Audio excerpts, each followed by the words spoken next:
We are live on a Friday. Sing it, Kyle. Sing it. Warren gets the belt today. Congratulations, Warren. We are up in here. Good morning, everyone. Hello, Russ Dog. Hello, friends. What's up, brah? Yeah, hi, Lou. We up in here. What's up, Zabo? Hi, Tony. Hi, Gabe. Hello, Michael Gallery. Ha! Gabe, that's funny.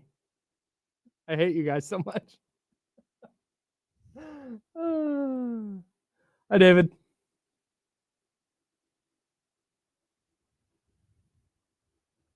Hey, this is facts. Talking a lot of caprese ingredients today. What's up, Johnny G? I'm a big caprese fan. Hello, Brian. Hello to every single one of you that has a normal name. No, I'm not going to do that, Wheezy. Why do we have funny names Good morning, today? Katrina. Did something happen yesterday? Tasha/Dawn. Hi, Tyler. Hi, Crown. No, Lou, get out of here. I'm not saying hello to you. Hi. What's up, JD? Jason, you get a hello. Hi. What's up? In my Fire Monty era can pull up for sure. What's up, Brooke? What's up, Mrs. Mac?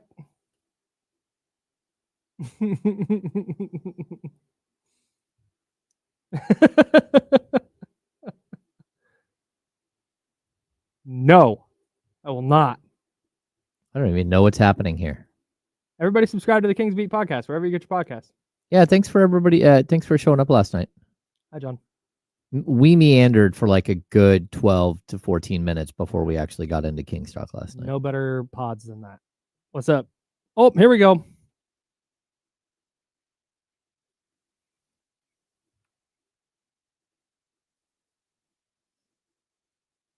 On the Odyssey app.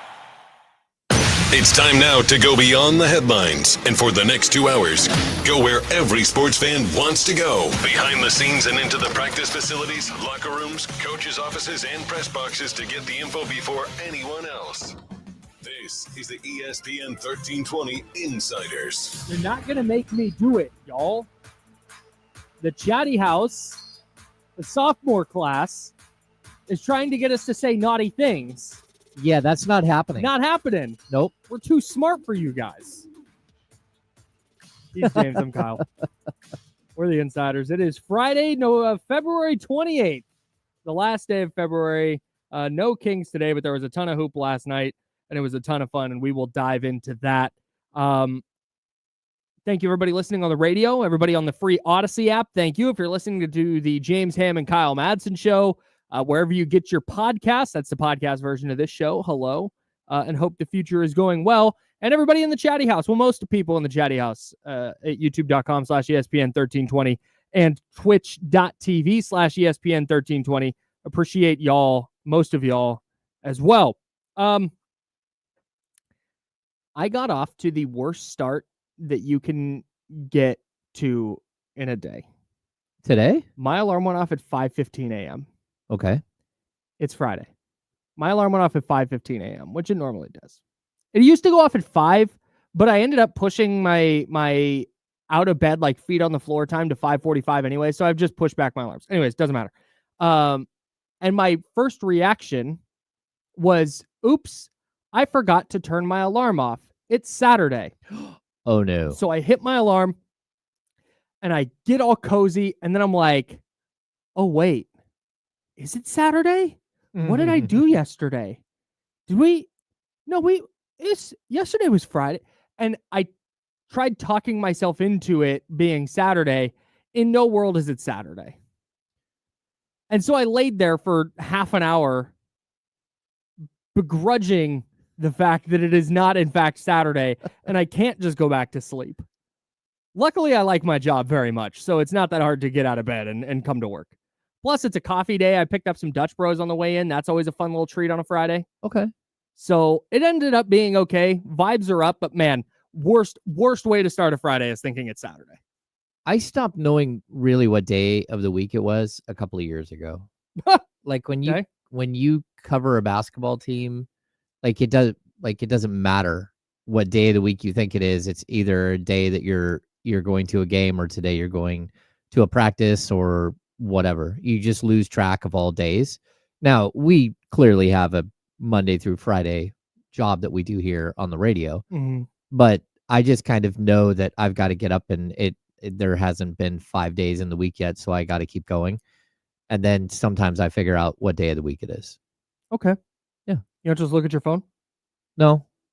It says it right there, right at the top on the iPhone. It does. Sometimes I just Friday, February 28th, 10:03. Like I look at my phone like right before we start. I'm like, oh, it's Thursday. It's Kyle's favorite day of the week. Hell yeah. Damn right it is. Or you can just look at the top of the rundown. There it is. Throw it there too. Sometimes we do. I notice that when we change it. All right. So we're just going to run through some of the basketball games that happened last night. That's a good idea. Because there is so much that went on. First of all,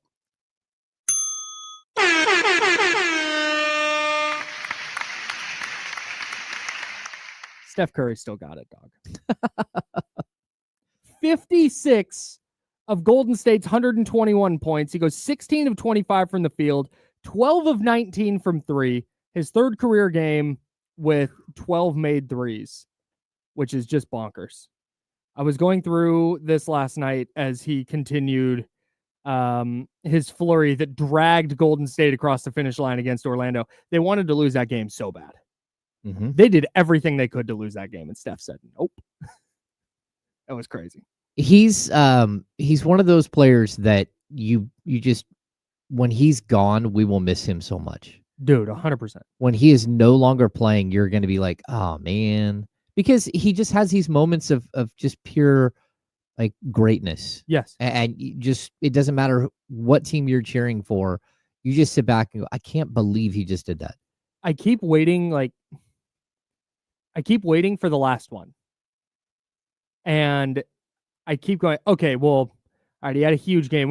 It's probably the last one of those we'll get. Yeah, we might not see that again from him. No. Now 12 threes is a lot. We may not see that again. That might be his last 12 3-point game. 12 game with 12 3-pointers. He'll probably do it this weekend again. And we'll be like, oh, well, maybe he won't ever do it again. No, probably he will keep doing it. That's just who he is. Yeah, he has a way of breaking your spirit like no other player that I can remember. So Golden State was not good last night. They were down 14 at the half because they went down 17, and then Steph hit a 50-footer at the first half buzzer to get it to 14. Which, if you're the Magic, why are you not guarding him 50 feet from the basket? I know that sounds insane and it sounds ridiculous, but we have 10 years of this now. You know that you need to guard him 94 feet. Oh, yeah. It's just, him and Dame, you have to pick up like so far. Like as soon as the ball's inbound, you should have somebody just running at them and getting the ball out of their hands. Yeah, just get a hand up, do something. He gets to just walk into a 50-footer. That's insane. That's like probably a 30% shot for him. Yeah, 50 at a feet, minimum. uncontested? Yeah, I would say it's probably 35. Cash. It's crazy. He has 45 career games with 9 or more made threes. Second all time is Dame Lillard with 14. We moved to 10. Career games with 10 or more made threes. Steph has 26. Second place is Klay Thompson at 9. Oh my gosh. 11 or more made threes.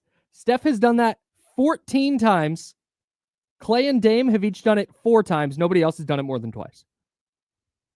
And then we go to 12 where it's Steph and Klay, 3 each. Nobody else has more than one. Keegan Murray, one of those ones though. So Zach LaVine, by the way. There we go. Zach LaVine and Keegan Murray both have games with 12 or more made threes. Well, they're going to need to if they're going to get up to Doug Christie's 50 3-point attempts in a game, which is what he's now asking for. 50? Yeah. That feels like a lot. It does feel like a lot. I think his number is lower than that, but he's like, hey, they're kind of coasting in at like 35, 37. Like, no, I need to bump the number up. I see. Gotcha. It's like when I say I want to leave the house by 6, but really it's like 7 would do. Yeah. But I'm going to say 6 because we're going to leave at 6:45. Okay. And if I say I want to leave by 7, it means we're leaving by like 7:30. So what time do you leave every day? Oh, no, I'm sorry. I was just picking a time. Oh, a day. Yeah. I leave between like 6:15 and 6:30. Okay, that's tough. Depending on how long it takes me to make my coffee. Yeah, I'm not awake by then. That's fine. Oh. I enjoy the commute. I don't mind it. there's a bunch of stuff aside from Steph from that Warriors Magic game here. I think Golden State is a really good example when we talk about the Kings and we start talking about ceiling, and you and I are very much on the record of not quite seeing the vision with this group of players for Sacramento. Yes. But on the other hand, Golden State lost to the Lakers on February 6th. That's 22 days ago, so 3 weeks ago. They lost to the Lakers on February 6th. That put them a game under 500, and they were tied for 10th with the Kings. Since then, they've won 6 of 7. They're now in 7th place and a half game back at the 6th seed. By winning 6 out of 7, that's a nice little run, but that's not 10 in a row. No, I mean, at the same time, the Kings won 5 out of 7. Right. So that's where when we're talking about the Kings, and this is something I kind of have to remember, and I think I forget it sometimes because I think I zoom out too much and I start looking at, but this group of players, like, what does it look like next year? Or what does it look like in 2 years? But if we're focusing on this year, it's like, man, if they win 4 out of their next 5, which is on the table, they win 4 out of the next 5, we're talking 6th seed again. Is that easy in the West right now? I shouldn't say easy, but it's that quick in the West right now. It's simple if you look at just the way that the stats work. Yeah. But when you factor in travel, when you factor in strength of schedule and everything else, it's just not that simple. Like the Kings need to be playing exceptional basketball in order to do that. No doubt. And so far, they haven't played exceptional basketball with this group of players outside of one game against one of the worst teams in the league, right? Who is missing players. So you're sitting here waiting for that moment where you feel secure in who the Kings are and what they can achieve.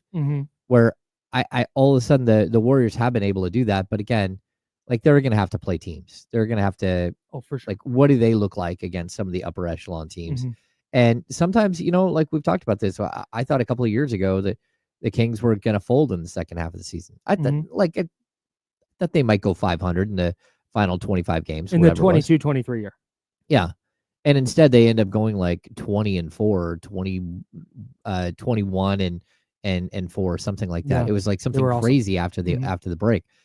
That's not something you can expect from a team, but I think it's possible with the way that the Warriors are built, the way that they're seasoned, and they've at least a lot of the pieces have been together for a while. They at least have a better opportunity to have that stretch. But it doesn't mean the Kings can't. So a couple of things. So I want to get to, we're going to do a draft of players 25 and under. Okay. Based off of an outrageous Paolo Banchero performance last night. And we'll get to that for sure. But the other thing that jumps out to me is how the Kings are using the G League. The Warriors did that same thing with Quentin Post. Quentin Post is their rookie center. Didn't play a lick in the NBA up until like earlier this month. Maybe it was last month. I don't know. I lose track of time. But basically, he's in the G League, and they developed him in the G League, and then they brought him up, and they started putting him in the rotation here and there. They started him for a minute, but now he's just like a really key rotation piece for them. He scored 18 points last night. He was their second highest scorer. And I kind of wonder in the NBA if this is how teams are going to start utilizing the G League. Where it's not just this thing where, just put the player down there if we don't know what to do with them, and we'll try and figure it out later. Because I think the Kings have done this with Keon Ellis. I think they're doing it with Isaac Jones. I think they're trying to do it now with Devin Carter, where you can use it as a legitimate developmental league. Carter might be the best player on the Stockton Kings by a lot, and he might average 29 or 30 a night. But just getting to play, getting to be within a system, getting to develop and work on certain things that are going to help him when he steps back on an NBA floor for regular minutes. I don't think enough teams are doing that. Yeah, so for me, when I look at the G League, I think that, for the longest time, teams have used it incorrectly. And I've had this conversation plenty of times. But the way that I look at the G League is there's an opportunity there. And not every situation is the same. Like, so for me, Devin Carter's situation is very unique. I mean, the dude missed, he couldn't play basketball for 7 months because he underwent shoulder surgery. He needs to be down there just getting reps. And it doesn't matter what he scores, what his rebound numbers are. Like, you have to look at those numbers as completely fictitious and and elevated numbers, because what his role is there and what his role is in Sacramento will never be the same. Mm-hmm. So they're just not going to like get him up to speed and, oh my gosh, he's averaging 28 points a game. Let's just throw him in as a starting point guard and he's going to hopefully average 27, 28 points per game in the pros. That's not the way it works, right? Mm-mm. So I think using it as a rehab assignment is basically what they're doing. It's like when a player comes back from injury in Major League Baseball, sometimes they send him down to Sutter Health Park to play for the Giants for a couple of games, and just to get some swings and get some, run the bases, play in the outfield a little bit, right? So I think that's more of what we're seeing from Devin at this point. He also needs to grow as a player, but I think that's secondary to, like, look, man, you've got to get in game shape. You've got to get in, because you can still see him like 3 minutes into a Kings game with his like hands on his knees, like breathing heavy and trying to catch his wind. Now, when it comes to a guy like Isaac Jones, this is a perfect place for Isaac Jones. Mm-hmm. Like, go get as many minutes as possible. But I also think the G League, they really need to find specific types of players, because what you don't get from the G League is a guy who scores 30 points a game for the G League and then goes up to the big club and all of a sudden he's a 30-point per game. Right. You're not going to find stars. Mm-hmm. You're going to find role players. And if you can refine role players at the G League level, you can start creating like almost like a pipeline for yourself of these types of players that are so incredibly valuable. And I think there are specific types of role players, the 3-and-D wing, the 3-and-D, 2-guard, the crazy undersized 4 or 5. Mm-hmm. I think Houston is the example, like during when Monty McNair was there, that they used to just create these guys, the Daniel Houses of the world, the Tariq Black, Montrezl Harrell, like these guys that play a specific type of role, but they're sort of underutilized at the NBA level. You need to get their confidence up, and then when you bring them up, they have a specific role. Like, this is what I need you to do. I need you to do exactly what you did in the G League. Just go be really good at your role, and you can find success and stick. And I still don't think the G League does enough of that. It's still way too much of, hey, let's take a flyer on this guy and see what he looks like. Yeah. Like, you can be taking a flyer for sure. Mm-hmm. In fact, that's what undrafted guys, Isaiah Crawford, Isaac Jones, that's a flyer just by definition, because if they don't work out, it's whatever. But that doesn't mean you just put them down there and go, hey, what do they look like? You can take Isaac Jones and say, hey, you maximizing what you are as a player, you can fit into the NBA in this way. Yep. So go do these things at the G League and get really, really awesome at these things. Isaiah Crawford, same thing. We envision you doing this. Go be really good at those things. Not just, go play and we'll see if you're any good, and then we'll try and fit you in at the NBA and see what you do there. Like, no, have an idea. Have a thought. Have a vision. Totally. And on top of that, Kyle, what you don't want to do is send a guy down there and say, hey, go get us 25 a game. Yeah, like, right. Right. Isaiah Crawford is a perfect example. Go be the best version. They found a guy with the body frame that they want, long arms, huge leaper, at 6'6", built like Lou Dort. Like, go down there and develop that guy into that type of player that you need. And not all of them are going to work out. And then the other way that I think the G League can be used is if a guy has a specific deficiency in his game, send him down. And that's where I think the point guard or the guard that you need him to be able to bring the ball up a little bit more. I think the Kings have done a good job of that with Keon, with Colby Jones, with like some of the other players that they bring in. It's like even Devin Carter right now, like, go down there, be a primary ball handler, understand what it is to be that player, help your teammates get better. And, maybe we can hone a skill that you don't have it's not an NBA level skill today. Maybe it can be a year from now. And that's another way in which I think they can use the G League effectively. We have a ton more basketball to talk about.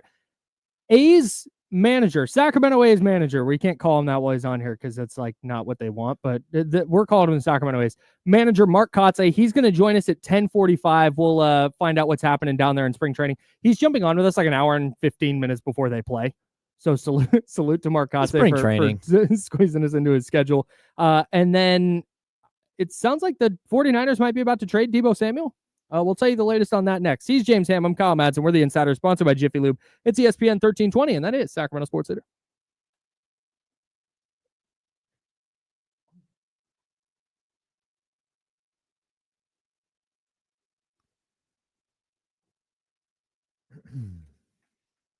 When do you have your live read? Not till the end of the show. Oh, okay, cool. What's going on, everybody?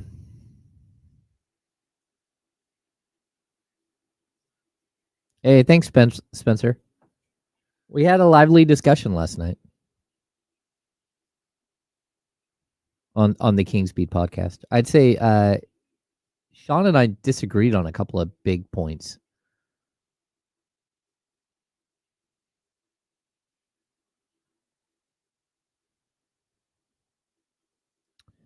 But they put a patch, Boombox Benny. They put a patch on there. So. Yeah, it's big time. So Steven Castaneda, you're doing your build up to the Oscars. I saw it. Like Yes. You watched Sonora last night. Is that what you said, Steven? Sorry. No, that's good. I heard that's going to win Best Picture. Yeah, Steph is firmly on the Bay Area Mount Rushmore. It's not even close. Yeah. I don't know, like him, Jerry Rice, and Joe Montana. Yeah, I don't. Steph, because you got to fit Mays in there. Oh yeah. Or Bonds, or depending, Bonds, and or Bonds. I don't think you can get away from Montana and Rice though. The thing with Bonds and Mays, I tend to. I'm in the Barry Bonds is like the greatest baseball player ever guy. Okay. I'm in that camp. So I don't know. It's tough because Montana and Rice were responsible for a bunch of championships. Steph is responsible for a bunch of championships. Mays is responsible for baseball's popularity in the Bay Area. How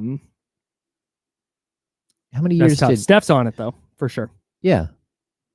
Yeah, I think and then Steph's the on other three spots are going to be like, if you're not a baseball fan, you're going to be like Montana, Rice, Steph, and then you can throw Bonds on there if you want. Yeah, because someone's brought up Ricky, and I Ricky left and came back so many times. I don't know that Ricky's a legend for sure.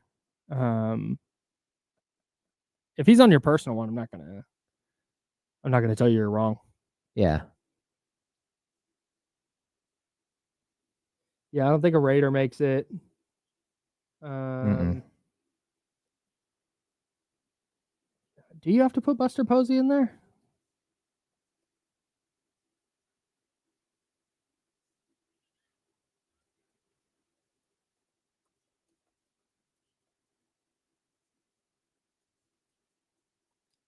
Bill Walsh doesn't make it because this is a player's thing for me. Yeah, Draymond just on the outside. Just on the outside looking in.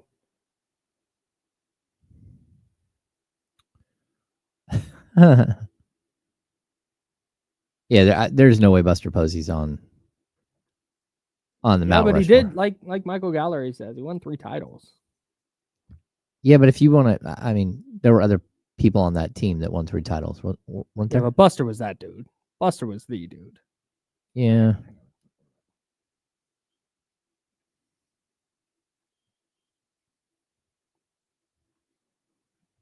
Now, back to the Insiders with James Ham and Kyle Madsen, brought to you by Jiffy Lube on ESPN 1320. He's James. I'm Kyle. We're rocking with you until noon. A's manager Mark Kotze is going to join us at 10:45. If you'd like to join the program, call the Elk Grove Kia Talk line, 916-909-1320, 916-909-1320. If you'd like to join the show, I want to play a fun game. Actually, before we get to the fun game, we have some news. According to Jordan Schultz, Ian Rappaport's #1 hater and the son of Howard Schultz, son of former Starbucks CEO Howard Schultz. He's now an NFL insider for Fox. The Commanders and Texans have had significant interest in trading for 49ers wide receiver Deebo Samuel, with talks progressing in recent days. Other teams, including the Steelers and Broncos, have also checked in, but Houston and Washington are believed to be the most aggressive. This is interesting, not that Debo is being shopped because John Lynch confirmed that they would be granting his wish to no longer be on the 49ers. Not really to no longer be on the 49ers, but the Niners don't want to pay him. So he's trying to get another bite at the apple and hoping to do so via trade. The reason this is interesting is that there's 2 teams in that report with significant interest. Because that's how a trade in this situation happens. Yeah, you need him to be a popular name, right? And you need teams to want to trade for him. Because if not, if it was the Commanders only, the Commanders are going to go, okay, well, you're going to cut him. Mm-hmm. So we'll just wait for that and then just sign him and not have to give you draft capital. So the fact that there are 2 teams in this report who are very interested in acquiring Debo Samuel, that's really good news for the 49ers. Because that means one of those teams is not going to wait for him to get cut because they want him.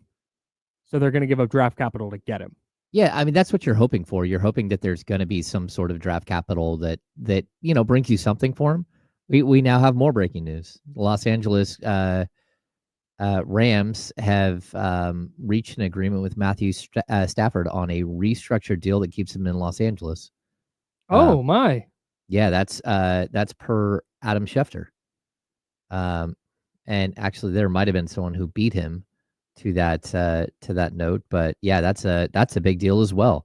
Like, things are happening. What's going on in the NFL, Kyle? The scuttlebutt coming out of the combine, the first couple of days at least, was that Matthew Stafford was gone. Yeah, it was. Is he going to the Raiders or the Giants? And now all of a sudden he's staying in LA, which is the right move. LA was good. Yeah, they nearly beat Philly in Philly. And Matthew Stafford was making peanuts compared to the rest of the quarterback market. So he said, hey, we almost beat Philly last year in Philly. We had a super young roster that's only getting better. I would like to be compensated for making this team a Super Bowl contender, or at least a playoff team. And apparently now they have agreed to a deal that bumps up his compensation, which they can do because their entire defense is on rookie contracts. That's it's kind of like the Brock Purdy thing, right? Just in reverse. Yeah, exactly. And I think this is a major domino, right? Because the Raiders and Giants were super interested. Mm-hmm. And now he's off the market, and those guys are going to have to figure out what that means for them, like pre-draft, mm-hmm. whether that means that they're going to try to move up in the draft to select a different quarterback. I don't know. I could see, I could see the Raiders being more aggressive now that Stafford's off the board. All right. We'll continue following any more major news that comes out of the NFL Combine, but Matthew Stafford staying with the Rams. I was really hopeful he was going to get traded because the Rams weren't going to be nearly as good with whoever they brought in instead. No. Especially if it was Jimmy G. Yeah. And so I was looking at it and I'm going, man, the Niners get Purdy signed, and assuming he doesn't suck, which what we saw last year might just be who he is, mm-hmm. but they might be in a really good spot, quarterback wise, in compared the NFC West. Compared to the other teams. But alas, the Rams are going to be really good again. Yeah, I wonder what all this means for Sam Darnold, because he's the guy that he's going to get paid still. He's going to get paid by somebody. Yeah, he's going to get a deal probably in the $40 million range. Yeah, that's crazy. 3 or 4 years. Yeah, $40 million per. I think he'd fit with the Raiders for sure. I think he would have fit really well with the Rams. The Raiders are so fascinating to me, man. I begrudgingly like Pete Carroll. I want to hate Pete Carroll so bad, and I just can't. Okay. And we've been talking about trying to get an adult in the room for a while, and I think just what they did with Spytek and with Carroll, just man, I think they're doing a lot of the right things. You get a player like Sam Darnold and surround him with the right pieces. We've already seen he can put up numbers and help you win. Yeah, whether he can win you a Super Bowl or something, we have no idea. Probably the not. The bar is not there for Vegas just yet. No, but that's so far off in the distance. Yeah, man. Excited to see what the Raiders do this offseason. Love what they've done so far. But again, we'll get to more of that. Free agency in the NFL opens in 2 weeks. That's right around the corner. And then 6 weeks after that, we get the draft. So we'll have a ton of NFL stuff happening here soon. I do like that the NFL does. I think it does work better to have free agency first and then the draft. I agree. I think it takes pressure off whoever's going to be drafted. Yeah, and it just makes it makes it easier going into the draft knowing you can maximize what those players can do for you. Yeah, I think it might even like shift, from a need-based draft. I mean, from a talent-based draft solely to a need-based draft, especially once you get outside of like the top 5. Yeah, interesting. Sure. All right, let's shift gears back to the NBA. There's a ton of NBA action last night that helped and hurt the Kings, who were not active. Something that jumped out to me last night, though, Paolo Banchero, man. I admittedly don't watch a ton of Orlando Magic basketball. Forgive me. But every time I watch them, Paolo cooks. And he had last night 41, 6, and 5 with 2 steals. He was 16 of 27 from the field and 4 of 10 from 3. He was awesome. And you see where, man, he might wind up being one of the 5 best dudes in the NBA at some point. So I think he's going to be one of the top 5 scorers in the league, but go ahead. Okay, that's interesting. Yeah, in general, I like what Orlando's building. But I was sitting there and I'm thinking, man, how many dudes would I take over Paolo who are 25 and under? So I did the legwork today of putting together a list of all the players in the NBA, not all the players, all the consequential players, or at least moderately consequential players who are 25 and under. Okay. Are you taking, here's, how do I want to do this? Let's just do a draft. You can pick first. Who are you taking first of this list of players who's 25 and under? And if you'd like to participate in the chatty house, please do. Okay. This is super tough. Is it? It's first pick is a layup for me. Okay. What are you doing? Like Amen Thompson? No? No. Okay. Wemby, dog. Oh, Wemby, of course. Yeah, Wemby's number 1 for sure. Yes. That's easy. But once you get after that, like it's really tough, dude.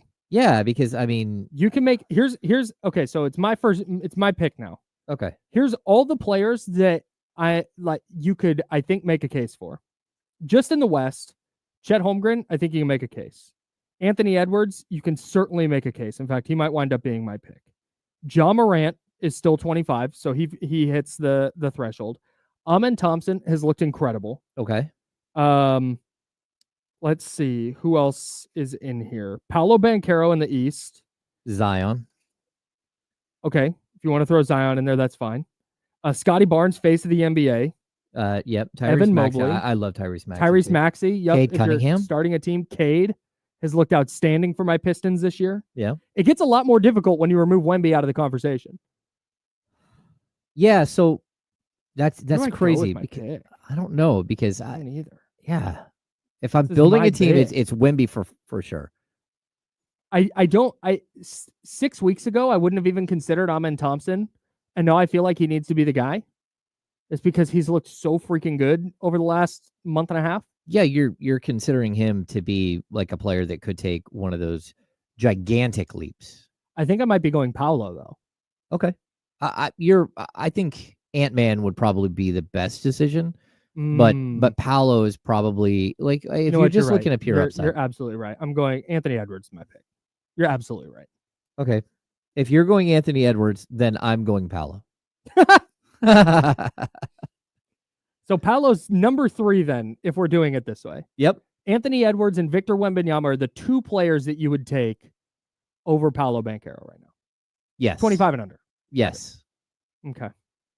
I think that's probably a Paolo Wemby front court's so sick. Oh, that would be crazy. My second pick.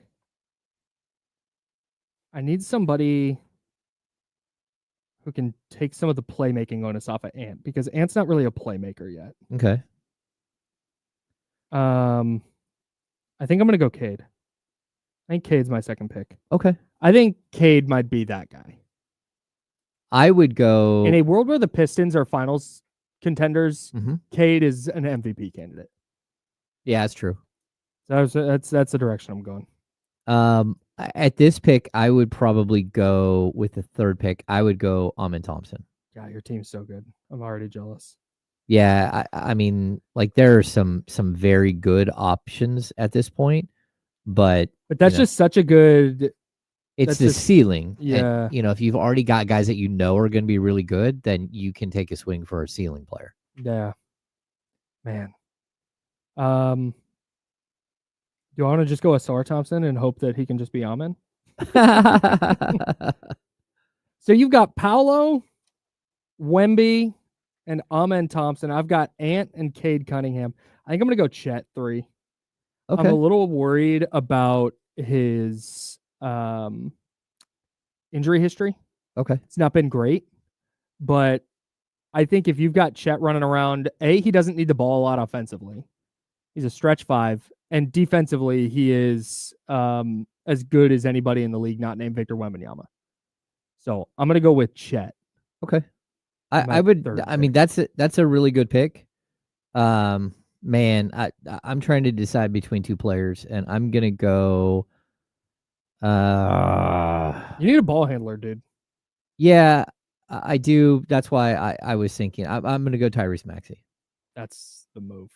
Yeah, I think Tyrese Maxey would be like with those guys a perfect fit. Oh, I so good. really really like Tyrese Maxey as a me player. too, man. I think he's just the fact that he's kind of managed to continue getting better in the environment that he's in speaks volumes about him as a player. That what he's been able to do in the chaos of Joel Embiid being in and out of the lineup, and then they lose all their guys and they bring in Paul George. I'm just really, really impressed with the fact that Tyrese Maxey continues looking like an all-star / all-NBA point guard. Yeah, he gives you a chance to win every game. Yep. Absolutely. Tyrese Halliburton has not been picked. No. Jalen Duren has not been picked. I really like Jalen Duren. Evan Mobley hasn't been picked. That might have to be. Yeah, that's what I'm going to do because Evan Mobley can play alongside Chet. Okay. This isn't tough. So I'm going. Do I want? Yeah, no, I want. I don't want Triple J. I don't want Triple J. Get him out of my face. Yeah. Okay. Very good. I'm going Jalen Williams as my shooting guard. Really? Yep. Okay. Yeah, I mean, one of the better two-way players. He's young, can grow into a role. Look at that. I have length and athleticism on my team, Kyle.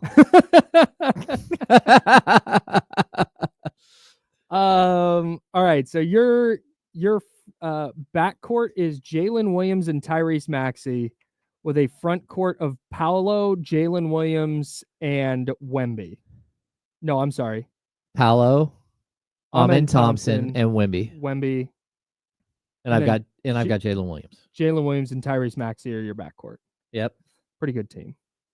I've got Ant and Cade in the backcourt with Chet Holmgren and Evan Mobley in the front court. Need a little shooting.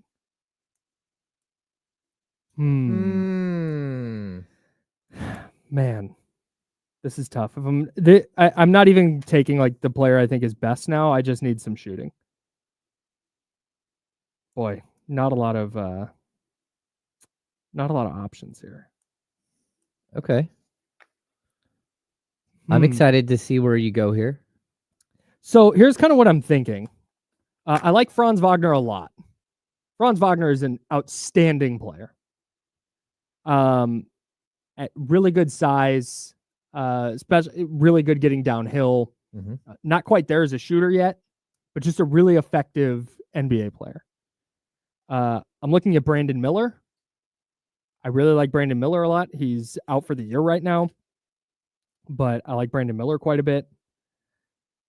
Man. Keegan Murray is honestly probably the best shooter left on this list. Probably. Yep. But I don't think I'm going to go Keegan. Although I guess he'd no. He'd fit. Be a really good fit. Who would you go with? At this point? Yeah. Well, I mean, I have my starting five, so No, I know. Who if you're looking at a Hmm. backcourt of Anthony Edwards and Cade Cunningham with Chet Holmgren and Evan Mobley in the front court. Shit, man, I don't need a lot of playmaking. Zion's intriguing Is he? and Franz Wagner's intriguing. I think I might. Franz is the name I keep coming back to, Mm-hmm. just for it's best player. Okay. So I think Franz is now the is the direction I'm going to put in the front court with Chet and Evan Mobley. Okay. I don't love my spacing. I'm not going to worry about my spacing yet. Okay, great. I'm going to go. Whew. Dang, I'm going Scotty Barnes. Oh, face of the NBA? Yeah, he is a face of the NBA, and I need a defensive. I need a defensive guy who can play the 1, the 3, the 4, Okay. and sometimes the the 5. I like that. Ja Morant is my next pick. Oh, wow. The fact that you know what's crazy about Ja is if we had done this exercise 2 years ago, he might have gone first. Probably. He was on an ascension that had him looking like he was going to be one of the 5 best players in the league. No, I totally agree. Yeah. And then injuries set in, his off the court stuff set in, and he's still really good. Memphis is really good in large part because of Ja, but it's just this is 12 picks in, and we're just now getting to Ja Morant. Yeah, I think that's interesting because for me, I'm taking Maxey over Ja because he plays. Sure. That's fine. I mean, he's healthy most of the time. And all right, my next pick, I'm taking Dyson Daniels. This is your last one. Okay, Dyson Daniels. Okay. Just defensive minded. You can tell that you watch a lot of Kings. Why would a lot of defense, a lot of size, a lot of athleticism. Trey Murphy would probably be a really good pick here. Yeah, Tyrese Halliburton would be a really good pick here. Yeah, Halliburton is the player I'm looking at. He's been a lot better lately. I keep defaulting to my Pistons. I really love Jalen Duren. Asar Thompson, not quite as good as Amen Thompson, but still really, really good. Yep. Seen him put Jason Tatum on skates the other night. You got guys like Brandon Miller. Brandon Miller is awesome. Yeah, Brandon Miller's so freaking freaking good. I know. It's just not healthy. If he was healthy, though, no, that's we're in fantasy land right now. Okay. I think I have to go Brandon Miller. Okay. I think. I'm intrigued by that. I'll still take my team over your team, but yeah, I think I would too. No, I feel good. Some of the names that didn't get picked, Tyrese Halliburton, it jumps out for sure. LaMelo didn't get picked. No. Yeah, I mean, there's a lot of players on this list still. There are so many. Jaren Jackson. Yeah, get Jaren Jackson out of my face. He's an all-star. I don't want Jaren Jackson anywhere near my team. Jabari Smith Jr. didn't get picked. Oh. You only have one Rocket? Is that right? Yeah, we didn't even go with Şengün. Ooh. All-star. All-star Operation Şengün. Yeah, there you go. Like 22-year-old all-star. Yeah, the league's in a good spot, man. Really good spot. All right. We got to step aside. Mark Kotze going to join us next. A's manager from Arizona. Can't wait to chat with him, find out what's going on with your Sacramento A's. The manager, Mark Kotze, going to tell us next. He's James Ham. I'm Kyle Madsen. We're the Insiders. Sponsored by Jiffy Lube on ESPN 1320 and Sacramento Sports Center. I'm going to go in there and pick up the phone when he calls. Okay, cool. Oh, Jalen Johnson wasn't on this list, but Jalen Johnson's hurt a lot.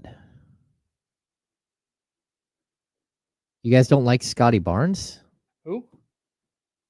Someone said my Scotty Barnes pick was a miss. Come on, man. Barnes? The guy can play the 2, the 3, the 4, the 5. Man, he's having a good season. Scotty Barnes is averaging 19.9 points, 7.8 rebounds, 6.2 assists.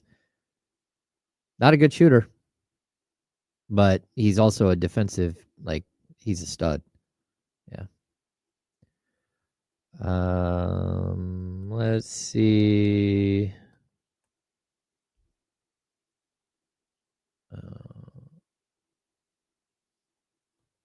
What's going on in the chat? Anything happening? NBA Guru Zach. If DeMar is traded in the offseason, do you get a first round pick? I don't think that's like the Kings aren't in a mode where they're trading for first round picks. So that's where I would say no. I would say that if you're trading DeMar this offseason, you would trade DeMar with a first round pick or 2 first round picks to get something that you think is better, whether that means you're younger or whatever. Like someone that fits what you're trying to do. Would I trade Zion for Scotty Barnes in 2K? I mean, in 2K, like you can turn off injuries, so Zion's fine. But outside of that, I don't think so. Like in real life, it's just different.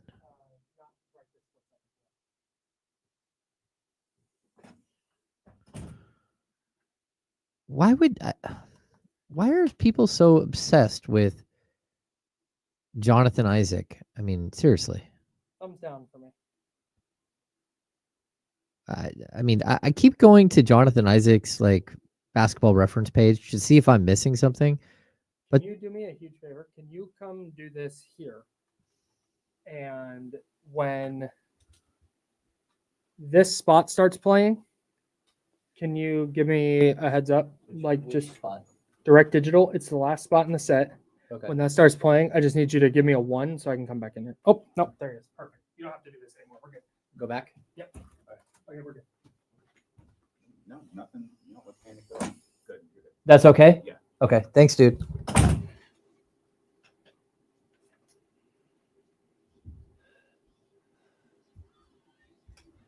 Hello, everyone.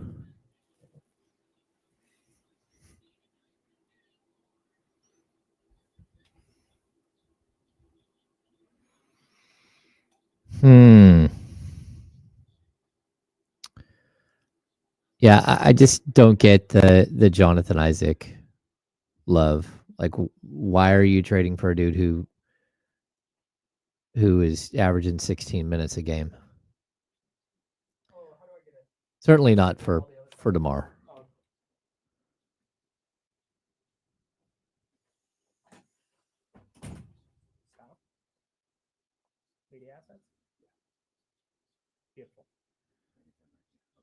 Sal, I'm going to ask Kotze this in just a minute.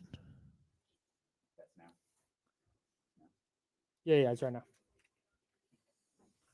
All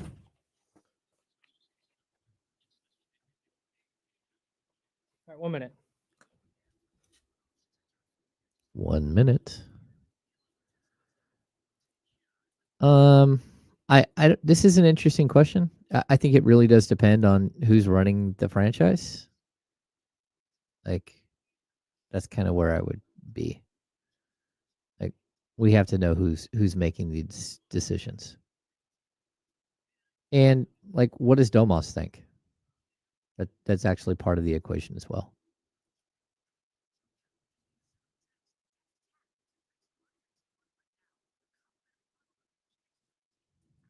All right. Probably Mark. 10 seconds.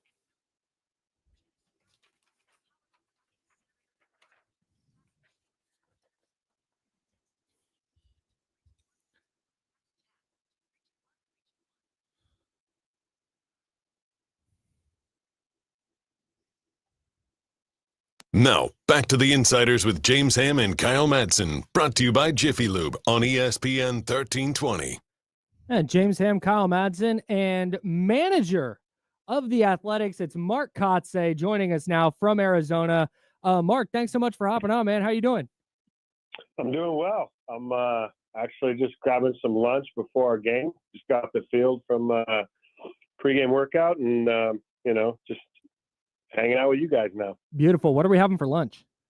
Some tuna with salad, like lettuce, little carrots, little mushrooms, trying to stay healthy. Delicious. I love that for you, man. That's awesome. It sounds like you, staying healthy.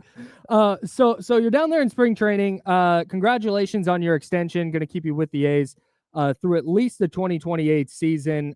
We talked with some of the guys at the Kimpton Sawyer when you were down here, and man, they are all big fans of yours. So congratulations on that extension, man. That's awesome. Yeah, thank you. As you all know, I mean, these jobs, there's only 30 of them, and to be privileged enough to be in this seat and to lead this group, get an opportunity to lead this group beyond this year and into Vegas. I'm excited about that. I think the group of guys we have here, we've been through some challenging times these last 2 years, but they've obviously come a long way in their development. And, I feel really good about the nucleus that we're going to bring into Sacramento. Mark, you talk about the nucleus you're bringing into Sacramento. And first of all, you got Rooker signed, which is spectacular. He's been hitting bombs nonstop the last couple of years. And it also looks like you guys are negotiating with Lawrence Butler for a potential long-term deal. How nice is it for you to see this shift in the organization where you're investing in some of these guys and helping you to build a core so you have sort of those stable pieces in place to build around? Yeah, it's great. It's great. Coming into the league, my rookie year, 1998, was my first full season, but I was a part of a group in 97 of veteran players with the World Series championship Marlins. So knowing that it takes a group of young players time to mature, time to develop, that 98 team ended up winning the World Series in 2003. So it was a 5-year journey. But there were a lot of great players. I was traded after the 01 season to San Diego, but the likes of a Derek Lee or a Luis Castillo or, Cliff Floyd, we could go down the list of guys that were a part of the 98 team that ended up being a part of that 03 team. And I think there's a group here, if you're looking at the Lawrence Butler, the Shea Langelier, the JJ Bleday, and obviously with Rook being signed to Vegas or through Vegas, that we can be excited about. And we're hopeful and we have an expectation level now to be better in this division and give ourselves a realistic chance of winning in the future. The A's will be playing at Sutter Health Park this season. Their manager, Mark Kotze, joining us now on the Insiders. Mark, what are some of the differences for you? Obviously, you went to so many spring trainings as a player. How is it different as a manager for you? Yeah, it's way more stressful, believe me. Oh no. You gotta not only do you have responsibility to the players and to the coaching staff. I memean, you're here, working every day to try to get a vision of what this roster is going to shape up like. The hours are from 5:30 in the morning till 5 at night once games start, which they have. But it's fun. I don't feel like I come to work. I love what I do. I've been doing this for 28 years at the major league level, as you talked about, as a player for 17 and a half of those 28. So I don't think I've had a job or worked in my life, really. That's awesome. That's Mark, so cool. That is a good job. When you look at your starting lineup, the guys that are out on the field, we have a good idea who's going to be where and all that stuff. But your starting rotation, some young guys, some veterans that you guys landed this offseason. How is that's shaping up? And do you have a good idea of how you're going to walk into this season with your 5-man rotation? Yeah, I mean, I think we have a good idea. Obviously, you never want to, think about it in terms of injury related issues, but you have to be prepared for those. But what I do think has happened here is we brought, like you said, some guys in with experience, and that helps the younger guys. It really pushes some guys into roles maybe that they wouldn't get the chance to be in. Over the last 2 seasons, we've had to accelerate the development of some young pitchers, some young arms that we, maybe you could say rushed to the big leagues that weren't ready. But in doing that, they got some experience, and now maybe they're more comfortable, right? So a Severino, a Springs, 2 veteran guys in the rotation now, it allows the younger guys, whether it's JT Ginn, who had 3 or 4 starts at the end of the year, a Brady Basso, who made a couple spot starts for us. It gives them time to develop, but both those young kids have been in the big leagues, so it won't be their first time, going out on the mound and feeling what it's like to have control of a Major League Baseball game. So the depth is something that you always lean on that we haven't had necessarily in the last 2-3 seasons that we're excited about. Talking with Mark Kotze, talking some baseball here. The season opener, less than a month away. Oh man. I know it's still pretty early in spring training, Mark, but has anybody jumped out to you that maybe I guess what's the word I'm looking for? Like fans should be keeping an eye out for outside of the Langoliers and the Butlers and the Rookers. Yeah, I mean, you do say it is early. I mean, guys, the most at bats anyone right now currently in camp, I think, is 12. Right, it's CJ Alexander, who is a player that has some big league experience. It's on our 40-man roster. He's a left-handed hitter. He's put together some good at bats. That we're obviously evaluating. He's got a chance to make the roster. Outside of that, like you said, this is a different year. We do have a core group of guys that we feel confident in leaving camp with, which we haven't necessarily had. This camp, or I should say the last 2 camps, have been about opportunity, and now that messaging is a little bit different, right? There's not as much opportunity on this roster currently, but that, again, I use the word depth about the pitching staff, and that's something that we want to look for here on the position player side. But Tyler Soderstrom's a kid that has been up since the end of 23, and then last season he's had some injuries. But I'm excited about Tyler. I think Tyler's really matured as a young man. He's more physical. He's leaned out, and I think he's a player that I'd be excited about. Watching his 25 season. All right, you're listening to Mark Kotze, the manager of the Sacramento A's. Well, not Sacramento A's, the A's. We're just calling them the A's. Just the A's. Mark, you're playing in spring training right now, and that field that you're playing on is going to feel very similar to what you're playing here in Sacramento at Sutter Health Field. Is that a good thing for you guys to kind of get that feel of the spring training feel, but moving it up to the big leagues and at least having some sort of basis to sort of build off what you're going to play in this next coming season? Well, Sutter Health isn't what we're playing here in Mesa by any means. I mean, the changes that they've made over the off season, if you were in Sutter Health Park last season, you'll walk in and there will be a lot of changes that you will see and recognize. They've brought Sutter Health up to MLB standards. They've added extra lighting. They've changed the batter's eye. They're going to put a new scoreboard into right center. The bullpens are reconstructed. There's actually bathrooms in the bullpens now. The dugout reconstructed.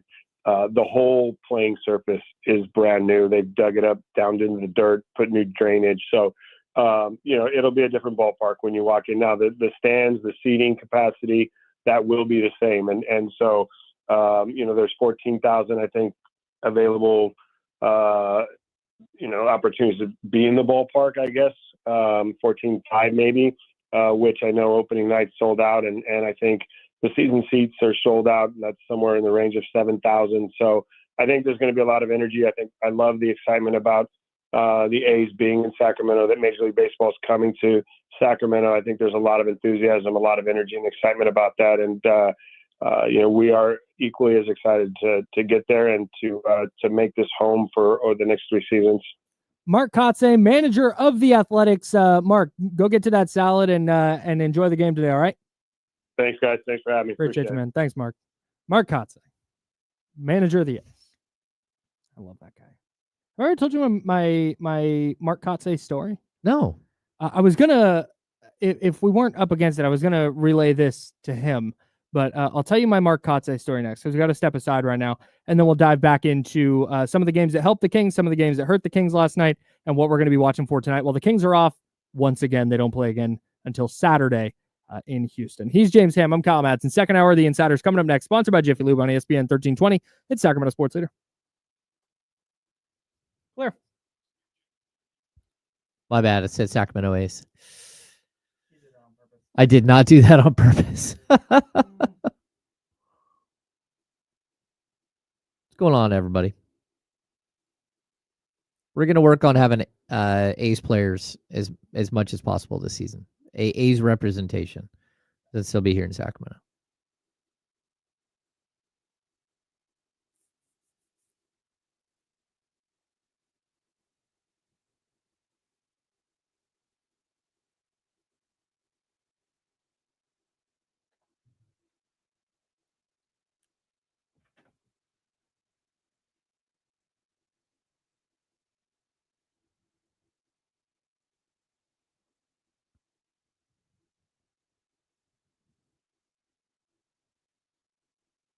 Hmm.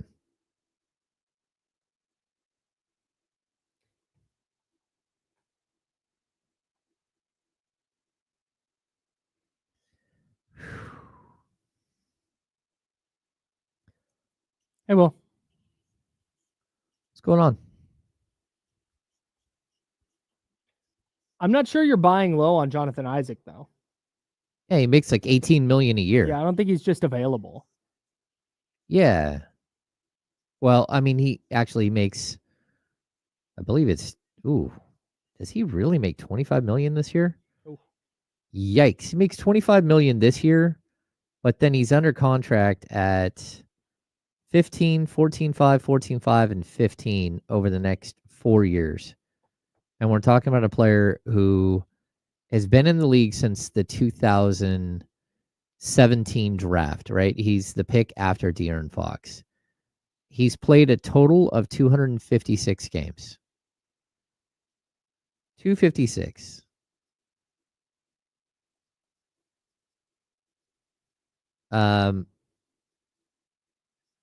Markelle Fultz, who we all look at and think, oh my gosh, he's missed so many games, and who just sat out and hasn't played the first 55 games of the season, whatever.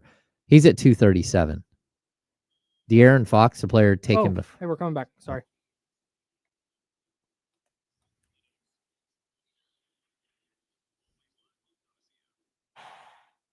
Welcome back to hour number 2 of the ESPN 1320 Insiders.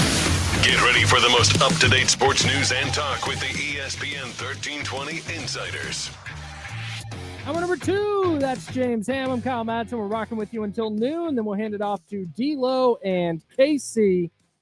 That was fun talking to Mark Kotze. We didn't get to talk to him at the Sawyer. No, we didn't. Yeah, he stiffed us. Pause. Yeah, there was just too much going on. There was a lot happening. Yeah, there was and also, can I give it a stack real quick on that? Yeah. I didn't want to be super pushy about it because we weren't doing anything. Yeah. We were just chit-chatting. Like, didn't record anything, just off the record talks. So the guys kind of knew who we were. And so I didn't want to be like, yeah, hey, Mark, can you stop doing that television interview where these people are going to use this on the 11 o'clock news? And can you just come shoot the S with us for a little bit? Yeah, but I'll tell you, like, the 20 or 30 seconds of television time that interview might have gotten Sure. doesn't have nearly the value of like the 5 or 6 minute or 8 minute conversations off the record. I'm not trying to have a contest. I'm just saying I wasn't going to go be pushy about it when they were like, what are you guys doing here anyway? No, I'm with you. I'm with you. But I mean, I think like a lot of times, like, building relationships is much easier with the mics off and just 1,000%. like, hey, we're going to have a conversation with you so you feel more comfortable with us when you do come on the radio with us. That was literally why, because I told you, I was like, I'm going to hold my phone just so it looks like we're doing something.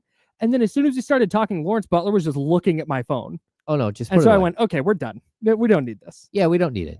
Anyways. Yeah. All right. NBA. The Kings got a little bit of help last night. Just a little from the New Orleans Pelicans. Oh. The Suns are toast, bro. I've been trying to get there. No, they're actually not. First of all, they definitely hate each other. I have never seen a team that looked more disinterested in playing with each other than the Suns last night at home against the Pelicans. In a game like they need. That's the thing, is we talk about the Kings and urgency and they need this. Like, we have that talk. The Suns are now 3 games behind the Kings. That's wild. And they're just tricking games against the Pelicans. And I think the other thing I'd point out is that the Suns, they've had like very few injuries this season. Like, we're used to them being like an injury-prone group, but like Devin Booker's played 52 games. Where are they at? They're at 58. 58. They're 27 and 31, right? Basketball Reference is not updated yet. Oh, it's not updated. Yeah, I found that out the hard way this morning. Oh, yeah, wow. That's wild. Why is that not updated? Okay. But either way, so let's say Devin Booker's played 53 games. Durant's played 45, Beal's played 41, Tyus Jones 57, Royce O'Neal 52. Like, they haven't had like catastrophic injuries that would like set you way back. For the most part, they've been reasonably healthy. Yeah. And to see them be where they are in the standings, it's crazy because they do have super high end talent.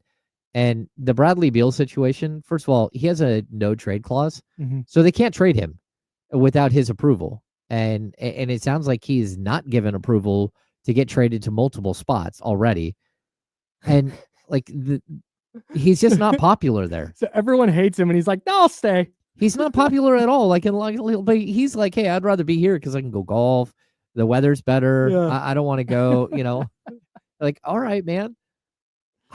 Just tough. The Cheers song. Sometimes you want to go where everybody hates your guts. Yeah. Yeah, and that's what Brad Beal's doing. It's like they told him, "Hey, you should probably leave the party. It's a little weird." And he's going like, "No, I'm having a good time. I'll hang out." Like, no, dog, take the hit. You're just like everyone's cleaning up, and he's still standing there hanging out, having another. Like, hey, the party's over. Yeah. No, I'm still good. I got another drink. There's no chance KD's on the Suns next year, right? I don't think so. I'd be stunned. I don't think so. I mean, I get his want to not get traded midseason, Mhm. and he said that's Sure. that's why he turned down. That's what he said. Why he turned down the Warriors trade. It didn't make sense. But like when you do that, you really do put the organization number one, but also like the value of what anyone's going to get for you. Like it could get a little ugly there. And like your destinations as a player just dried up. Like the Warriors went out and got Jimmy Butler instead. They don't have a way to go get, at least not that I can see, to go get a player like KD and add him to the mix. Yeah. And even a team like the Kings, I know people think this sounds crazy. The Kings were in, like they made phone calls. There were conversations from what I've heard with the Suns about KD.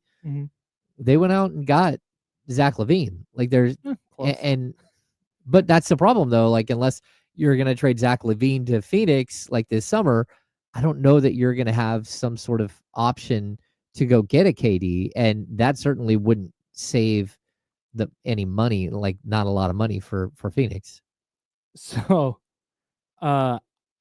there's this section of Kings fans that wants to blow it up. Like Kenny was talking about this the other day, how there's people who are like, tear it down to the studs, blow it up, rebuild.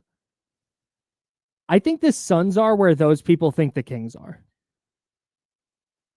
Like the Kings are certainly in a better place than Phoenix right now. Phoenix is in the spot where it's like, dude, do whatever you can to start blowing this up, gathering assets, and figuring out your next 5 years.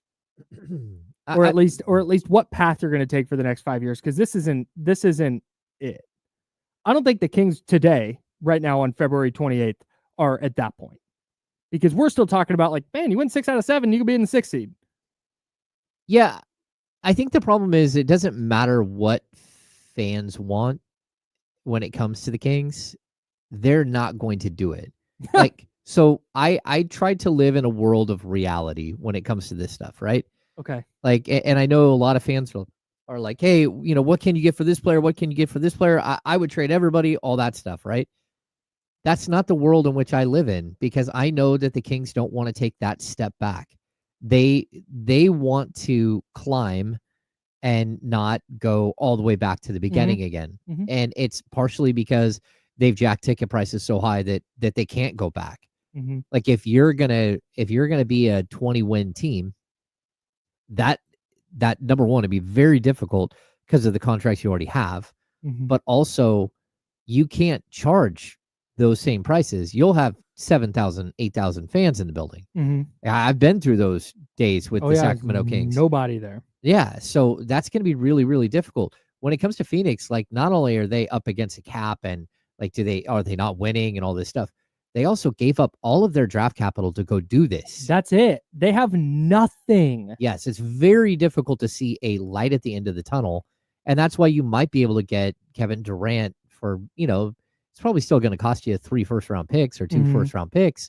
But as long as you have reasonably close to matching salary, you can probably get him out of there. It's just that, like, it's not a great situation. And like, again, fans can want whatever they want about like blowing it up and like, yeah, it's just a discussion. What it might look just like. Having a conversation. No, I totally get that. I would just like the Kings aren't going to do it. Sure. And so that's where I always kind of like steer the conversation. Well, I think the Suns should. No, I think the Suns should. And hey, doing whatever they can. It doesn't mean I don't think that the Kings are on the right path. Like what Sure. they're doing right now, this isn't sustainable either. This is just a long No play doubt, of but- what's but- happening in right, Phoenix. No doubt. But what I'm saying is that the Kings are in a spot where I think you might have to move DeMar DeRozan. Mhm. You might have to move Zach LaVine. I don't know. I'm just those are things you might have to do, but you can. I think the Kings are like some tweaks away, and maybe it's a significant tweak or two, but Domantas Sabonis, Malik Monk, Keegan Murray with additional pieces around it. Okay, maybe you start to see the vision a little bit differently. Mhm. Whereas the Suns don't have that opportunity. I don't think there's like small tweaks. They signed Grayson Allen after he had his huge deal, or that he signed him to a new deal after he had his huge year at the trade deadline. They held on to KD. They got Nick Richards in there, and they got rid of Yusuf Nurkic. It's just like, okay, like this is what they are. Mhm. And for them to take steps forward, they have to take steps backwards, like significant steps backwards, I think.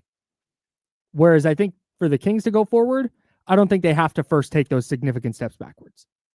In my mind. Yeah, I mean, I think some of the ideas with the Kings, it's that some of their contracts are short term. Mhm. Like, right, the DeMar DeRozan thing. Like, Mhm. you have him under contract next year at like $24.5 million, and then you have a team option at $10 million to buy him out for the next year. Mhm. Like, or you can keep him around at $25.5 million, whatever. Like, I think that's one move that's like very short term. Zach LaVine, he's under contract for 2 years. Domas is under contract for a bunch of years. Mhm. You got 3 years for Malik Monk. So I definitely can see a path where this saying the Kings can move pieces and look different.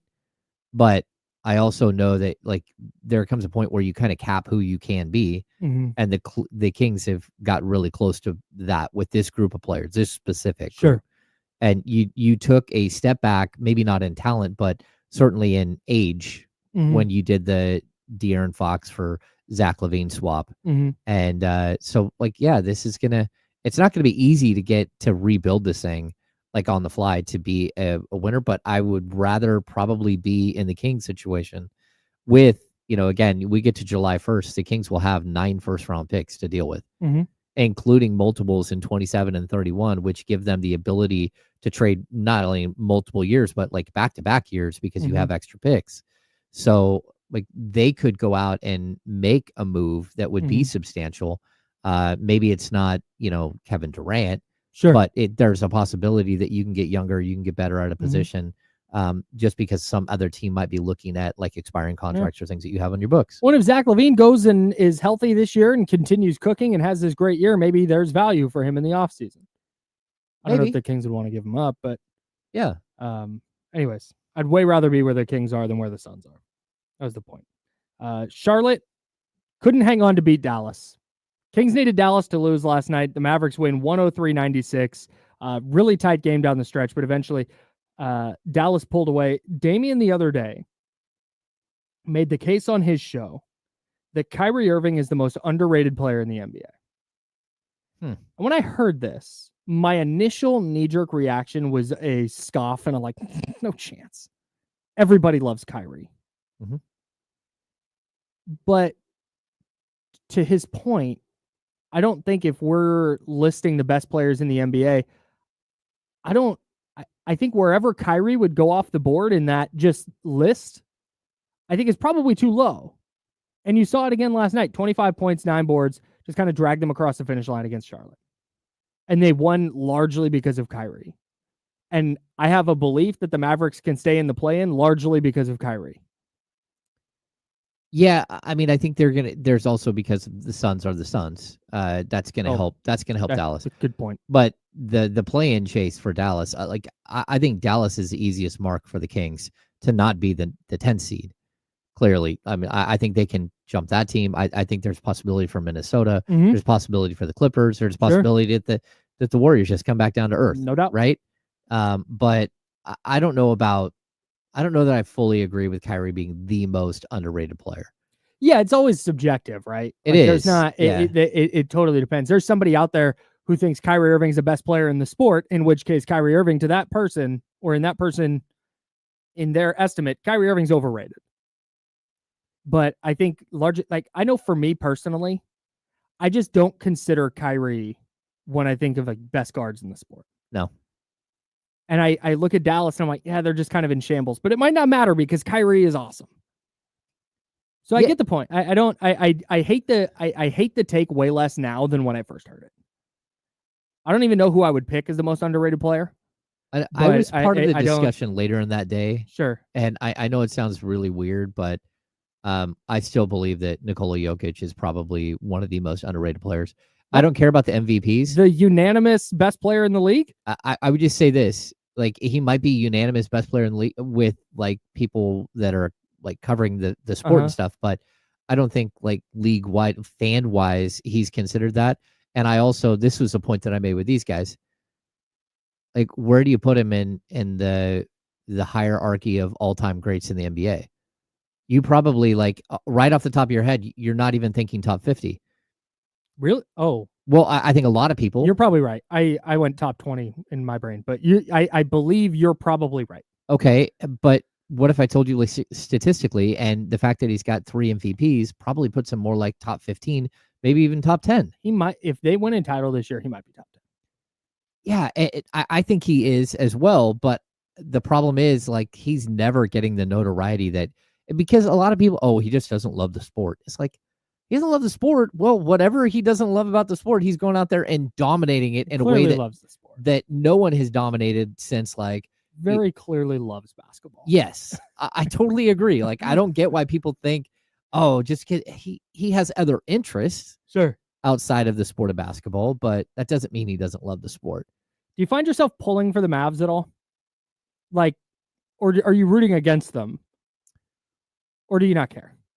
I wouldn't say I would say if anything, there might be a little bit of like, man, you got to pull for him a little bit, and it's not because I mean, sure, the Luka thing, but also like as somebody who watched it happen, the Malik Monk Daniel Gafford thing, because they would be a different team right now, even with Daniel Gafford on the roster, and Daniel Gafford's out like 6 weeks, Oh, 4 sure, to 6, yeah. and that was an inadvertent play. I Of mean, course. it certainly, and it wasn't even like. Well, I guess no, I don't feel bad for the Mavs because to be honest with you, I thought Luka intentionally fell on Malik Monk last year at the end of the season and injured Malik Monk.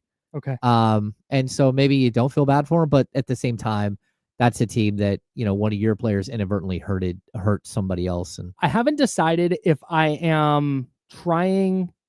I feel so bad for Mavs fans. Seeing the way they've reacted to this and just had the rug pulled out from under them, I feel genuinely bad for a Mavs fan. But at the same time, I would like to see Nico Harrison's move crash and burn. I'm in a weird place with the Mavs right now. But as long as they're losing and it's helping the Kings, then I guess I'll pull for them to lose. okay. But I feel really bad for their fans. They're in a bad place. I think they're in a really bad place. And, you know, even if you look at the way that they didn't get very much for Luka, they got a first round pick. They didn't even get multiple first round picks. Right. It's like not only did you get you gave him away. You didn't get Dalton Connect, Oh, and God, your stars now are old and injury prone. man. I mean, I between Anthony Davis and feel Kyrie so Irving, bad for those people. are there two more injury prone like star level players than those two? I don't know. Like, Zion, maybe. okay, Zion, we'll put him But there's in the not. group. They're on the short list. for Yeah, sure. Man, it's tough. I'm in a weird place with the Mavs. Need them to lose though. Lose. The more they lose, the better it is for the Kings. They won last night. The Timberwolves also lost last night. That's good for the Kings. We'll tell you why. We'll also do some scoreboard watching. The handoff coming up in about 20 minutes right here on ESPN 1320, Sacramento's sports leader.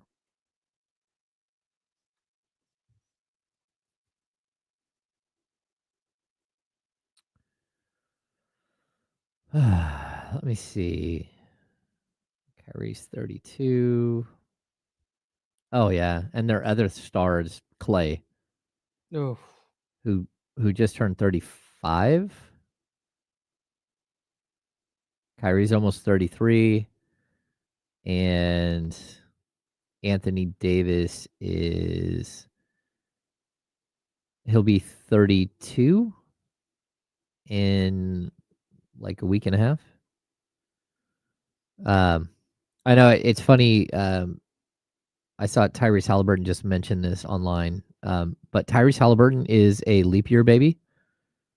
So I think he's really by actual birthdays, he's only like 7 years old, 6 years old. But happy birthday to Mr. Halliburton, who does not turn Here's 25 tomorrow. 25. Yeah. Yeah. That's my biggest pet peeve. Not pet peeve. It's not my biggest pet peeve. I have so many more pet peeves that are bigger than this. This is a thing that irrationally annoys me. Is the question of, man, if you have a birthday on February 29th, when do you celebrate your birthday? March 1st. It's the day after the 28th. It's not that hard. February 29th, it's only once every 4 years. Yeah, that's the day after February 28th. Yep. So every 4 years, you have your birthday, but then the other days, you're just March 1. Yeah. Not that difficult. No, I get it. Yeah. I still think it's funny. Like watching like he said he's going to celebrate both days, the 27th and the 1st. I'm like, hey, you do Love you. that for him. Yeah. It would suck to be a tattoo artist, man. I have an appointment today, and I hit my guy, and I was like, I'll be there about 2, and he's like, no rush, I got an appointment till 3, blah, blah, blah. He just texted me and said, this guy bailed on me 10 minutes before his appointment. Oh. It sucks. And how long is the... Let's see. So he just so I'm guessing it was about 11 o'clock.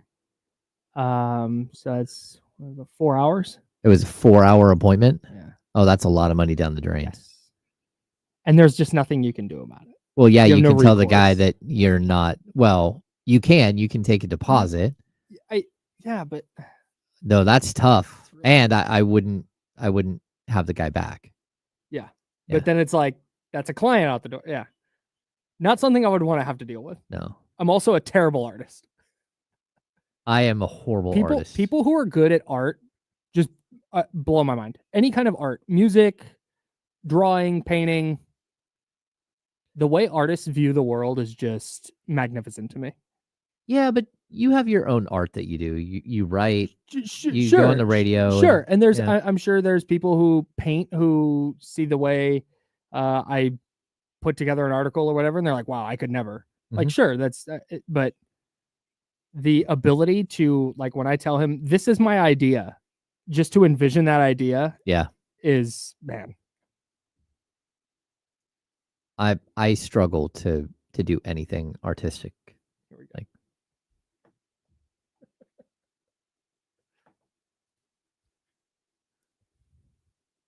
Now, back to the Insiders with James Ham and Kyle Madsen, brought to you by Jiffy Lube on ESPN 1320. James there, Kyle here. Talking a lot of basketball today. oh, we talked baseball with Mark Kotze. Oh, that's true. Mark Kotze did join us. We talked football, the Devo. A good point. I found out yesterday, real quick sidebar. So we were talking about nicknames on, we really enjoy the nickname aspect of the sports reference sites. Yes. And the thing that really grinded my gears was the fact that Big Fella is on Joel Embiid's page. Yeah. Joel Embiid does not get to own Big Fella. I agree. That is just any moderately large living thing could be Big Fella. Even people that you know in your life that are way bigger than everybody else, that's the Big Fella. Yeah. Big dog. Yeah. Big Fella. Yeah. Big cat. Big Fella. It's just, that's how it goes, right? Joel Embiid does not get done. So anyways, shout out to my guy, Kyle Brown, who does marketing for the sports reference sites. And he's in the Kyle. Yeah, well, group we met text at the Kyle meetings. Yeah. Yeah. So I said, yo, dog, how does this work? How do nicknames get on to the side? Like, what's the threshold? Here's what he told me. It's a pretty low bar. Yes. We just look for a couple sources to confirm it's legit and not some random internet nickname. Sources meaning broadcast articles, popular websites. And then he asked if he said, who are you thinking? And I was like, wait, are you my plug to just get any nickname I want on any player? Oh yeah. Can I just do that? So I told him what the thing was, and he says there's one person who oversees the whole thing, but it's like a group project, and seeing the nickname and then confirming if it's real or not just me using that nickname for somebody online. So yeah, that's how it happens. We need to make an entire thing where we say a nickname and either you have to guess the player. Ooh, okay. Or whether a good summer game. The nickname is true or not. Oh, I love that idea. So we can audit the nicknames. Yes. On Basketball Reference. Yeah. Good or bad nickname? This one sucks. Get it out of here. What if I told you there was a player with the nickname Tsunami Poppy? Oh, bro, that is Kelly Oubre. That's right. Tsunami Poppy himself. That one stays. Let's go. Also, Wave Poppy, which is another, or Shot or K9. See, Shot? SHOT? Yeah. Get it out of here. That's stupid. What was the other one? K9? Gone. K9 is like... Wave Tsunami or Wave Poppy? Yeah. Get him out of here. He's Tsunami Poppy. He gets one nickname. That's it. That's what I feel like. Okay. No, this is a great game. We'll do this summer. We're going to audit all the nicknames on Basketball Reference. So here's the other thing we need to do. We'll take submissions from the chatty house, youtube.com/ESPN1320 or twitch.tv/ESPN1320. You tell us funny nicknames that you want to give to a player, and I will refer to them as that on the radio. James, you can do the same. You can do it on the Kings Beat podcast. You can maybe even do it in the Kings Beat. We'll hit Sean Cunningham. Okay. We'll say, hey, Sean, make sure to use this on Fox 40. Make sure this gets into the copy on Fox 40. I don't know if it's him or Kirsten or whoever at Fox 40 is doing the script. You make sure to use that. We'll hit Matt George, Locked On Kings podcast. We'll be like, hey, use this nickname. And then we can go to our guy at Sports Reference and be like, look at all the places this nickname is getting used. It needs to be on there. I think this works. Okay. I'm here for it. That'll be... we'll hit Kevin John from ABC 7. Yeah. ABC 10? 7 is the Bay Area. 10. Yeah, Jake Aiden at 13. Yeah, Jake Aiden, of course. And just... We'll be like, hey, look at all this TV copy using this nickname. Look at the kingsbeat.com using this nickname.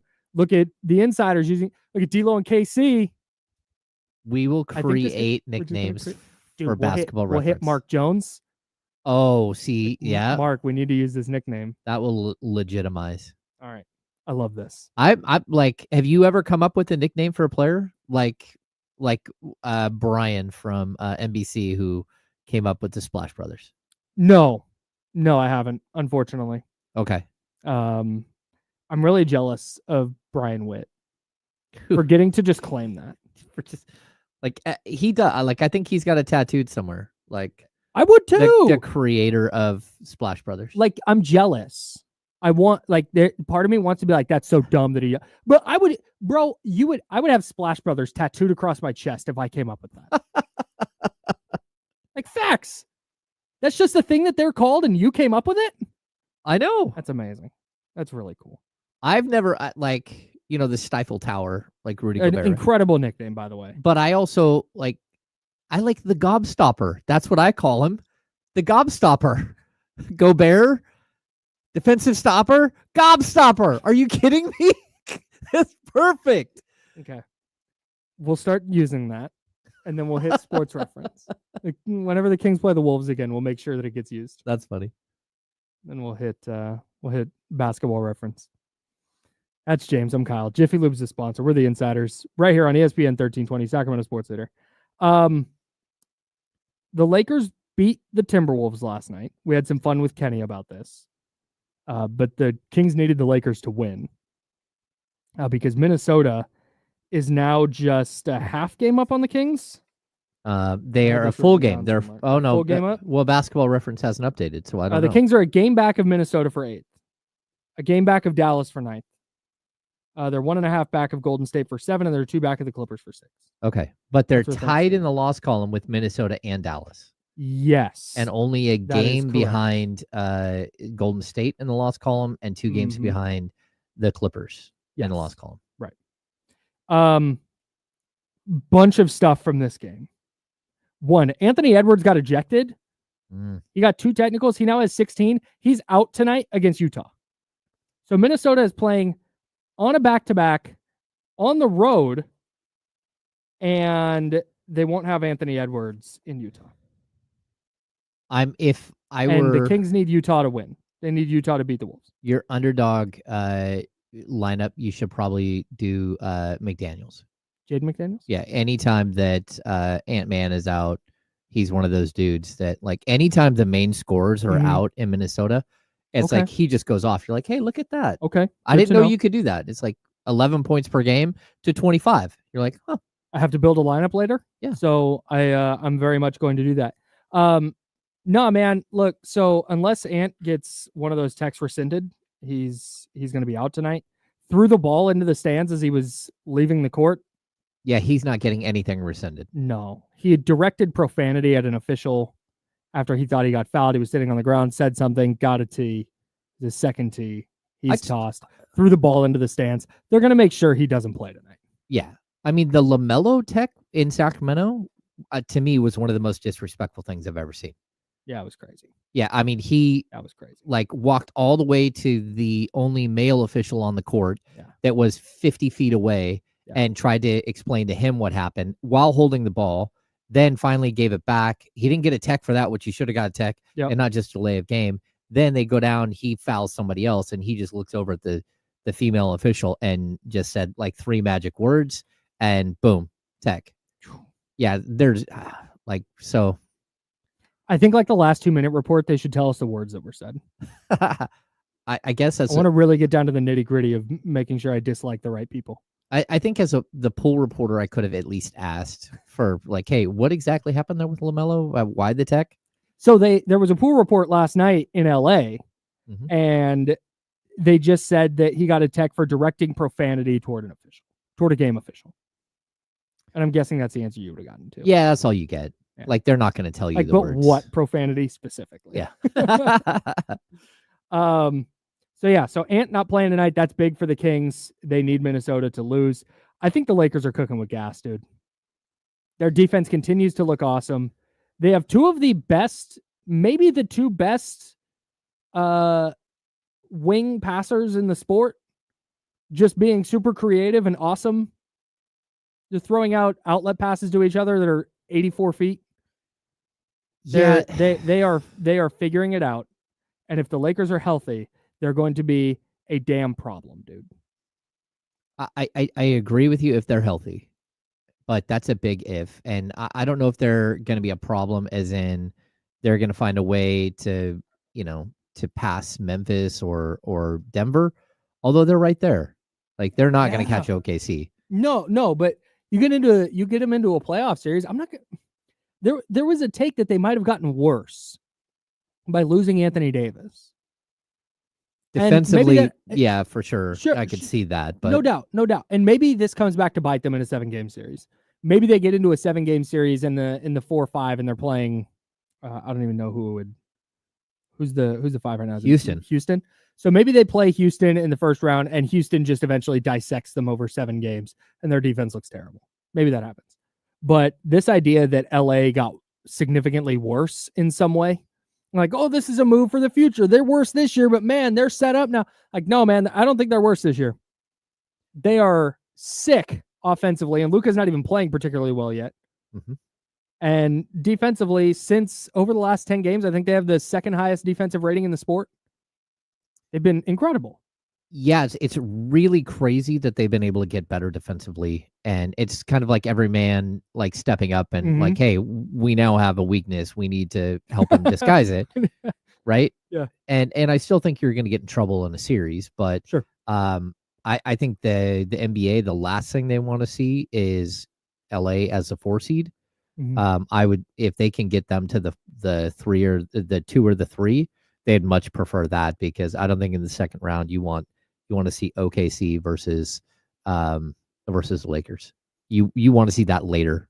Oh, for sure. Yeah, you want to see it later. No doubt.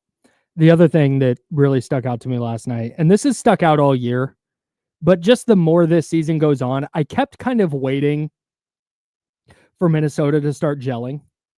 Because remember, this is a team that went to the conference finals last year. Yeah. I kept, and Ant has looked like he's taken a step up this year. And I kind of kept waiting for things to lock in for them, and they're going to really, second half of the year, they're going to be really good. It's going the wrong direction. Minnesota might have just torpedoed themselves with the Karl Anthony Towns trade. Yeah. They might never recover. And that was not a thing that I didn't think Julius Randle was a very good fit, but I thought they'd still figure it out. I think Chris Finch is a really good coach. Anthony Edwards is one of the bright young stars in the sport. Jaden McDaniels is good. You still got Rudy Gobert there. You brought in Dante DiVincenzo. You got Mike Conley there to kind of be the adult in the room. Okay, I see it. But I don't know that they ever come back from this. It's going to be one of the more difficult things because, like, for whatever reason, I don't think that there's a huge talent difference between the two, but there is definitely a play style difference between the two. And for you to lose such an important cog overall, like, I didn't think it would, like, I honestly did not think it would work out that well. I don't love Julius Randle as a player. And I've said this, like, a bunch of, like, Kings fans, you say, oh, go trade for Julius Randle. Like, no. Yeah, no. It's the classic thing. We talk about this with a bunch of players currently on the Kings. The talent is not a question. I have no questions about the level of talent the Kings have. But how do they fit? And that's the Julius Randle problem. Julius Randle's an awesome player. I don't know how he fits with any team. He's a big who has to have the ball in his hands. A really good shot creator, but not a great shooter. Doesn't play a ton of defense. What's he doing for you? Those are really difficult players to figure out how to fit in. Yeah. Like, there's a big difference between Julius Randle scoring 20 and Domantas Sabonis scoring 20. 1,000%. Sabonis scores 20, and at least 6 of them are on putbacks. You know, like every single game. And almost everything else is either a pick and roll or an occasional 3. Yep. And then some free throws. Yep. And you get to 20. With Randle, it's dribble. And then for himself. Yeah, he's got to create for himself, or he's launching an ill-advised 3. Like, there is a lot to his game that just really isn't that appealing. He's he's an inefficient scorer. And to have that as a big is usually difficult. Yep. And so, yeah, I mean, I would not have made that move at all. But at the same time, you look and you're like, okay, DiVincenzo is a better defender, you know, than what they had before. And of course, DiVincenzo got hurt and he's going to miss like a bunch of times still. He's got like really bad turf toe. Like, I think they might even, like, he might need surgery for turf toe. Oh my God. Yeah. He's only played 40 games now. He's been out for a while. Brutal. Yeah, man. I maybe they're the Kevin Durant team next year. Ant gets to play with his idol, Julius Randle, coming off the books. They made a run. Did they? Yeah, that's what it sounds like. They made a run at him, you know, right before the deadline. That's a possibility. That's one way they can recover. Maybe. Bringing Kevin Durant. You're going to get the best version of Anthony Edwards. I would agree, but you're fit a lot better than Julius Randle. Durant is just like, I mean, every single one of these trades, we forget the fact that he's 36, you know, and going into the final year of his deal. So he's going to want a new contract. Yeah. And in September, like before the season starts, he'll turn 37. And we're talking about a player who's had like an Achilles injury and everything else. But he's still great. Awesome. He's averaging 27 a night. Yep. 26, whatever he's at right now. Well, that's why they call him the easy money sniper. That is actually, no, that's his Twitter handle. Oh, is it? I like Durantula. The Slim Reaper is something that we've heard. Yep. Green Room and The Servant. I don't know about those two. I'm out on both. Eject all those. The other 3 can stay. Okay. Easy money snipers, fire. Slim Reaper. Slim Reaper's a great nickname. Durantula works. I've not heard anybody use that since like his rookie year. It's been a long time. It didn't stick. Yeah. So that one gets punted for me too. And then of course he has KD. KD is that's the one. Yeah. Is that a nickname though? If it's just your initials? Well, because everybody calls him that. I don't think just people walk around in the street. If we called Joe Brazil JB, is that his nickname? Yeah. Is it? I believe so. I don't know. All right. Well, we need nicknames for Joe Brazil. who will be with us starting Monday. Oh, yeah, he will. As our Yeah, not with us today. Yeah. He's going to be with D'Lo and KC. But yeah, starting Monday, it sounds like we've got Joe Brazil. That's right. FT, full time. Let's go. Full time Joe. Maybe that's what we just call him, FT. FT? FT Joe. FTJ? No, I'm not going to say that. That sounds bad. I feel like that's an abbreviation for something bad. I don't know. Yeah, Maybe. no. Full time Joe. So the Kings go into this weekend. They're in 10th place, 2 back of the Clippers for the number 6 seed, 1.5 games back of Golden State for the 7 seed, 1 back of Minnesota for the 8, and 1 back of Dallas for the 9. And the only one of those 4 teams going the right way is Golden State. The rest of them are at best treading water or going the wrong way. So I got to tell you, for as much as we've complained about where the Kings are at, if you win, what'd we say? They're 2-1 in those 11. Means they need to go 5-3 to get to 7-4 in those 11 games. They got to go 5-3 in the next 8.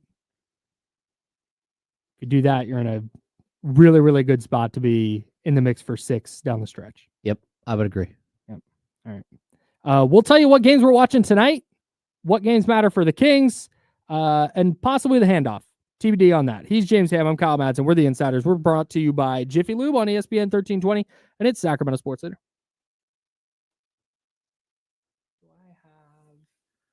I was distracted by I'll be right back. this hilarious thing that I'll show Kyle as he walks by.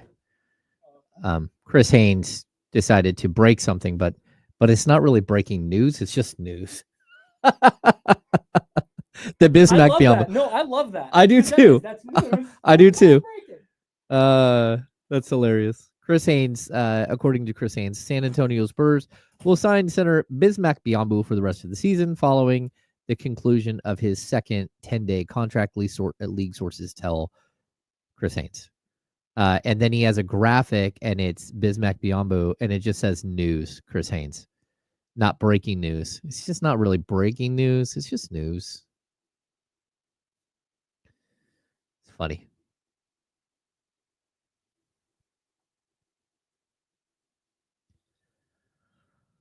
Oh, I think we have Joe is here in the building.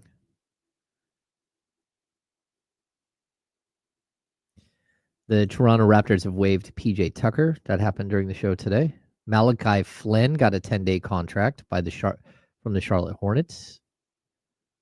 Wow.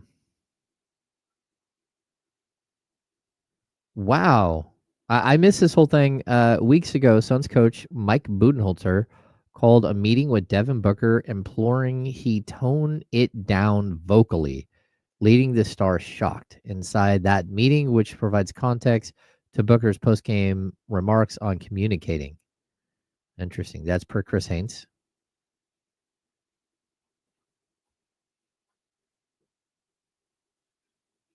Hmm.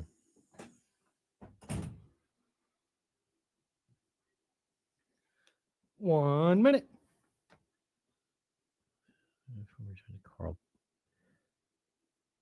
All right. 1 minute. God. Jokic's points, rebounds, assist number tonight is 49.5.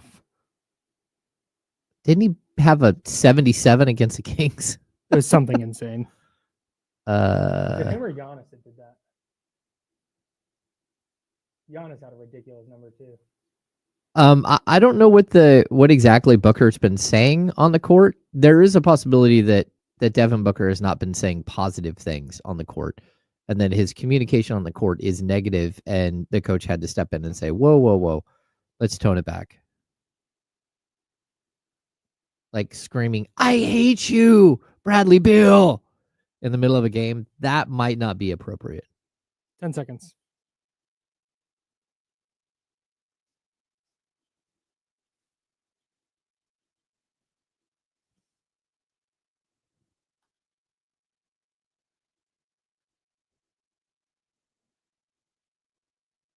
Now, back to the Insiders with James Ham and Kyle Madsen, brought to you by Jiffy Lube on ESPN 1320. Kyle here, James there. I'm putting together my underdog lineup for tonight. All right. All right, Minnesota, Utah. Here we go. You said Jaden McDaniels. His points number is 18.5. Oh, see, that's high. And that's what I'm talking about. Like anytime, yeah, that's high. You don't think Jaden McDaniels can give me 20 with no Ant? Maybe. Do we like Jaden McDaniels higher than 18.5 or Naz Reid higher than 19.5? Ooh. I can go Naz Reid higher than 2.5 3-pointers made. That feels like easy money. Boy. Ooh, if I go higher on 3.5, I get a 1.19 times multiplier on higher than 3.5 made threes for Naz Reid. And he's probably going to start. Man, are Jaden McDaniels and Keegan Murray like the Spider-Man meme? Are they? Ooh. Please explain. Both good defenders. Okay. Jaden McDaniels right now, 12 points, 5.8 rebounds, 1.8 assists. He's shooting 46.4 from the field and 32.5 from three. That sort of sound like Keegan Murray part two. It does. And Keegan's way cheaper. Yeah, so Keegan Murray's averaging 12.2 from points, so 0.2 more. 7 rebounds versus a 5.8, 1.4 assists versus 1.6 assists. He's shooting 33.2 from 3 and 44 from the field. So less from the field for Keegan Murray, slightly higher from 3, but that sort of seemed very similar. Yeah, interesting. Okay, I've got my underdog lineup for tonight. I'm just going to do it right now. I've got Cam Johnson. And if you would like to play along, download the Underdog app. Underdog Daily Fantasy, it's hella easy. Yep. Super easy. You pick higher or lower on at least 2 player stats with their pick'em game. And you can win up to 1,000 times your money just with your basketball takes, or maybe your hockey, baseball, every sport you can think of, all your favorite players, all your favorite leagues. They've got him at Underdog. I'm going Cam Johnson against Portland. I'm going higher than 17.5 points for our guy Cam Johnson. I'm assuming he's playing. Okay. I'm going to go higher than 17.5 points. As good as Portland's defense has been over the last few weeks, I think Cam Johnson is going to go higher than 17.5 points. Naz Reid, I'm going higher than 3.5 3-pointers made. I think Naz is going to start tonight. He's going to play against Utah. And no Ant. So those threes are going to go up, and I think Naz is going to take a lot of them. 3.5 is a big number. Like attempts or makes? Makes. Whew. Okay. Naz Reid, man. All right.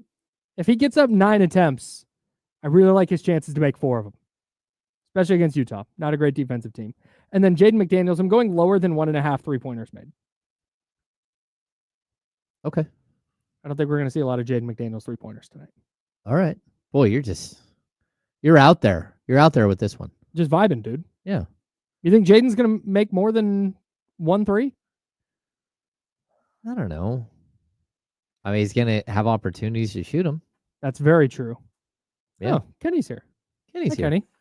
Hey, before handoff. Go ahead. Oh, so I didn't log into. What did I log in? I can't remember. Hey, while he's doing that, I got to do the thing at the end of Underdog. Oh yeah, my bad. I got to tell everybody. No, I forgot. I would love for you to play along. Maybe you hate my lineup. Maybe you're like James. If you do and if you want to fade that, download the Underdog app and sign up now using the promo code KyleM to unlock a special offer of up to $1,000 in bonus cash when you make your first deposit. Join in on the fun when you sign up with promo code KyleM. Claim your special offer today and get up to $1,000 in bonus cash instantly upon first deposit. Must be 18 plus and present in a state where Underdog Fantasy operates. Terms apply. Void in Colorado. Concerned with your play? Call 1-800-GAMBLER or visit www.ncpgambling.org. In Arizona, call 1-800-NEXT-STEP or text NEXT STEP to 53342. In New York, call the 24/7 Hope line at 1-877-8-HOPE-NY or text HOPE-NY. We love Underdog. Yeah.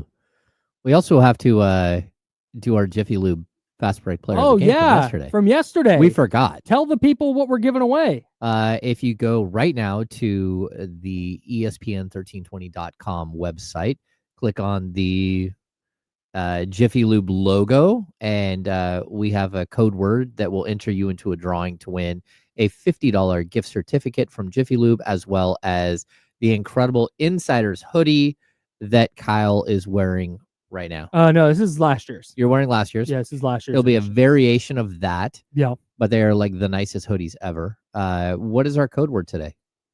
Breakout. Breakout. In honor of Keegan Murray having a breakout game, scoring 20 points for the first time since November 24th in their game a couple of nights ago. Breakout. BREAKOUT. All one word. All one word. Let's get Kenny Caraway in here. It's time for the handoff. What's going on, guys? What's happening? It's time This now is happening. for the handoff. Taking the handoff from James and Kyle. We made them. We're using them. Here's KC, Kenny Caraway. I'm not mad at it. I'm just glad they cleaned up a little bit. You got the full Kyle Madsen experience last night during the Warriors game, by the way. Yeah, Kyle. I want you to know. I want you to know that I started leaning into the bit on Oh no, purpose. I saw you. Okay, I saw you okay, working. okay. I saw you All working. right. But the first 3 texts, I think, were legit. They They were look really bad. how you felt. The first couple were bad. The first couple were legit. I said, was it a 25-7 run? Because I was like, yeah. Yeah, you said 25-7 25-7 runs coming. It had to be something like that because they were down 17 Yeah, before and then Steph hit the half quarter. yeah. And then next thing I know, when you text me again, I wasn't following. Yeah. And you text me, I was like, oh, what's the score? And they were like up 10. They have the most crazy trailing by and then leading by stats I've ever seen this season. They were down 17 and then we're up 12. Mm. But didn't they have a And game? then held on to win. I thought they had a game earlier where they're down 30. Chicago. Yeah, Chicago. Yeah, And then they won by Super 20 Bowl something. Saturday before the Super Bowl. And they was getting beat up. Yeah, they were down 25 and ended up winning by like 30. That's ridiculous. Sure, man, whatever. You know, I was listening earlier. Shout out to you guys. Insiders, one of my favorite shows. You guys were having the under 25 draft. Yeah. And Would you like to make a team out of the remaining players? I mean, well, I don't know if I'd want to make a team out of them. I thought LaMelo maybe should have got a little more consideration. Yeah, no doubt. Nobody mentioned Jalen Green. Like Jalen Green, he might be the most underrated player in the game. Guy's averaging 21 points a game, and people look at him like, oh, it's whatever. Yeah. Like, and he's like what, 22 or something like that. So here's the problem I ran into with this bit is I started trying to build a team instead of just drafting the best players. Mm. And so a guy like Jalen Green, I'm going, that's a little repetitive with Ant. Like I don't really need. So that's why. But no, I tried to make the list.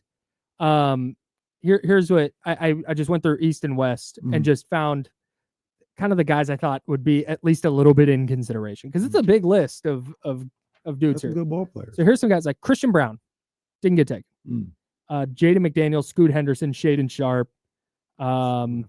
Jonathan Kuminga, Keegan Murray, Jaren Jackson's still 25. He's about to get a crazy contract. Yeah, he is. I think it's like $350 million. Yeah, he's gonna get a super because he max. qualifies for everything. Yes, Well, he because he's gonna win. qualifies, He's but- gonna win DPOY this year, and he's gonna qualify for. They're super gonna max. give it to him. He's gonna get it. I'll see it. Mobley might, if the Cavs continue having just the best defense in the league. He might get it. I feel, and I'm with you. I'm not a big fan of Jaren Jackson, but I think he's more deserving than Evan Mobley. And Evan Mobley's dope. He's a dope ball player. But Jaren Jackson, like, I don't like watching him, but he is a force as a defender, and he can score. I hope they give him that contract. I do. You know who's on this list that I don't think would really get consideration, but he's one of those players that I just like have an aversion to because of Laker fan. Is Max Christie. I think Max Christie can actually play. He can play. But he got that 4-year, $32 million deal, and Laker fan was like, "What a steal, Max Christie! He is next." I was like, "Relax." It's like, all right, I get it. Max Christie can hoop a little bit. I like Max Christie. He can hoop a little bit, but you gave a lot of money to a guy averaging like 3 points a game. $8 million a year for what he's doing Isn't now. He had like 11 or 12 this year. Yeah, he's good now.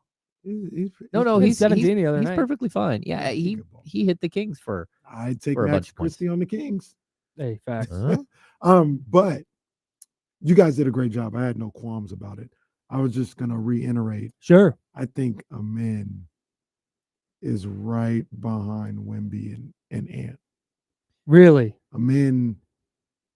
Do you put him? So remember the bit started because of Paolo. Mhm. It went Wemby 1, Ant 2, Mm. and then Paolo 3. Yeah, I put him ahead of Paolo. Put him ahead of Paolo. He's not better than Paolo today, Yeah. but I see it. Okay. I see where it I don't could go. hate that. I think I put it in the chat when you guys were doing it, but he could be the next Kawhi. That's how I look at him. It depends on how he's currently taking the leap we kept waiting for Keegan to take. right. Oh yeah. It depends on how his offensive game progresses. Mm-hmm. No doubt. If he's able to create a little bit more, if he gets that jump shot and the 3-point shot going. So there's still some questions to be answered. Mm-hmm. But if he improves on just those two things, like really, if he just improves on the 3-point shot next year, and then maybe a little creation after that, because he probably has more creation than we realize. Yeah, the defense is there. Yeah, the athleticism is there. The the desire, and I know that's silly because it's like intangible, but that dude wants to be good. There was when the De'Aaron Fox stuff was going on, and people were in the chat. And I understand, we just having a good time, but they're like, "Yeah, De'Aaron Fox, let's go get him in." I said, "I'm in," like almost tongue in cheek, but almost reality. Might be like a top 5 untradeable player in the league right now. Yeah, like you could ask for him, but you were getting Jabari. Houston is exactly. Houston is insulted if you ask for him. Yeah. You could have probably, I mean, there's a possibility you could have got Jalen Green. You could have maybe got Tari Eason, but certainly Cam Whitmore and Jabari. I think you could have got Jabari out of them. Did I get rid of my rundown already? Oh, no. I don't know. I got to go through scoreboard watching. Oh. Where are we at? There it is. Okay. We actually got, we got 2. I think a lot of people thought we would get 1 of the 4 last night. We got 2. Yeah, you got you got the Pelicans beating the Suns, and you got the Lakers beating Minnesota. Yeah. You nearly got 3. The Magic tried to claw their way back into that one. Got 4. Steph was sick. We nearly got 4. I was texting Kyle about that one. I said, hold on, the Hornets 3-point game. Hornets, and then the Mavs going like a 7-0 run. Yeah, it's tough. Put the game away. Tonight.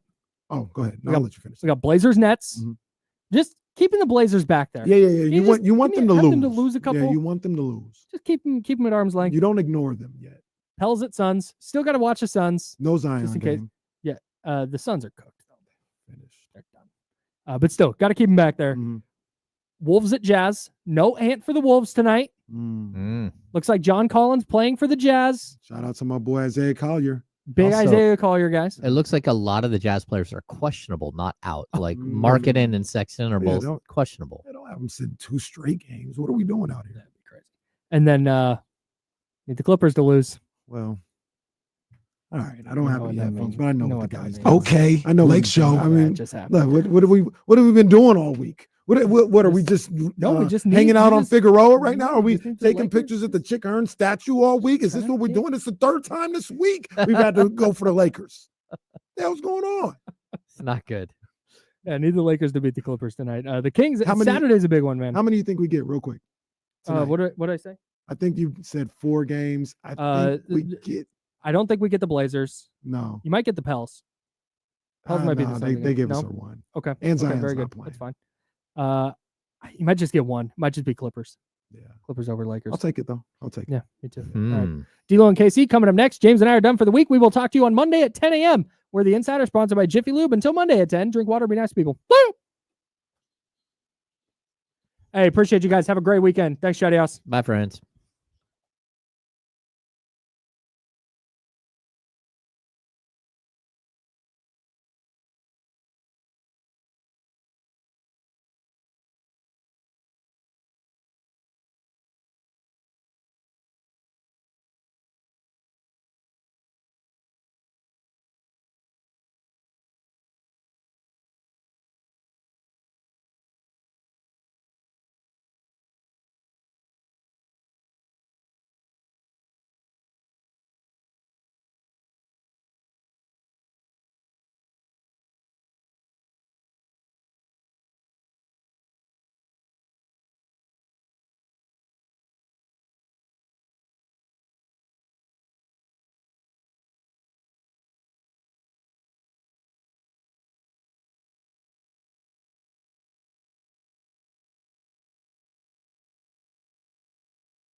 We got you, Joe.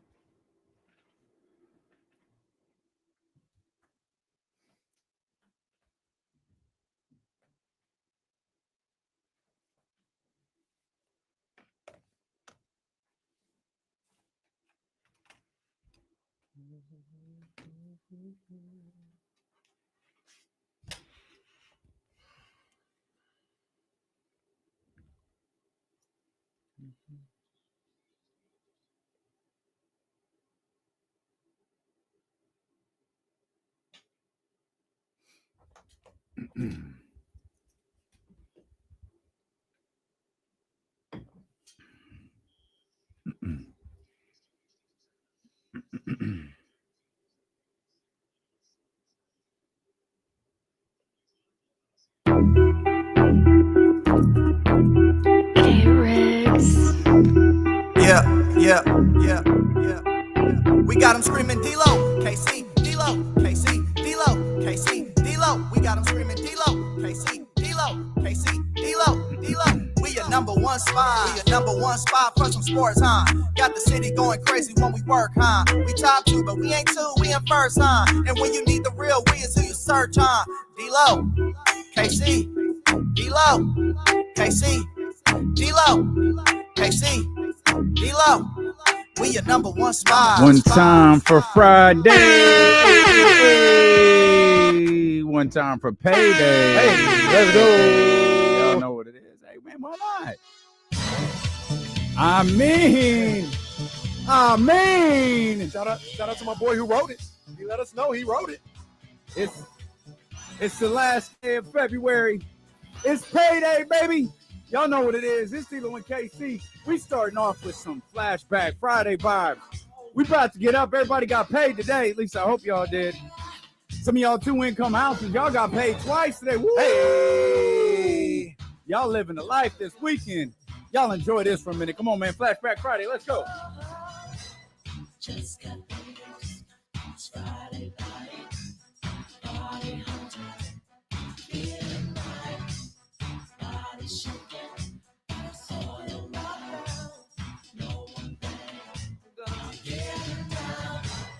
Check the mirror, I'm looking fly. Down up the posse, jump in my ride. Radio rocking, a monster jam. Feel the rhythm, pump up the sound.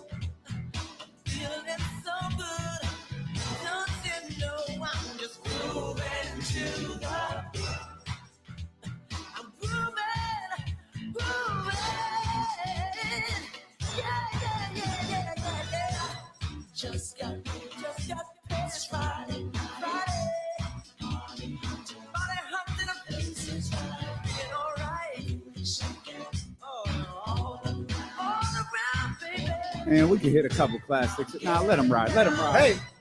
On the floor, rocking to the beat. All way, you sure look sweet. Fine young lady, standing by. Come on, baby, sweet as the light. Come here, girl. You look so sweet and you're moving to the beat. I'm tired of all these boring parties. Why don't we get on down? Come on, let's get on down now. Yeah, vibes are good. We got stuff to talk about. We can stay with the class. Let's play the classics here though for a minute. I mean, we here. We feeling good. Come on, man. Y'all know what it is. We up here. We gotta talk about Steph Curry dropping 56 last night. We got Kings basketball coming up this weekend. LeBron James very quietly 33, 17, and 6. Come on, man. We're gonna talk about it. You made me happy. This you can bear.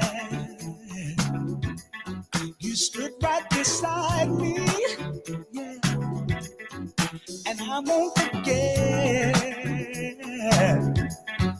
And I really love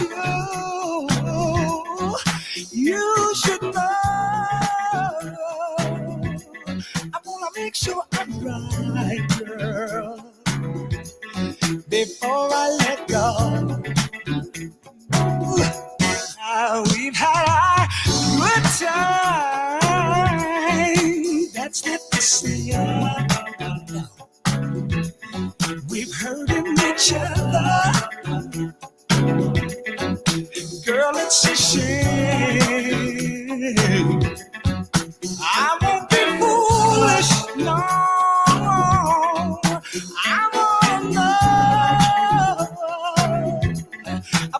make sure I'm right, girl. Before I let go, yeah.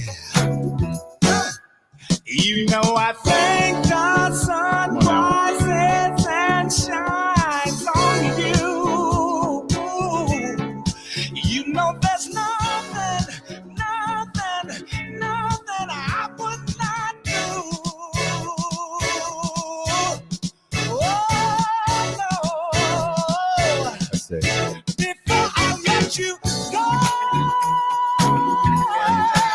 We got to do one more. You know, we always work in threes. We always work in threes. Hey, it's a grown folks party here today. Shout out this Christmas. Big ups. We're going to talk about these old dogs cooking the NBA last night. We're going to talk about two new contenders in the Western Conference also.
That's how we starting the day right there. Yes, That's how we sir. starting the day. Hey, Come on, real man. quick, Jesse's out taking care of the puppy. How many of them records that I just played you know? No, actually, I was just saying I don't know any of these really. I know the Friday night one, the Friday one. But I was really just telling Kyle, I was like, I was just saying, dude, I missed out on all this, and like, this is really good music. That's literally what I was just saying. Hang with us long enough. Let's do it. We got you. Yeah. So how many We got you. Playboy Cardi songs do you know? A lot. Yeah. Yeah. All right. A lot. I'm gonna be honest. Yeah. No, it's good. It's fine. No, It's it's fine. good. Next time, lie to us. Sit Matter down. of fact, I Joe, got do you. you even know I'm what already this sitting. means? Quiet Coyotes, right? No, okay. all right. All right. Sit down, Joe. You sit down. Sit down. All right, man, come on. Man, Joe Brazil. By the way, no, let's bring Joe back in here. Joe Brazil, newest full-time employee. Come on, man. ESPN 1320. Thank you guys. I appreciate Come it. on. Shout out to my man Joe. Full-time producer He for been the grinding, man. Insiders. Yeah. He been It's grinding. good stuff, Joe. We're proud of you, Yes, bro. indeed, bro. Thank you guys. Proud of you, Yeah, Joe. thank you. I'm stoked to be here. No, as we're gonna always. fix your problems with music. Let's man. do it. That's He good said stuff. wild coyotes. Yeah, that's all right. Quiet, yeah, What? Quiet Coyotes? That's it. What is that? I don't know That's what what it it is. What was. you looking at me for? That's I don't what know it what it was. is. I ain't gonna help you. That's what it was. It was in kinder, in No, this is elementary the school. in NWO. All No, it's right. actually- New World Order. No, that's the click. Well, true. Oh, true, okay. true. It is the click. Yeah, I'm not gonna. It's fine. That's all right. Sit down, Joe. You're doing good. We're thrilled that you're here. Joe Brazil with us for the day. What's good, man? I'm Damian Barling. The ultimate needle mover in God mode himself. He's Kenny Caraway, Yes, sir. Acknowledge me. and we are live. Worst slums of Oh, Sacramento. but they made a movie about us, so everybody's happy. Everybody is happy, man. I'm actually excited to see that. I want to see that. Sure. I mean, they're not going to DPH, but it's no. okay. We knew they wouldn't. I mean, come on, man. Let's call it what it is. And if they did, it was going to be like part of the comedy. Like, what? Neighborhood win? Took a wrong turn.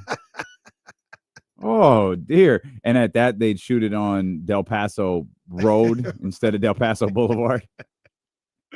Nah, it's all good. Though. Yeah, It's out in still there in the fun. Thomas. Wait a minute, that's Westlake. What is going on? I can hear airplanes. No Kings basketball last night. No Kings basketball tonight. They'll take the floor tomorrow against the Houston Rockets. Still lots of basketball. Surprisingly exciting basketball last night. Mavericks, Warriors, Lakers all win. Warriors a half game now out of the 6th spot. The story, though, is Stephen Curry. 56 points, 12 of 19 from 3. Man. Wow. His 26th game with 10-plus threes. That's the most all time. The next 5 players on that list have 25 combined games. Goodness gracious. That is his 45th game with 9 or more threes. Dame Lillard is second on that list. The man has 14. He is Jerry Ricing these 3-point records. Yeah, man. That people are That's not great. going to be able to catch. And I'm telling you, I said this at the beginning of the year, title or no title, I don't know where he's at now. I think Steph Curry can move up the greatest of all time list. He could. I can't remember exactly where I have him. I think I have him behind Kobe, Shaq, Magic, Wilt, Kareem, LeBron, Mike. Not knowing the order, he could pass Shaq, in my opinion. I got to share the podcast that Kyle sent to me. I haven't gotten to finish it, but this is a noteworthy. It is an in-depth, hour-long investigation. Oh, investigation! Goodness, what the hell went on? It's true crime. Some would say it is. That Wilt Chamberlain scored 100 points. It's fascinating. I gotta check that. My man Pablo Torre put it together. It is fascinating. Kyle sent it to me. I'm listening to it all morning. Yeah, I'll share it with you. We'll talk about it. We'll talk a little bit about it. Very, very good listen. Very, very much worth listening to. But we're going to talk more. The authority on all things Steph Curry, Kyle Madsen, will join us here in just a heartbeat. We'll talk a little bit about that with him. We'll talk some football with him. The Rams make news today. They did. Matt Stafford is not being traded. Matt Stafford was signed to a contract today, a renegotiated. I don't want to call it a contract extension. He was owed nothing. He basically renegotiated a contract to keep him in the Los Angeles, likely for the rest of his career. So that has opened some things up for the Las Vegas Raiders. We can talk to that. Of course, it's Friday. Eddie Gonzalez is going to be with us. James Ham won't. So Lord help us what that 3 o'clock hour is going to look like. Elimination Chamber preview with Bryce. Oh, that's about what happens. That is about what happens. So we've got a lot ahead. We are so thrilled that you're here with us. It's D'Lo and KC, brought to you by Sky River Casino here on Sacramento Sports Leader, ESPN 1320. Banzito, what's up, big dog? Hey, I saw it earlier, man. I think you're somewhere out here in Roseville this evening, man. Let the people know in the chat where you're at. You know, we always trying to find out. I'm gonna be working, so I don't think I'll be able to get over there, but go check out Banzito. And look, somebody asked the question. Nick asked the question. Look, unlike others, I'm not gonna disparage Gym Boys. I love a Gym Boy taco. It's good stuff, but I mean, we ain't even talking Gym Boys right now. We're talking Banzitos. And the Banzito taco just leaps Gym Boys by leaps and bounds. And I like Gym Boys. People disparage Gym Boys. I like it, but Banzito, he got the best taco in the game, man. You really do. Yes, please. Yeah, you know how to do that? Yeah. Click the bubble and then click aired correctly. I'll make sure. I'll keep an eye on the log and make sure everything runs. Or is red. You know, those are libraries to make sure everything is red.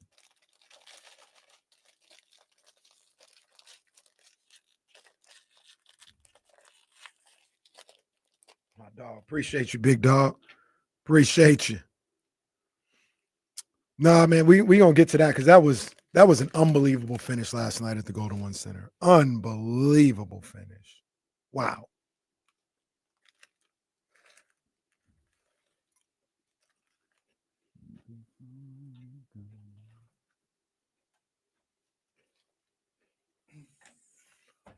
No brewski, Odie. No brewski. I actually got a soda today, man. I got me a little orange soda. It's Friday. It's payday. It's the good payday. So It is the good payday. Yeah. yeah, we good. You will understand. So call it the best payday. Some. Yeah. Some. They hit us with an extra week this month. I wasn't ready for it. I was like, hey. Mm-hmm. Hey, the hell's going on here?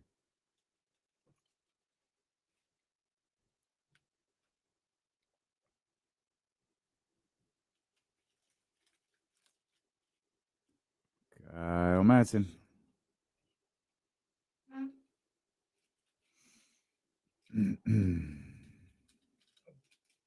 A big salute to the homies at Welch's. They are good. The best.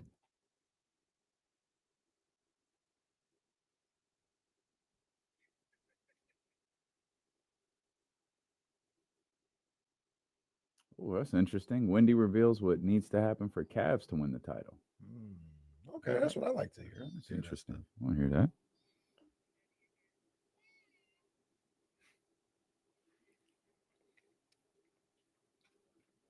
Jeannie Buss joins NBA Today Live inside the most iconic trade ever.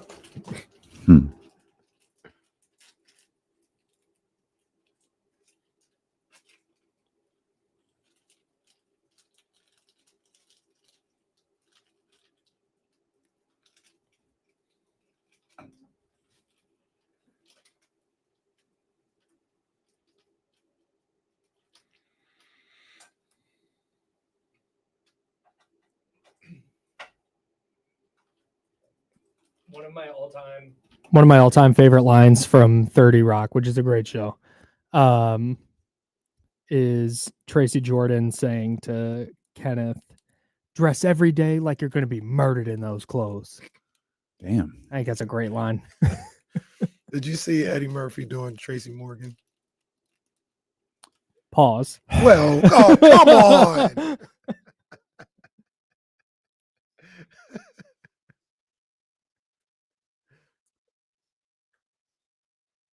Clearly, Kenny has learned nothing.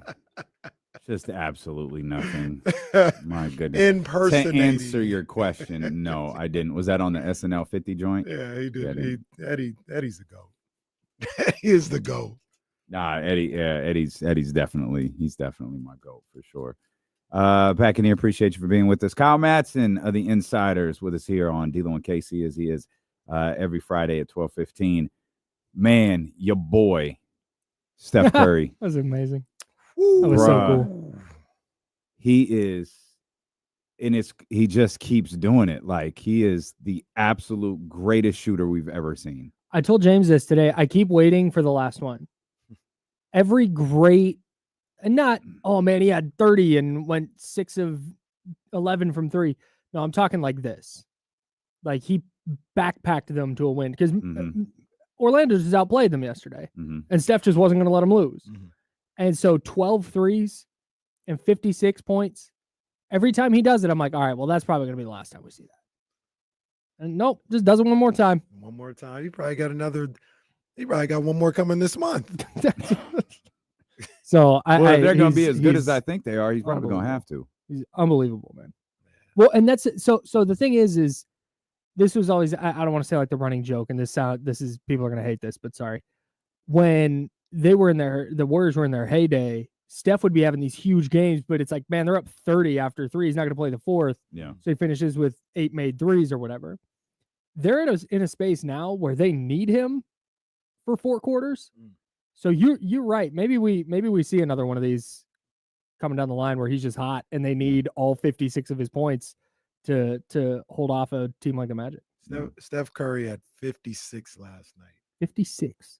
18 for Quentin Post, who can play. I like him. Quentin Post is a good player. He is.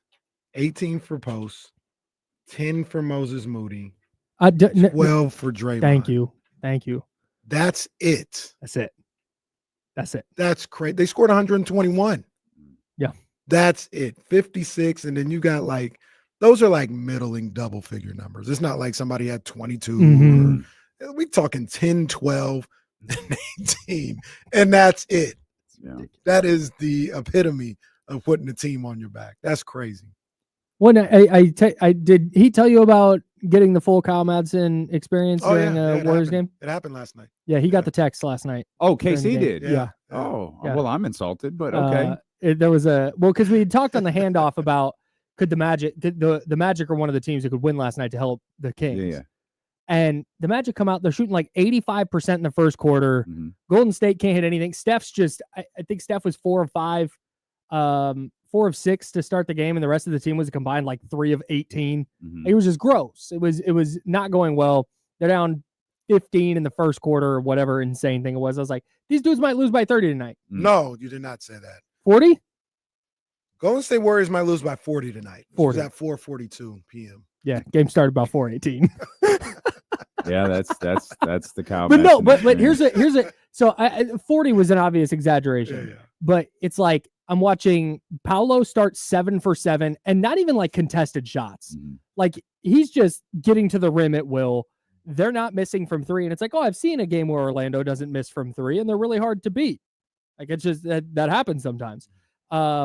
And then I'm watching Golden State really struggle, and again, I'm operating under the assumption that Steph Curry is 37 in 2 weeks. And yeah, he had a great first quarter and he might have a really great first half, but like, can he continue backpacking these dudes? And then he just did. And the Magic started missing shots and Steph started making all of his shots.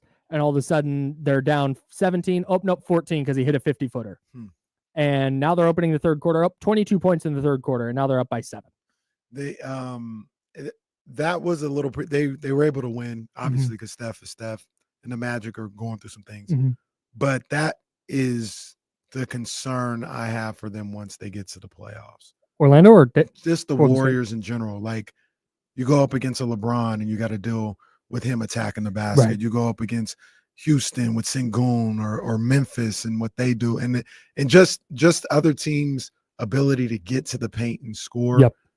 That's the thing that concerns me. I think the Warriors did a great job at the deadline getting Jimmy. I think they reinvigorated that team. And they, I think they're going to be top 6. I think they're going to be in the playoffs. But when you talk about advancing multiple rounds, that's the thing that I look at and I'm like, I don't know if they can sustain that. And Orlando kind of showed that earlier is kind of what I was getting at. To me, they now have a puncher's chance in a way they didn't pre-deadline.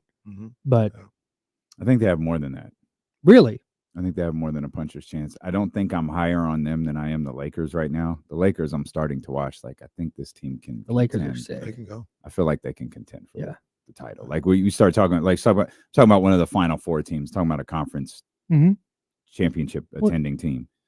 Go ahead. Sorry. Yeah, I'm not there like calling the Steph LeBron spot for the finals on the line, but I am getting closer. But I see the Lakers, and I see the Lakers. I think I have the Lakers as a title contender. I have the Warriors maybe a notch below that, but they've gotten my attention in the last, 2 weeks worth of games, 3 weeks worth of games, whatever it's been. Sure, and that's kind of what I'm waiting on. Is it's the same question I have with the Kings. Like your last couple games, okay, it's looked better, but can you string this together for an extended period of time? And that's what I'm waiting on Golden State. It's like this is what 6-1 in their last 7, and they won 5 in a row. It's like, okay, that's 7 cool. of 10. Yeah. It's like this is cool, but is this a nice month, or is this what they are now? So it's just a matter of waiting and seeing. Something else that stood out to me from last night's game, thinking about the Kings, and we talk about the trade deadline, Zach LaVine, and all this other stuff.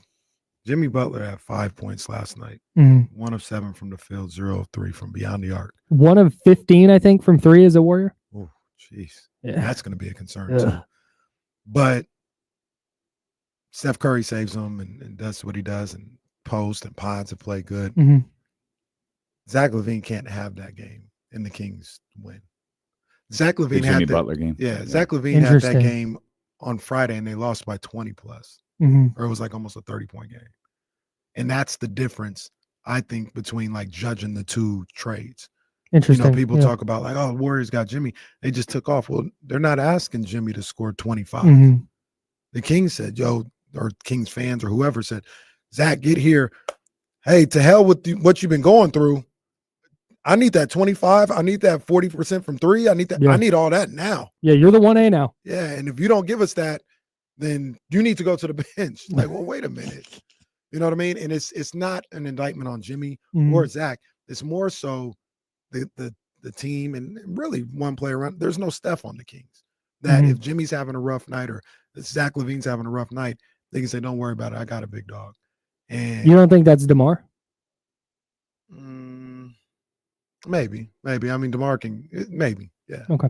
But not somebody that you're like certain that's definitely the guy. Right. And even then, I don't like 5 points on the night. Like maybe if Zach is giving you like 14, DeMar can come up with another 38 to balance it out. But like Zach LaVine can't have a 5-point game and everything be okay. Zach LaVine's also a way better offensive player than Jimmy Butler. So I don't think you have to worry about a 5-point game. True. Yeah, it's just kind of what was expected of the two, like trying to compare the two, but what Jimmy's expected to do and the learning curve that he has to get adjusted is different than Zach LaVine's. And this goes a little bit to what we talk about a lot with the Kings and the like right players, right? There's a difference between like not looking for the best players, looking for the right ones. It's like Zach LaVine, I think, is a better NBA player right now than Jimmy Butler is, just in a vacuum. But Jimmy Butler fits what Golden State needed so much more than I think Zach LaVine fit what the Kings needed. And I think that's an example of that. Yeah, that's a good point. Can Steph move up your Sorry, go ahead. Can Steph move up your greatest of all time list? Man, yeah, if they figure out a way to win another title, then yeah. What if he doesn't? Then probably not. I mean, he is running away with all of the shooting records. Yeah, it's insane. Like, it's totally bananas. He's like he's Jerry Ricing these records. Like you're not going to catch them. And then, the game is changing. So I think he's the best shooter I've ever seen, and he'll probably the game is changing. He changed it. He did, but there's a 7-year-old who is going to take 15 threes a night. When he gets to the NBA. I tend to agree with that, but my counterpoint is that the NFL has gotten way more passer friendly and receiver friendly over the last 20 years. And added games. And it's added games. And nobody is even... Larry Fitzgerald had an unbelievable career. And he would have needed to play another like 5 high-level years to even sniff what Jerry Rice was doing. So that's where I see that, like, just from a sheer volume standpoint, like someone might get there. No doubt. But I keep waiting for that to happen in the NFL, and it just doesn't. Like, it is so hard to be that good for as long as he has. Well, even to counter my own argument, even with the change in the way the game is playing, there's still only one Steph Curry. You know what I'm saying? Like, no doubt. He gets the shots off the bounce. He gets some catch and shoot. And he's gonna I don't think he's gonna stop anytime soon. So he's gonna be playing for at least another 5 years. And that's where you get into the thought of him having records that nobody will touch. Yeah. So I understand that. But the records he had to break, I don't want to say were easier, but they definitely are. Yeah, the volume's just not as high. You know what I'm saying? Bird wasn't doing this. No. So you could beat that, but I can't imagine seeing a better shooter than Steph Curry. I really can't. It's just the way it's just like I'm just amused that you countered your own argument, which establishes that you just wanted to argue with me for a brief second and then just be like, no, what I think I don't think there's any shot of anybody catching Jerry Rice. I could see somebody catching Steph Curry. Interesting. I don't think there's any chance. Also because Jerry did this till 40. Well, no, God bless Jerry Rice. No, I don't think any of that is the case. Who are Jerry Rice's quarterbacks? And who else gets that luxury? That's a great point too. Like he played with very literally 2 of the greatest that ever played. I don't know that we already look at Patrick Mahomes is just cycling through receivers and he just gets Travis Kelce every year. Yeah. I mean, That's that's why a good just part of the reason Travis Kelce is who he is. It's not shade, but part of it is Patrick Mahomes is his quarterback. No doubt. That's facts. Also, I don't want this to like not be like LeBron James and Steph Curry combined for 89 points last night. Like Good LeBron Lord, had man. 33, 17, and 6 last night. And he's the only guy who could possibly keep him out of the first highlight on SportsCenter is Steph Curry. Yep. Which is so indicative of those two over the last decade or decade and a half or whatever. I think the way I'm going to say you, Kenny, but I'm sure there's millions of people that feel this way. There's just, it feels like, and this might be wrong, but it feels to me like there's just for a section of NBA fans, there's nothing that anyone could ever do to pass MJ. Like Michael's just that dude. And there's nobody ever is going to, no matter what, MJ is that dude. That's kind of, I think, where Steph is for me as a shooter. Like I hope to live a long, full life. And I think over however many years I have left, I don't think anybody will ever get to the point where I'm like, okay, yeah, they're a better shooter than Steph. That's just not going to. But I think LeBron is that for me in players that I've seen. I don't think anybody will ever get close to LeBron in I watched him because MJ was doing MJ stuff when I was like 5. I think he won his last title when I was 7. So I don't remember. I've got Basketball Reference and YouTube highlights. So I understand he's great. Like I don't. You ever see Come Fly With Me? No. Airtime. Airtime is the one. That'll put you Never that'll put seen it over the Airtime? top. No. You watch Airtime and he talked about the rim being just like a big old bucket. Do you That'll know put you what a over the top. VHS is? Yes. Yeah, I know what I think you come could. on. Well, Airtime, I think those are you all could- on Prime. I think you could watch Airtime on YouTube. Okay. Well, I think they're all on Prime. I showed Reese like a year ago. I think it was on Prime. I found them there. There are so many lines that people have recited that come from Airtime, like the big old rim just looks like a big old bucket. Like, all right, man. Everyone. Rim just looked like a big old bucket, and he made 6-3. You would think he made 16 in the first half. 6 threes in the first quarter. Was it 36 points or 32? 32. I thought it was 32. That was the shrug game? Yeah. Yeah. Yeah. The shrug was the 6-3. Right. Yeah. This is 1992. Did you see that? Yeah. He can't believe it. He looked at you. Whose game is it? It's Michael Jordan's game.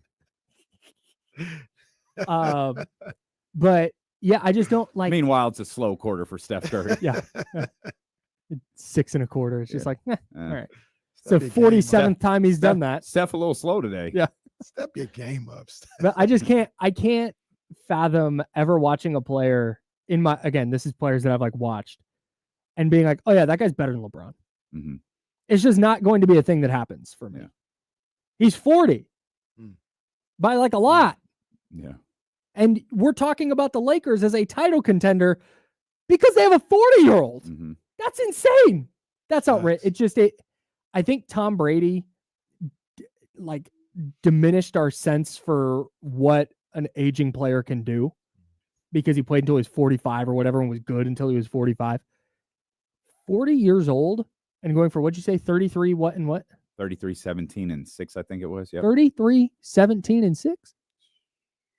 What? No. That's ridiculous. He's 40. It's insane. LeBron James, good player. They asked you, can Steph Curry move up on the list? You said without a title, probably not. Dame said earlier, because I have the list that I made. This is I've never actually like written down the list. Yeah, this one. So this is the one. This is the one that for all time. To be honest, He believes this is the definitive. Oh, this is the one. Okay, no, that's fine. KC's top 10 NBA players of all time. Got Michael Jordan at 1, which is already wrong. Kenny Caraway at 2. Well, if I was a little taller, yeah, hell yeah. LeBron James at 2. Okay. Kareem at 3. Wilt at 4. Magic 5. Okay. Shaq 6. Kobe 7. Steph 8. Durant, then Larry Bird. So do you think Steph? Well, you said no already. I'll ask you. You think Steph can pass Kobe and Shaq? Go ahead. Here's what I was going to ask. So if that's the definitive list, let's just go. There's that no route hypothetical. Right now. Okay, cool. We know. I know. Every day. Yeah, no, dude. it's the That's definitive list. That's what I have to deal with every day. What could Steph do without a title to pass? Who was next? Shaq? Kobe? What could he do without another championship to pass Kobe? Because that's just it. Like, he's done it. All the shooting stuff. Another MVP? He'd have to pass him on maybe the scoring list. He's doing it. Like, he's averaging 26th all time this year. Yeah. Like, if he just keeps doing this and he keeps like doing what LeBron's doing, just continuing to average 24, 25, 26 points to the point where he gets like 40. Okay. Like, I can't ignore, like, Shaq's the most dominant player, I think, sure, in my lifetime. I can't speak for like Wilt and Kareem and all of that. But like, I'm not going to ignore the end of his career where he got fat and lazy. I'm not going to ignore that. Kobe's, I mean, arguably, certainly one of my favorite players of all time. Like, he kind of broke down at the end. You know, that the 60 was so iconic was because even he didn't think he could do it. You know, he had all of the injuries and the body just started to fall apart as he got into his older age. Now it's 36. Like, that might still happen with Steph. Certainly hope that it doesn't. But if it doesn't, like, yeah, I have to start looking at title or not. I still have to look at, like, this dude is performing at an extraordinary level at the age of 36, 7, 8, 9. So two things. Number one, that's fair. What he could do is he could pass Kobe on the all-time scoring list. Kobe's third? Kobe's third, yeah. So he could do that. But I'll ask both of you guys a question. Are we romanticizing what Steph Curry is doing in comparison to those guys because he's making threes? I don't think so. I think it's what he does better than anyone ever. And it's like it's a superpower. No, he does though. But I asked that because career averages, he's 24.7, 4.7 rebounds, 6.4 assists. Shaquille O'Neal, we talked about how he fell off in the last 5 years. His career average is 23.7, 11 rebounds, 2 assists, obviously. Kobe, his career average is 25 points, 5 rebounds, 4.5 assists. Like Steph, we're like, Curry's past those guys or is on his way past those guys. And at the end of the day, those numbers are very similar. So like if Steph start hitting twos and stop hitting threes, would we stop romanticizing it a little bit, or do we romanticize a little bit because he's hitting threes and shooting like we've never seen before? I don't think it's romanticized. I think it's actually happening. But Kobe doing the same thing. Like at the end of the day, like when it's all said and done, the numbers are the same. But I think it's the idea of like an extended peak. Yeah, that's a good point. Where too. instead of the career arc of just like up and then down, it's like it extends up further. Yeah, and one thing that I don't think happened with Shaq didn't grow into being Shaquille O'Neal. He fell out of being Shaquille O'Neal. He didn't grow into being Shaquille O'Neal. Steph Curry grew into being Steph Curry. Steph Curry, you got the numbers in front of you, 17, 18, 14. Those are his first 3 years. That's like Giannis. You look at Giannis ain't even that high. It's like, yo, Giannis, like, he grew into being Giannis. Shaq was Shaq right out the gate. Kobe grew into being Kobe, and then, you know, Kobe Jordan, you know, became what he was. Do you guys have the all-time scoring leaders in front of you? I don't. Okay, great. Don't bring it up. Do you know the active top 5 in scoring? Well, LeBron is 1. KD is 2. This is among active players. Is Steph 3? Steph is 5. Steph is 5. Yes. This sounds crazy. Active. Is Harden on there? Harden is 3. Okay. So who's 4? We could sit here for most of the day, and I don't think I would have gotten Jeff 4. Green. No. Jeff Green's crazy. This is 21st all time in scoring. It's 21st. Give me all a time. second. It's not Luka yet.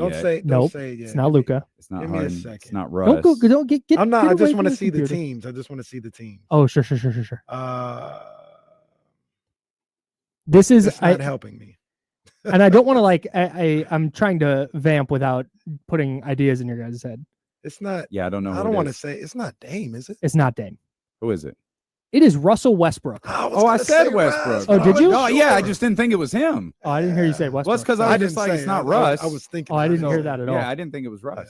Yeah, Russ is 4th among active scores, 25,876 points, 21st all time. And he's 21st all time. Wow. Yeah. That's crazy. I wouldn't have. And Steph is behind him. Steph is 1,000 points behind him. I think he's going to pass him, but that's pretty Maybe impressive. eventually. Steph behind Harden is pretty interesting. Russell Westbrook carving out a nice little niche with the Nuggets has been one of my favorite That's parts of awesome. the year. Yeah, that's awesome. You brought up Harden is actually pretty interesting.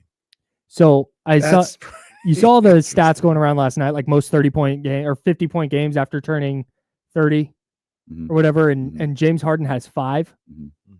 He hasn't had one since he left the Rockets when he was 31. That's crazy. Man. What are you so intrigued by James Harden?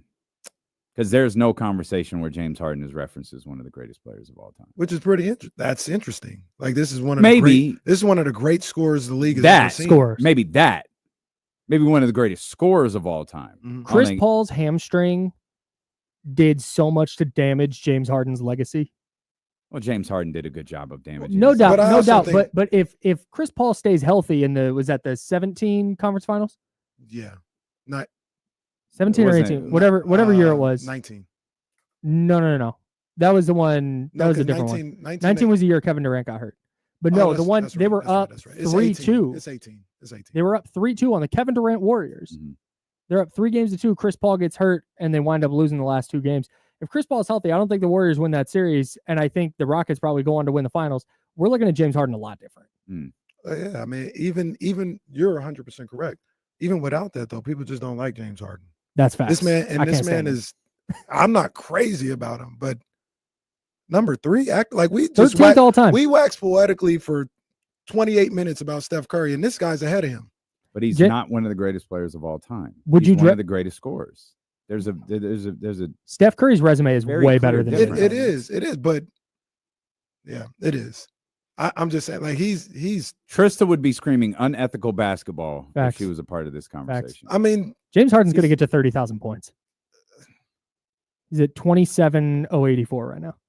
and I'm not, like I said, I think Steph is better or whatever.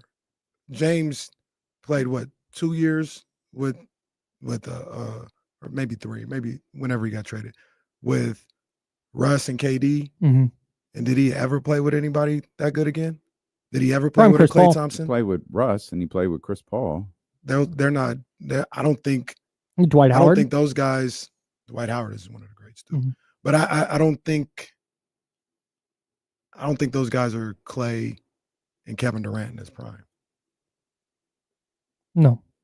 So like to just, it's one of those things we talk about. It just blindly say, well, Steph, even though he was the engine. Well, it's the just like circumstance is always going to matter. That's the point of the conversation. If you're trying to take like the player in a vacuum though, and remove all the so James circumstance. Harden didn't die in the postseason in the most meaningful Yeah, games. he's- James Harden Oh, didn't no, die. he he's did, had those for sure. moments, for Oh, sure. okay. For sure. Okay. I'm with you in this. We have those moments, but But like a better- I just a better think the one for way me- he's talked about is like kind of crazy. A better one. Like, we dismiss that he's third on that list. An I interesting don't thing. think we do. You just say, he's a great scorer, He He is a is. great scorer. and leave it at that. Like he's one of the greatest players we've ever seen. Greatest scorers we've ever seen. I don't think he I is. mean, he's a good I think assist man, too. He's I a think good he's assist one of man. the greatest scorers we've ever seen. We don't like him. We don't like his game, but I he's don't have a problem with James Harden. he has assist numbers as well though. Okay. He's I'm never going to look at him as one of the greatest players I've ever seen. One of the greatest scorers for sure. All right. We'll come back. Started with Friday vibes. Now we're just arguing about lists. James Harden. We're arguing about James Harden. Unbelievable. Speaking of KD, Suns lose again. Ugh. My goodness. We will talk about that. Dun, dun, dun, dun, dun, dun, dun, dun. You got to slow it down. That's it. You hit the button, Joe. I shouldn't even come back home. I should have just stayed at home and not come back. You got to slow it down, Charlie. You got to slow it down. That's how people differentiate the two. There we go. I figured it out. The interesting one to me is if you flipped Dame Lillard and Steph Curry. What do you mean? I don't Dame think Lillard on the Warriors? Yeah, and put Steph on those Blazers teams. I think the Warriors probably get a little worse and the Blazers get a little better, but I don't think we're talking about 4-time NBA champion Steph Curry. And we might be talking about Dame with a title. Mm-hmm. At least one. Yeah, price picks when we get back. For sure. DeMar DeRozan 6 on the all-time active scoring list. He's about to pass. He's about to pass Patrick Ewing. Good old Patrick Ewing. I saw somebody on Al Gore's internet today say that Allen Iverson is better than Steph Curry. Al Gore's internet. Yeah, I disagree. And AI is my boy. AI is a goddamn legend, dude. But let's relax. It is really difficult, and I believe in basketball to compare. It's so difficult. You know what I mean? Because of the 3-point line just kind of changes everything. It's so funny. You go through the active scoring list. It's like Steph, DeMar. Then you get down to Chris Paul, Dame, Giannis is climbing. AD, Paul George, Kyrie right there. Kyrie tied with Rick Barry. Although I don't think they've updated yet on here, so they might have. Oh no, they have. They've done that. Anthony Davis, Paul George, Kyrie, Brooke Lopez. Brooke Lopez quietly with 17,200 career points. All of well, we don't have to get into it. Brad Beal, then Nikola Vucevic. Wow. Big Vooch. Vooch has more career points than Joe Dumars. And James Worthy. All right. I'm going to get out of here. Goodbye, everyone. Appreciate you, man. Thank you. Have a good weekend.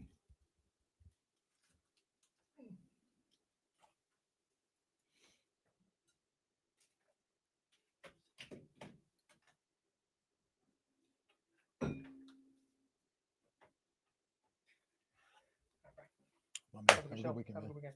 Yes, sir. Appreciate you. Have a good weekend. You too.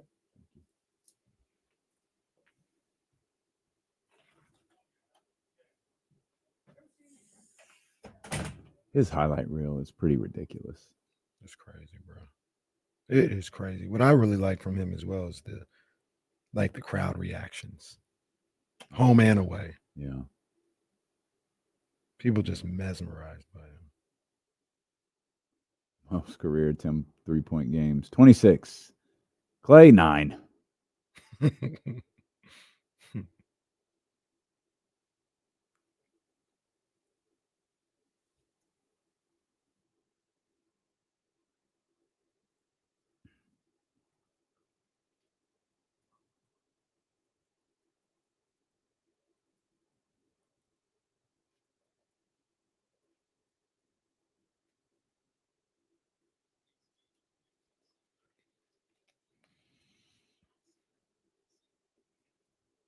Great stuff from our man Kyle Madsen, right there. Kyle Madsen of the Insiders. Yes, indeed. Yes, Looking indeed. up, watching this highlight reel for Steph Curry is just spectacular, man. Crazy, we bro. forget too. You talk about that 3-point shot. Like he finished at the rim, like he might not dunk like we're seeing Malik Monk do, or like we see, LeBron James do, or our favorite dunkers do. But he'll get to the basket and do some acrobatic layup or something that we see maybe one other guy on the planet be able to do. Yeah, he is a 3-level scorer. Mm-hmm. He is that for sure.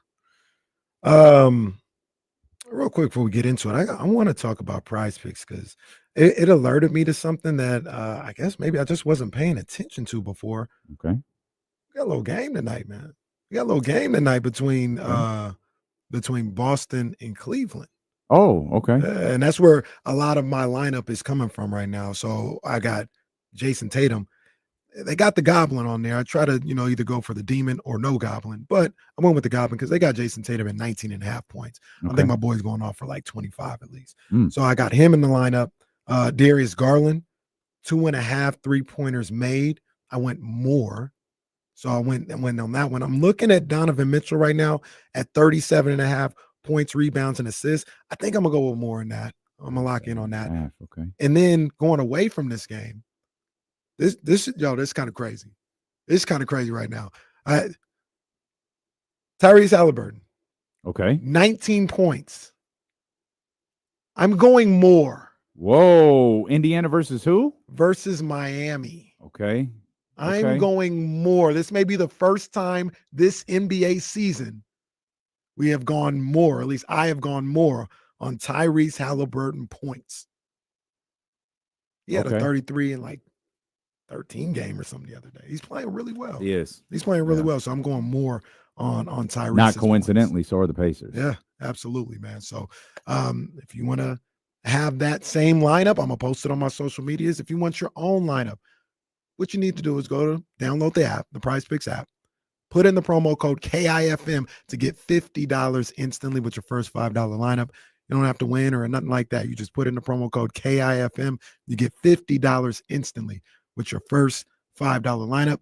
Must be present in certain states. Go to prizepicks.com for more details.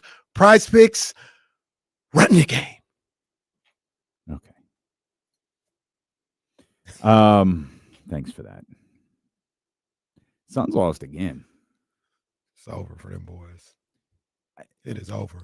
I don't like, man, they just lost again. That's 3 straight losses. They've lost 7 of 8. Book had 36 last night. KD had 28. Brad Beal didn't play. They're like, I don't know how you make an argument other than what you just said. Like, they're not good enough. They're like Budenholzer is just throwing lineups out there. Like, well, let's try this one. Well, give me Bull. Put him out there. Literally, let's try anything, and nothing is working. You know, and KD's trying to, he's saying the right things, like, oh, stay positive, do this, do that, whatever. Man, like that, you tell me they don't make the playoffs. It's like, all right, they even missed. I'm telling you, Book got hurt. KD got hurt. These dudes are playing every game. That's how. The only word that I think works is dysfunctional. This is more than just. I don't think the talent is very good outside the obvious 3, but there are greater issues than talent on the Phoenix Suns, and I don't think you can fix those. Did you see that Chris Haynes report this morning? I didn't.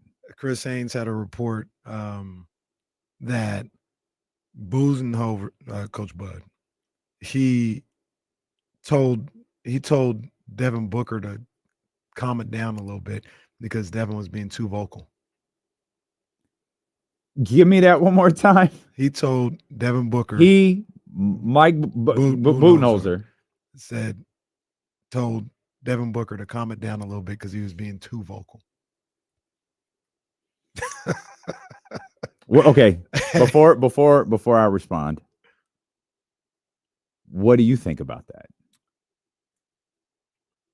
There is a world where if you felt like he was being too negative to the people around him, that you tell him to dial it back a little bit.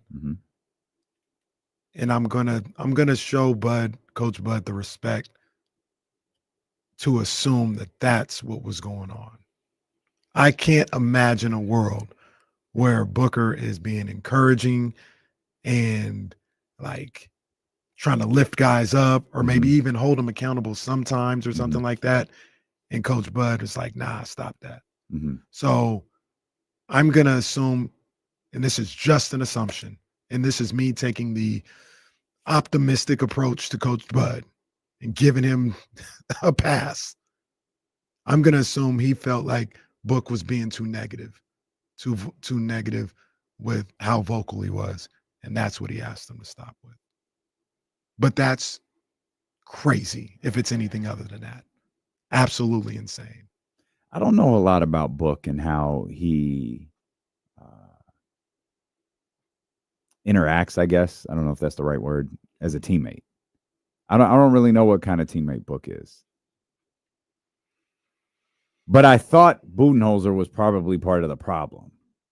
And so I'm having a difficult time of not going, haha, I told you so. But it is difficult. Like, it's not that I don't think Mike Budenholzer is a good coach. I do think he's a good coach. I think he's a very good coach. But I also question, like, this is a really unique group, this Phoenix Suns group. It's a really unique group that hasn't worked yet. And it's been so poorly it's been poorly put together. It's been a miss all around. And I'm not really sure who to blame in this. If the scenario you presented is accurate and perhaps Book was being loud in the wrong way, Book's probably frustrated. Budenholzer might just be telling him, hey, this isn't constructive. It's not helping. But I also don't know how constructive in a situation like this Mike Budenholzer is. So this is a completely head-scratching situation with the Phoenix Suns. Yeah. Even if you went into this feeling like they are void of talent, enough talent, I don't think you expected this. Like, they are just dying after the All-Star break. Yeah, so I couldn't have. I couldn't have predicted this. I didn't like the makeup of this team at all, but I couldn't have predicted this to be this bad. They're losing to everybody. They're losing to the Raptors. They're losing to Memphis. I'm not saying it is they're a bad team, but I'm saying it to say they're losing to both good and bad teams. There's nobody on that schedule that you can look at and say, they're good tonight. I mean, they lost to the Pelicans last night, and that's a side note in itself. I'll get to that in a second. Yeah, but they're just losing left and right, and I just think they're finished. Like, they're finished. And after these 2 New Orleans games, schedule's crazy. There is no, like, they'd have to play at a level we have not seen them play at against the best teams in the league for this thing to turn around. And I can't see that. Chris Haynes, he has a video that goes with it. I only read his tweet, but it says, weeks ago, Suns coach Mike Budenholzer called a meeting with Devin Booker, imploring he tone it down vocally, leaving the Stars shocked. Inside that meeting, which provides context to Booker's post-game remarks on communicating. I guess Book said something last night about communicating. So the meeting was with everyone? It says a meeting with Devin Booker. Oh, okay. It was okay. So Mike Budenholzer met with Devin Booker. Okay, got you. Imploring he tone it down vocally. He had to have been, like, for a lack of a better term, being mean. Like, that's the only thing that makes sense. If I'll say it right now, if it wasn't that, if he wasn't, like, being too rough on his teammates, or, and it was just him being vocal and communicating, and even sometimes, like, getting on him a little bit, if that's what he wanted to tone down, Coach Bud might need to be looking for a new job today. Which is crazy. That is some very Sacramento Kings-ish like operations from Matt Ishbia and the Phoenix Suns. If they got rid of Coach Bud in the offseason, 4 coaches in 4 years, and these aren't even interims. We signed these guys. Mm-hmm. Man. Well, the new coach would be the 4th coach. Right. Yeah. Right. It's who was the other one? Vogel? It was Monty Vogel and now Bud. Mm-hmm. Man. 3 in 3 years. Mike Brown, come on down. 3 in 3 years is crazy. 3 real coaches, like, no interim in there. Like, you really signed them. Mike would be fired and be getting paid by 2 franchises. Mike would be making $100 million. Matt Ishbia and Vivek Ranadive would have to have a meeting to figure out how to pay Mike Brown for the next 3 years because each franchise decided to fire him. Oh, man. Yikes. So that moves them now 3.5 back from the Sacramento Kings in the 10th spot. The Suns are slipping away. They are on the verge of getting jumped by Portland. They're on the verge of getting jumped by Portland, who have won 3 in a row. By the way, talk about keeping an eye on something. Portland's in Brooklyn tonight. Mm-hmm. Portland is getting into this play-in conversation at a very, very rapid rate. Yeah. And the Spurs are done. The Suns might be done. It may boil down to whether the Blazers can compete with the Sacramento Kings and perhaps the Dallas Mavericks in terms of competing for that last spot. Yeah. And I guess we got to put Minnesota in here too. You called it yesterday. Lakers beat the Timberwolves. You've got the Timberwolves, Mavericks, and Kings all at 28 losses. Warriors now sit at 27, but you got those three teams sitting at 28 losses. And Clippers versus Lakers tonight. Oh, come and on, the Clippers man. have 26 losses. It could be 27. Golden State could jump. I don't know the tiebreakers. Golden State could jump the Clippers tonight. Business And this picking up. man, and the Lakers pulling closer and closer to Memphis. Yeah, they're a game and a half behind. Mm. Business is picking up. Let me take a look at Memphis. Has got the Knicks tonight. Oh, that's a nice little fight. Like that. In the Garden or in Memphis? In Memphis. San Antonio, Atlanta, Oklahoma City. That's who's coming up for Memphis. They got one at Dallas. See, they got Cleveland on here. Of course, they're in Sacramento. Their schedule doesn't look particularly crazy. Only one game left against the Lakers. Looking at one other team. Oh, wow. Yeah, good for them. One game left against the Lakers. Yeah, one game left against Denver. Those are the two teams directly behind them. And I'm sorry, what's the team? This is Memphis. Memphis, that's what I thought. This is Memphis. Okay. Yeah, Memphis holding on to the 2 spot right now. Two teams that are chasing them are Denver and Los Angeles. They only have one game against each of those teams the rest of the season. Memphis, according to Tankathon, with the 9th hardest schedule left. Okay. They have a Cleveland. They got 2 against the Thunder. They have a Boston. Knicks, Nuggets, Lakers, like you talked about. So, yeah, the there race. It is. Been waiting 3 days for this tweet. Sham Sharania says Philadelphia's Joel Embiid has been ruled out for the season. That's all it says. It doesn't address what he's about to do, if he's about to do anything. I believe my interpretation of this is that's the white flag. Yeah. Philadelphia said we're out. Well, they probably were listening to D-Lo and KC yesterday. It was like, been. yo, they're right. It's probably we need to stop now. It's probably the smartest thing Daryl Morey has ever done is listen to D-Lo and KC. Yeah, they need to stop now. They need to, if they can, don't win another game this year. Mm-hmm. Yeah, that's kind of what they're going to have to do. They need that pick in a bad way. Hey, Paul, fire up that podcast. He said he's back. Philadelphia loses their pick if it's outside the top 6.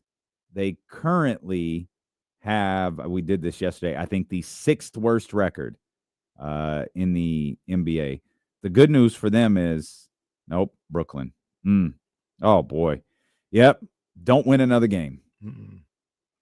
Don't win another game and pray to the ping pong balls. Yeah. Because you need some things to go your way. You need this in the worst way. The worst. Who cares what it conveys to next year? You need someone who can play basketball for you next season.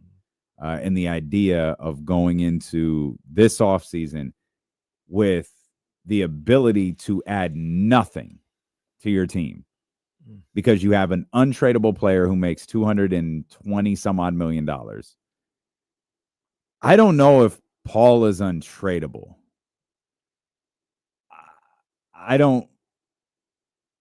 He's not untradeable. He's just not. He's probably not someone anyone's going to go, yeah, I'll do it. Well, yeah, and that return that you would get for him is diminishing by the day. I don't want to be disrespectful. I was about to ask you think you can get a 1st-round pick for Paul George at any time, like even if it's like 3 years from now? I don't think you can get a Think you 1st-round can? pick. It also depends on the team. I don't think so. It depends on the team. His contract is crazy, man. I say it depends on the team because, like, I'm just thinking of a team. OKC might say, We'll give you one of our 7 first-round picks for Paul George. Sure.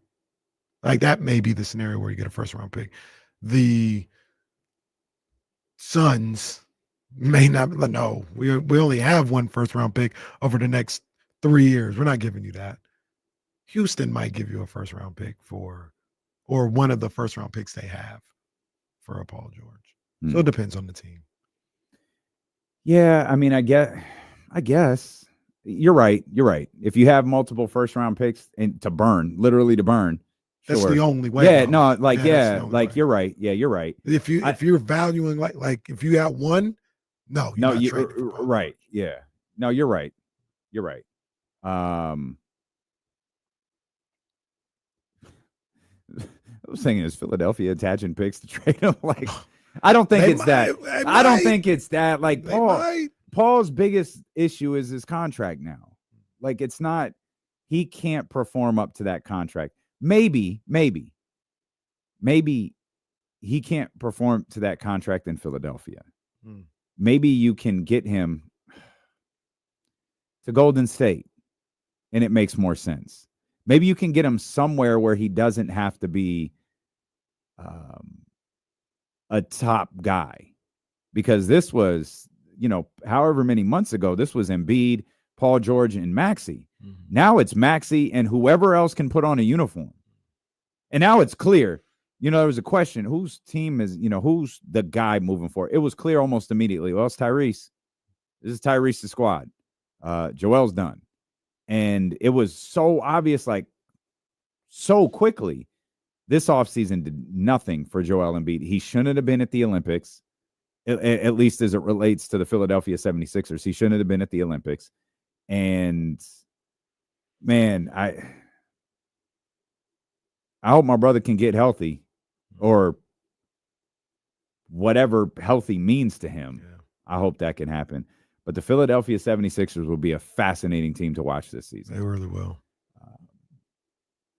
Blow up Daryl Morey's general manager career in the middle of the ocean. There can't be an argument that this man is good at his job, is there? No. I don't see it. Or like he's a guy that is, he's got job security and all this other stuff. Like, I don't see where he's done a good enough job for that to be the case.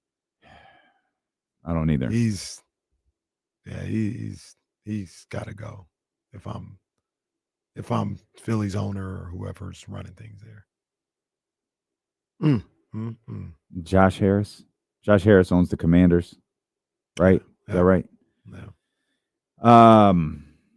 You mentioned something. I don't know if I don't want to try to guess. You said something about the Pelicans a second ago. Yeah. So I was watching that game last night against Phoenix, or at least that fourth quarter, and Zion, it was a Zion game. He was playing. Damn. Yeah, I hear you. When that guy can play, man. I know. Oh, man. And I don't know if the Pelicans or anybody else wants to take that chance. Maybe it's a 180 I've done. I can't remember what I said months ago. I'd almost be willing to take that chance. Because when he can play, he's unstoppable. You cannot stop him from putting the ball in the basket. He doesn't play great defense, and he's average at best as a rebounder. I know there's some flaws, but he is an unstoppable force on the offensive end. And he was that again last night. He was, man. 27, 10, and 11. And that is why the Pelicans keep rolling the dice. It's why he's still in a Pelicans uniform. Every trade deadline, every off season, it's why he's still there. Every fat joke, every unfortunate news story involving Zion Williamson and his extracurricular activities is why he's still there. And I don't blame the Pelicans for rolling the dice on him. Yeah. I don't blame the Pelicans for continuing to try to see this through. And I wouldn't blame a single team out there that went out and tried to make something work with Zion Williamson. Zion on the season, as I pull up his page on ESPN, and the status says out. So- Well, back to back. It's back to Back to It's back. Yeah. Oh, I wish they tell the whole story Yeah. when they put that. But 24.3, 7.5 rebounds, 5 assists tonight. Bruh. Okay. Goodness gracious.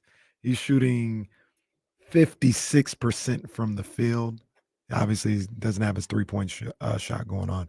He only takes half a 3-pointer a game. Yeah. But he's shooting 25% there. Free throws got to pick up a little bit at 63%. A block and a steal and a half a game. I mean, oh man, it's tough, man. That's tough to just walk away from that. Or if they offered him to you in a trade, say, nah, I'm good.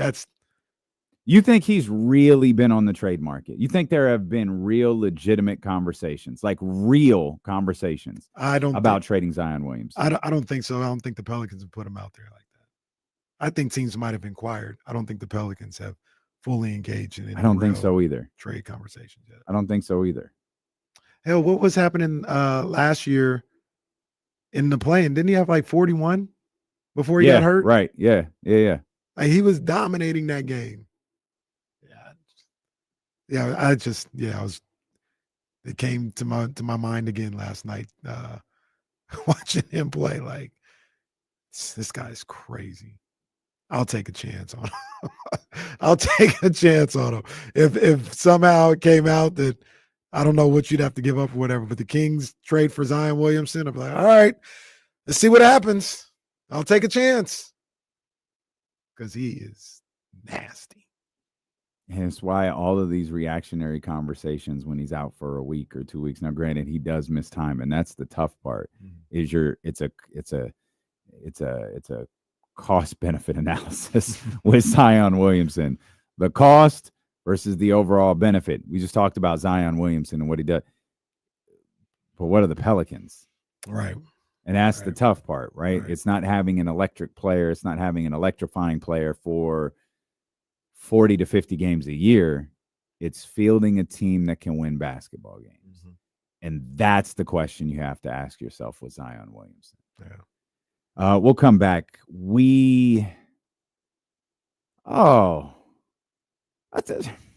Okay, couple things. You brought something to my attention yesterday that I saw today. It involves a former Sacramento King. We'll talk about it. Okay. I see the potential. I'm gonna coach my man up here for a minute. We'll talk about it. Steelo and KC, Sacramento sports leader, ESPN 1320.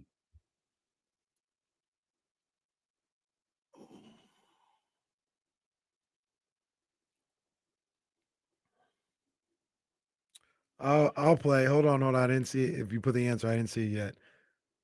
How many of Zion's 354 field goal attempts this season have come outside the paint?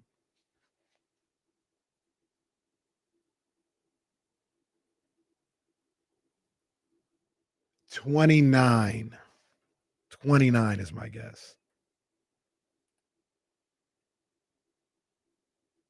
We'll see. Like a good question asker in the chat, giving people time to get their guess. What are you doing in there? Yeah. What's he doing, Joe? He's shadowing. Oh, we're writing. He's writing titles for the show today. Okay. All right. 18 was the number.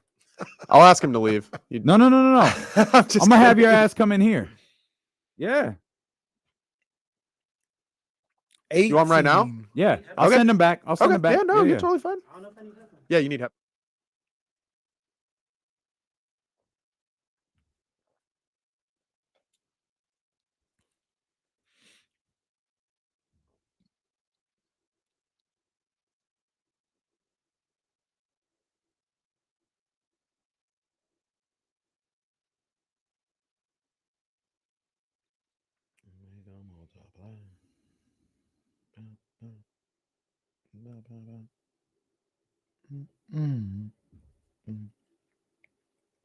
I learned. I said, bring headphones. I don't know if you remember when I came in I forgot the headphones when you guys did it was a whole thing. Spilt the pens. Yeah, so It's all right. It's okay. all right. I learned now too. But yeah, bring headphones. Spilt the pants. Oh, poor guy. What's that? I got you. Right. Look under there. Under like what? Those your headphones, Joe? Are those yours? No? Okay. That's all right.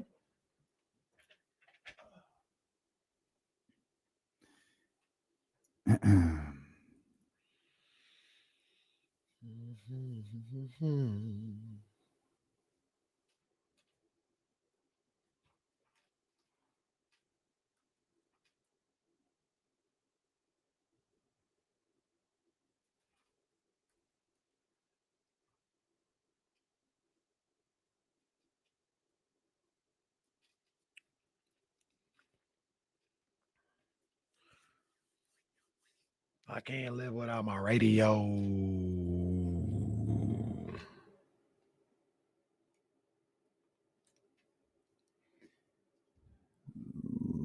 Boom, that boy right there, huh? Easy. Huh? Let's go. Yep.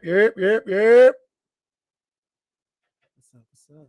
I mean, what's it mean when someone call you with a number like that? It has 1, 2, 3, 4, 5, 6, like 9 digits. It's probably Kenny's overseas bankers trying to.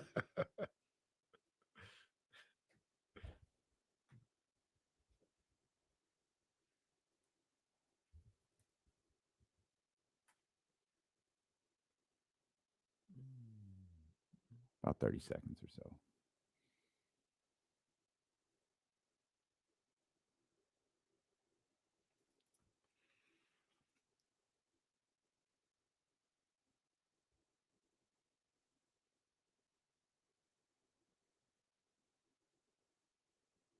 The chat's already roasting me. Talking about no glizzies in the studio. Oh. No. No.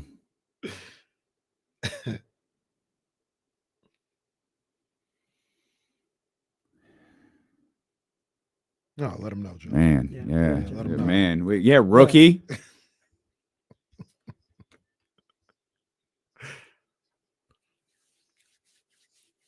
All right, a couple of things here real quick. Leezy, pull that microphone a little closer to you. Get centered to the camera. We got Leezy. Okay, on a scale. Nope, you went the wrong way. Come on, photographer. Come on, Scorsese. I gotta get in the frame. How, on a scale from 1 to 10, how nervous are you right now? I would say about a 6. You look terrified, and I don't understand why. You know, that's the funny thing. I call in all the time, but being in the studio, it's a You different like atmosphere. you work here. You with us. Like it's just us in the chatty house. You good? It's your crew. It's all the homies. Come on, man. Leezy in there working with Joe because Joe's now the teacher. Yeah. So Leezy in there working with Joe, and I'm like, hey, get your ass in here. Come Pull on, up, come on, man. Let's talk. Oh, let's Pull go. up. KC alerted me to Rudy Gay beginning his stint. Yeah, man. I as saw him a, yesterday. Yeah. ESPN personality, and I was catching up on Steph this morning, and First Take. I'm sorry. Good morning. Get Up came on, and there's Rudy Gay. Yeah. As monotone and boring as could possibly be. And it took him a few minutes. Like he got because obviously they're running Steph highlights, and you know, Greeny's like, Steph Curry, 56 points last night, Rudy. Man, boy's crazy. Oh, okay, Rudy, wait a minute now. And he got going a little bit as the potentials that Rudy's a good-looking guy, super nice dude. Well put, like he's perfectly made for TV. He's got to find his personality, his voice a little bit. It was a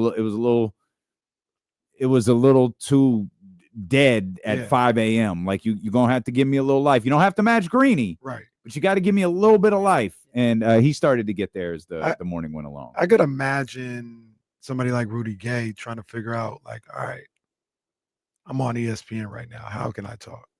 Because I seen him on Mello and what's my it's Deezus, right? Deezus is the one that was Deezus and Mero. Yeah, Deezus Mero. Deezus and Mello, they have the podcast at 7 p.m. in Brooklyn, and Rudy Gay was on there a couple times, and he was talking Like it's a podcast, it's that setting. Like he was talking, he was engaging, he was interesting, or whatever. I can imagine, and he was insightful. But I can imagine, all right, I can talk here a certain way. Now I'm gonna get up. I don't know if I can talk that same type of way.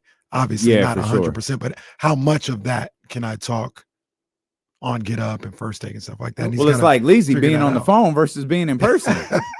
Hey, well, at least Rudy Gay didn't try to do too much. You know, sometimes when people go on those shows, they start doing a lot of hot takes and just be podding and saying whatever. So at least he was kind of like cool in what he said. But at the same time, you got to speak with some conviction. You can't get on there and sounding like Sleepy Brown. It's hard to find your tone. Like finding your tone is tough. Like finding the way, like you deliver a message that you want to be genuine, but you also want to be like engaging.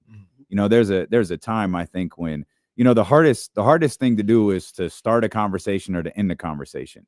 And we have to do that every time we come back from commercial and every time we go back from commercial. So those are normally the times you're like a little bit more up. But once you get settled into the conversation, your delivery can change a little bit. You're in a conversational tone. Like that's the whole point of sports talk radio. It's not to scream at each other. It's to like have a conversation about what your audience is interested in.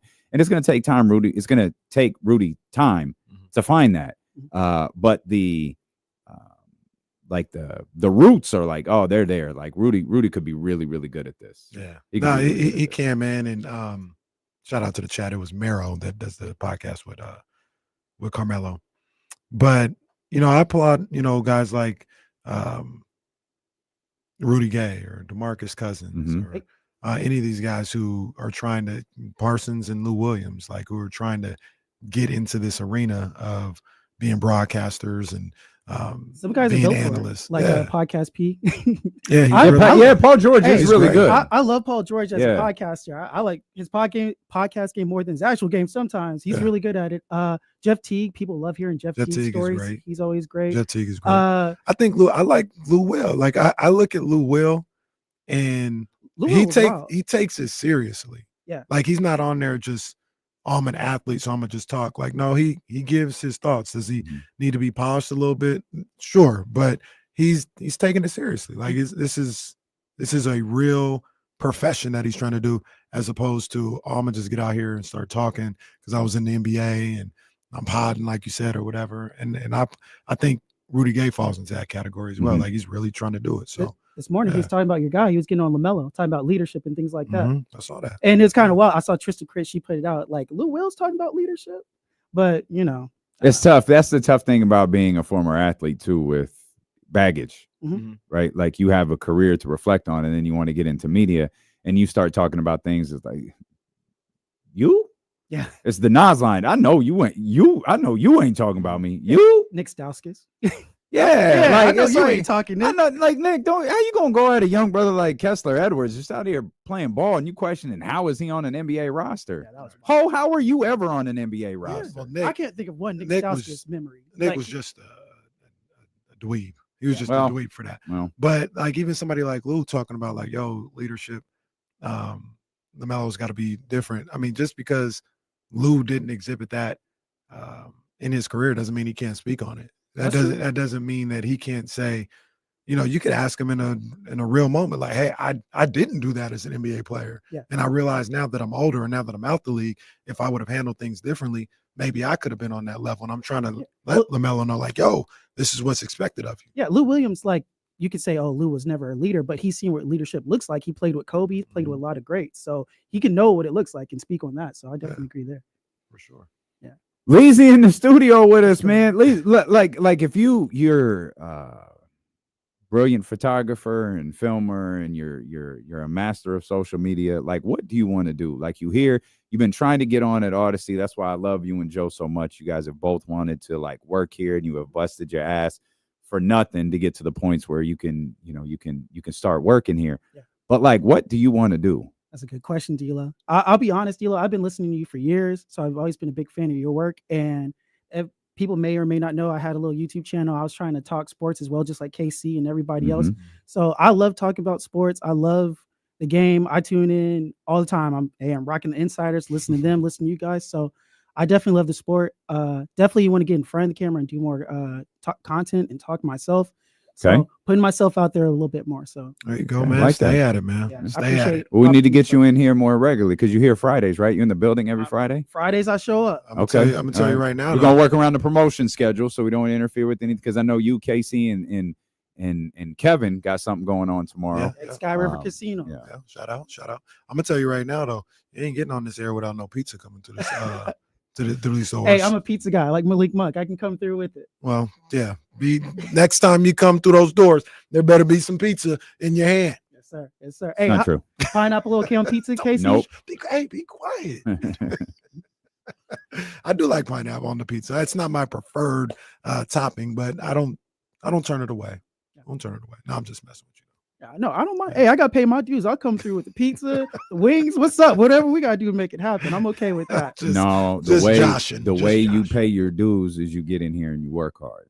You get in here and you perfect your crafts. And watching the evolution of your social media videos have been a lot of fun, man, because you're really good at those. And that obviously got Robert's attention and some of the big dogs around here. Like, hey man, who's this lazy guy you guys keep talking about? Hey, one of my favorite things to do is cut clips from your guys' show, though. Like I tune in every day, and so I know the big moments and the things people want to hear. So I try to. Did you see the one yesterday? Yeah, no, we don't need to cut that one. Oh, all right. Well, that one's already out there. The funny thing is that'd be cracking me up, bro. I didn't watch that clip like 15 times. That video doing numbers. You You ain't see the clip? Which clip? Okay, well I can't say it. No, you got to go to Zabo's. It's on mine. I'll put it on mine. Yeah. Was it the one when you ran out of the room yesterday? Yeah. Oh, okay. I Yeah. thought someone talking about me. That cracked me up, man. We don't need that one. Where are we at with your fan free agency? Oh, so okay. Here we go. It's pathetic. Here's the thing right now. Obviously, I'm done with the Heat. Pat Riley and me just not on the same page. That's understandable. That happens with pretty much everybody. Pat comes into contact and with. And Leezy had contact with Pat Riley, and they agreed they're not on the same. That's right. We are not. That's right. The Heat got smacked up the other day. Shoot. It's looking funny in the light, though, Leezy. I'll tell you in a second. They're looking real funny in the light. No, you are. I'm gonna tell you. Oh, wow. Me? Yeah. Oh, dang. You're looking just fine, Lazy. Don't worry about this. Can't see my forehead shining. No, I'm gonna say it right now. So the Heat look like might be a little tough, and all of a sudden, you a free agent. You saying I'm a fair weather when they were rocking, Pat Riley was there, but now all of a sudden it's looking a little iffy. You talking about they got smacked up the other day. All of a sudden you're a free agent. I believed in the Heat when nobody believed in the Heat. You tell me. When people were rooting for the Brooklyn Nets that got swept by the Celtics, I was one person talking about, hey, the Heat can come out of the East, this, and that. I've always been down with the Heat. You guys were talking about James Harden earlier and some of the struggles he had. Everyone talks about Houston Rockets. There was a time where he was on the 76ers and they got smacked up by the Heat when people didn't believe the Heat could beat them. So I've been there through thick and thin for the Heat. It's just hard right now with Pat Riley and how he runs his players out of town. And everyone's like, oh, you shouldn't pay Jimmy Butler. Well, why shouldn't you? He's the one who carried them to the finals 2 out of the last 4 seasons. I think he's earned his money. It wasn't Tyler Hero who's playing great now this season. The 3 out of the last 4 seasons, Tyler Hero was injured in the playoffs, but all of a sudden he has one good season and Jimmy's replaceable. Oh, I don't believe in the team anymore. And it's funny, I'm becoming a Kings apologist because I like the Kings roster. I like Zach LaVine. I like DeMar DeRozan. Obviously they're not here for defense, but they're still great players. Malik Monk, he's been pretty good, but he's got to work on his turnovers because he's not a true point guard. But I've liked a lot of the things that the Kings have done. Me personally, I would have maybe went a different direction, but the team that we have, I don't think it's that bad. Yes, you need defenders, but in the offseason, Monty or whoever is going to have to get those players, you know? Hold up real quick. I just looked over to my right. Joe, you trying to get in on this? Absolutely. Okay. What's up? No, I just looked at you. You looked like you was ready to fire off a take. I thought you was getting ready to tell Leezy to go to hell. Or no. I was gonna cover his back. I feel like he might be getting bullied a little bit by Kenny right now. Well, I'm not 100% certain what's going on. That's what he does. I'm sorry. I just saw my boy Femi. I coached him, man. You coached who? Femi from UCLA. I don't know how to say his last name. The man's like 390 pounds. What'd you coach him to do? He was on the basketball team. They say he's like a day 2 pick. Wow. I learned that the other day, man. Femi. I don't want to mess up his last name because we just called him Femi. Yeah. But somebody told me that the other day. I didn't even realize. Yeah. And they was like, yeah, he's like 2nd, 3rd round. Wow. That's crazy. That's crazy. I'm sorry. I got well, distracted. coaching doesn't matter, so obviously he made it despite despite He that. That's decided pretty not dope. to play basketball Well, no more. I guess. Hey, I'm going to football. This guy sucks. But you had Lisi's back. Yeah. That's essentially what I wanted to say. I mean, I get both sides. I get where you guys are both coming from here. I mean, it's tough when your favorite team starts. We know how that goes, you know. But here's the thing I'm confused about. Were you a Heat fan or a Jimmy Butler fan? I've always been heard a Jimmy both. Butler fan. I've always been a big Jimmy Butler fan, but when he got with that organization, I really liked it. And I like the pieces they had there. They had great shooters around him. They had a good anchor in Bam Adebayo. They have a great coach in Eric Spoelstra. So they had all of the ingredients. They just never gave Jimmy anybody. You wanted Dame Lillard. You couldn't get him, and you give him Terry Rozier. And Terry Rozier, how's that going? It's going terrible. Anybody read up on Terry You need to Rozier lately? investigate him. He's out here playing prize picks. You gotta watch him. Oh my god. But yeah, they just never got Jimmy the pieces. And I know a lot of people aren't high on Jimmy, but like Casey, I know you're a big Paul George guy. What has Paul George done that's more relevant than Jimmy lately? Like, what has he done lately that's put him so higher above Jimmy? Would you say?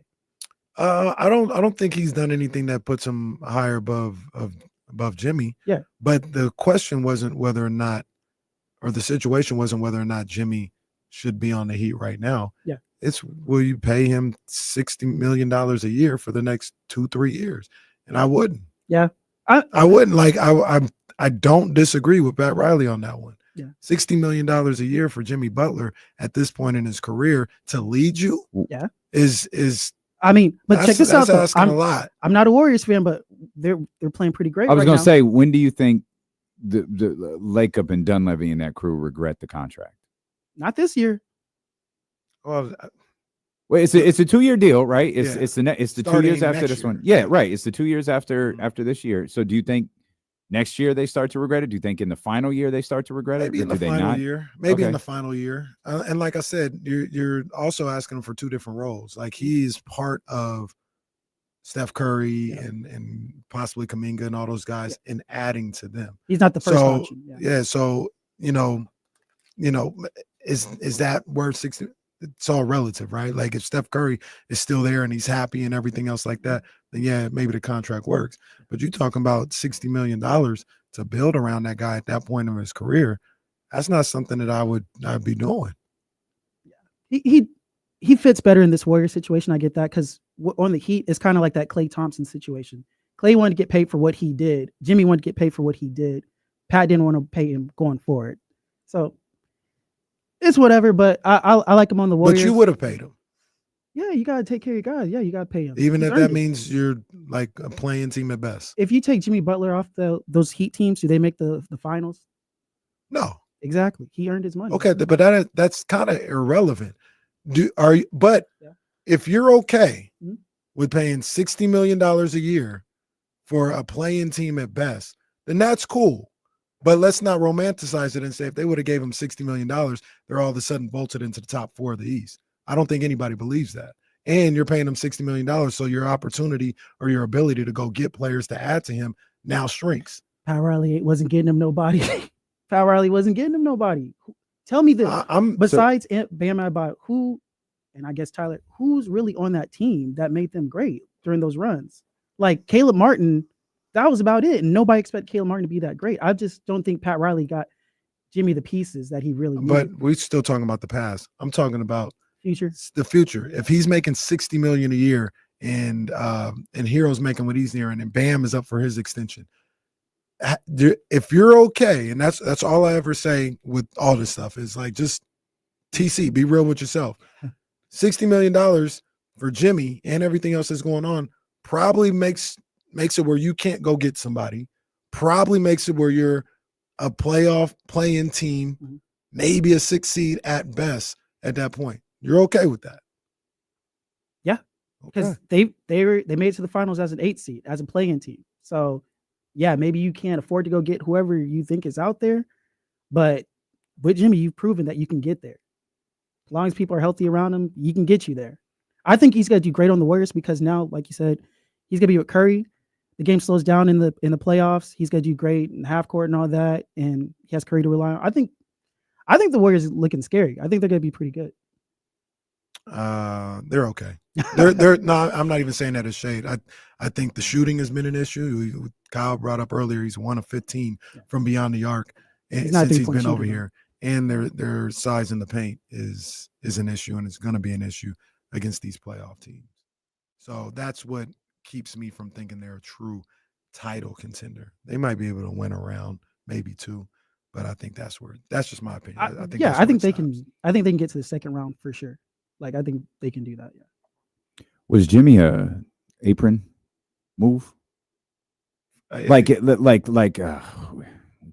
can't get into these tax penalties for Miami. Yeah. Sorry, maybe. for Miami. I'm not sure, but it feels like it might have been. Like we can't get in there. We can't. Because they paid Bam, they paid Tyler. Yeah, and like if we pay him, and we're fighting for the play-in. Now you could argue the circumstances for this season would be different because you'd have happy Jimmy, and we all know what happens when you have an unhappy Jimmy. Yeah. So you have happy Jimmy Butler. Is the season different? I don't know. I think there's 7 games back. That might be wrong. I'm sorry. I have it in front of me. Give me 2 seconds. 6. They were like the 5th or 6th seed when he was still there. Now they've kind of fallen off a cliff. Okay, so more like 5-ish games back from the 6th spot. You know, you start the season with a happy Jimmy Butler. Like, is that a different dynamic here for Miami? And you know, maybe for Pat Riley, what it boils down to, or the Miami Heat in general, is, and these are tough questions. Can we beat Cleveland? Can we beat Boston? Can we beat New York? And you might even have to ask yourself, can we beat Indiana? Because if you can't answer yes to at least 2 or 3 of those teams, I don't know what you do if you're like, I don't know that I don't know that Riles did the wrong thing. Going off their track record, they've beaten Boston in the past. I don't know why Pat Riley was so upset when Jimmy said, if I was healthy, we could beat them again. They beat them in the bubble, out of the bubble. They beat the Knicks 1 year in a series. Obviously, this is a new Knicks team now with Karl Anthony Towns. The Pacers, I feel like that could go either way. But who on the Pacers is stopping Bam? I don't think Miles Turner is really stopping them. I think they could beat the Pacers. So I think there's some matchups they could have won. All those, in my opinion, those series, they're all circumstantial. Like, they were about to blow a 3-0 lead to Boston. Tatum on the second play of the game rolls his ankle in game 7. Things change. Giannis was injured for that 1-8 matchup. When Giannis was there and they were healthy, they swept them the previous year. So I'm not saying they don't deserve the credit for winning those series. They did what they had to do. Yeah. It's not their fault these people got hurt. But I would be looking at it potentially is, well, yeah, if people go down, then yeah, we can make a run. Yeah. But if they stay healthy, I don't think we can make a run. But that's just how it is in the NBA. Nobody's ever healthy. Like, people talk about the Pacers last year. They're like, oh, they wouldn't got to the conference finals if the Knicks were healthy. It's like, yeah, well, they weren't healthy. So you got to take it. If the Kings get in the playoffs or the play-in or whatever, and someone's injured on the other side, we ain't gonna cry for them. We gonna take it. Yeah, but and that's not, maybe that's what Pat Riley was doing. But generally, like, you can't. You're always gonna think you have an opportunity, I guess. Yeah. But can you base the financial structure of your franchise on, well, people are just gonna get hurt in the playoffs and we'll be okay? Like, so it does beg the question. Do you think Monty thought that about De'Aaron? Do we want to pay him $296 million to do what we're doing right now? I wouldn't, because he's already complaining about the roster. You pay him more money, then you don't got money to go out and get guys. I would have paid him in circumstances. So no, that's not what I asked, though. Do you think Monty? I'm asking. Do you think Monty thought about his contract and, you know, that knowing, knowing the, I guess, ultimatum or whatever you call it that De'Aaron gave the front office? You fire Mike Brown, you might as well trade me. And they fire Mike, knowing how De'Aaron feels about that. Was there any thought to where it's fine? Like, he's due for $5 and $296 this summer. I don't know if we want to do that. I to answer your question, yes. I think he looked at it as, I'm not going to let that stop me from doing what I think is right for this team this year. And if he has a change of heart, then cool. If he wanted to sign the contract, I think they would have offered him the contract. I think Monty. So you don't think Monty you don't think Monty at any point thought De'Aaron Fox is not our He guy? probably thought about it for Okay. sure. But at the end But of you the were gonna day, do it anyways. Yeah, you were gonna do it. Which I think that happens a lot. Yeah, that happens a lot where you're like, I'm not sure if this is our guy or not. Yeah, but keep him here and let's figure it out. Yep, and figure it out later. We'll deal with it later. Well, but when it came to your specific moment, like you're talking about, he felt like this is what is best for this team and this franchise moving forward. I want De'Aaron Fox here. I will offer him the contract, the most that we can offer him. But if this is what pushes him out the door, I'm not going to lose sleep over that. Like, I got to do this is more important than pushing a guy that maybe isn't the guy anyway out the door. I think that's how he looked at it. It would have been hard for him to get the Supermax anyway, right? Because he had to be all NBA this year. That's 3-something.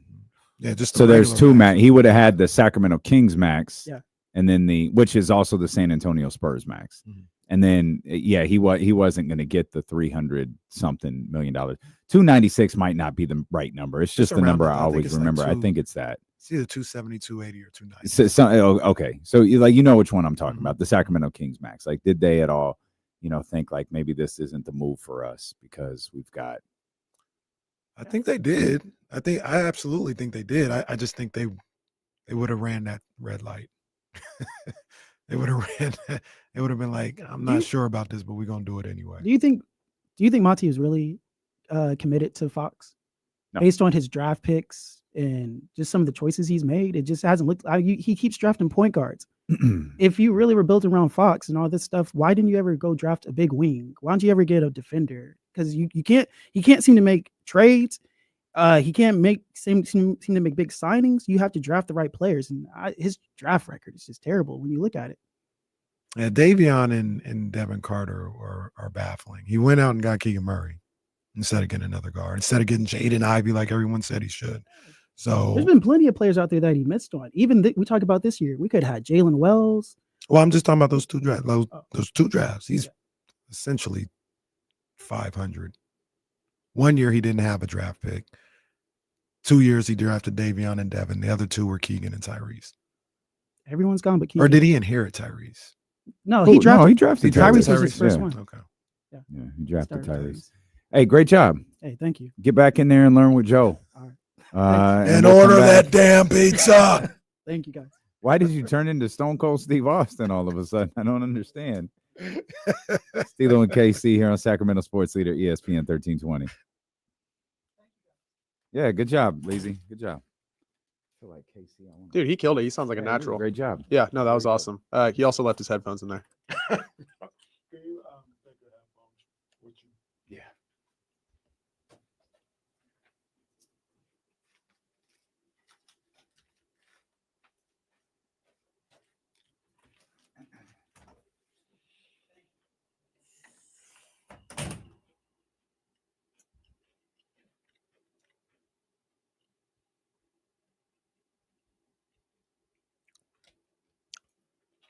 We'll go a little 13th round action.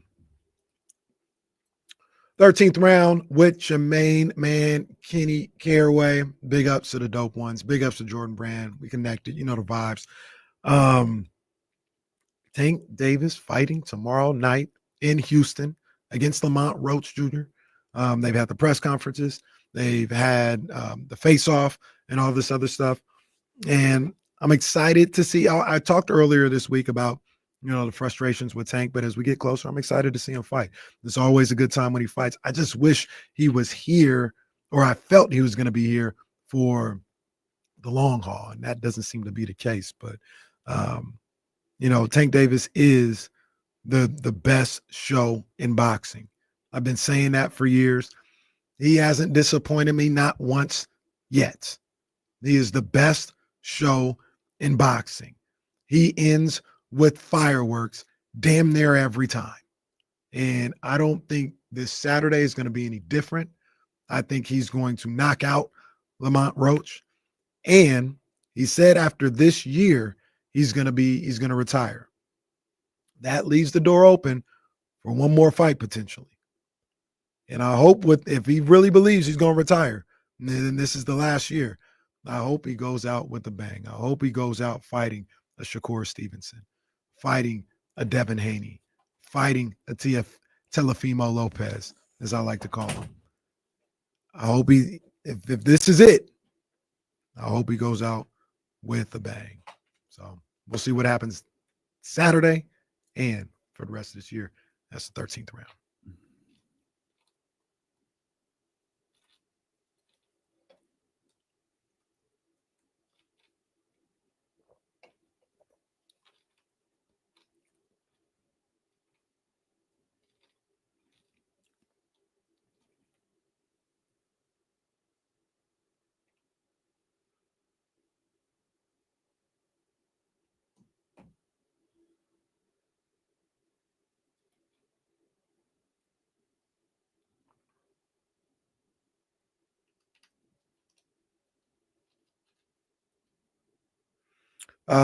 He's a great fighter. He's not better to watch than Tank. In a way, is fantastic, but no, he's not box office like that. He's close. He is close. But he's not box office like a Tank or a Canelo or anything like that.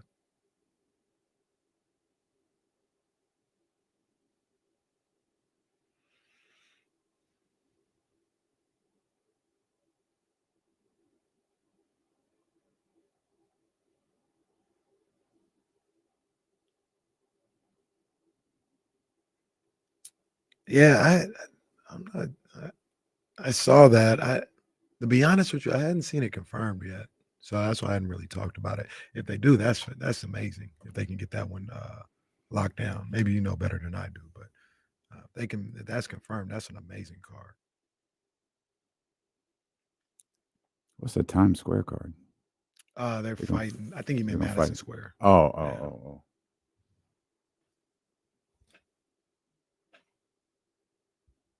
Yeah, man, that's my dog, man. He was at Consumnes Oaks playing basketball and football sophomore year.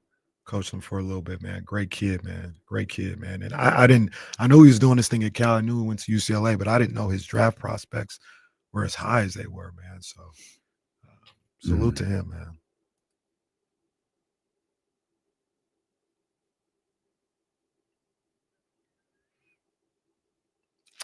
Nah, never considered that.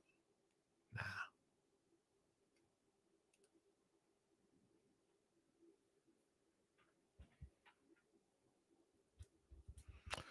We did, man. Looks really cool, man. I know they got a full lineup. Hopefully they get some acts in there that maybe We can go forward see. to. Yeah. But yeah, it looks dope.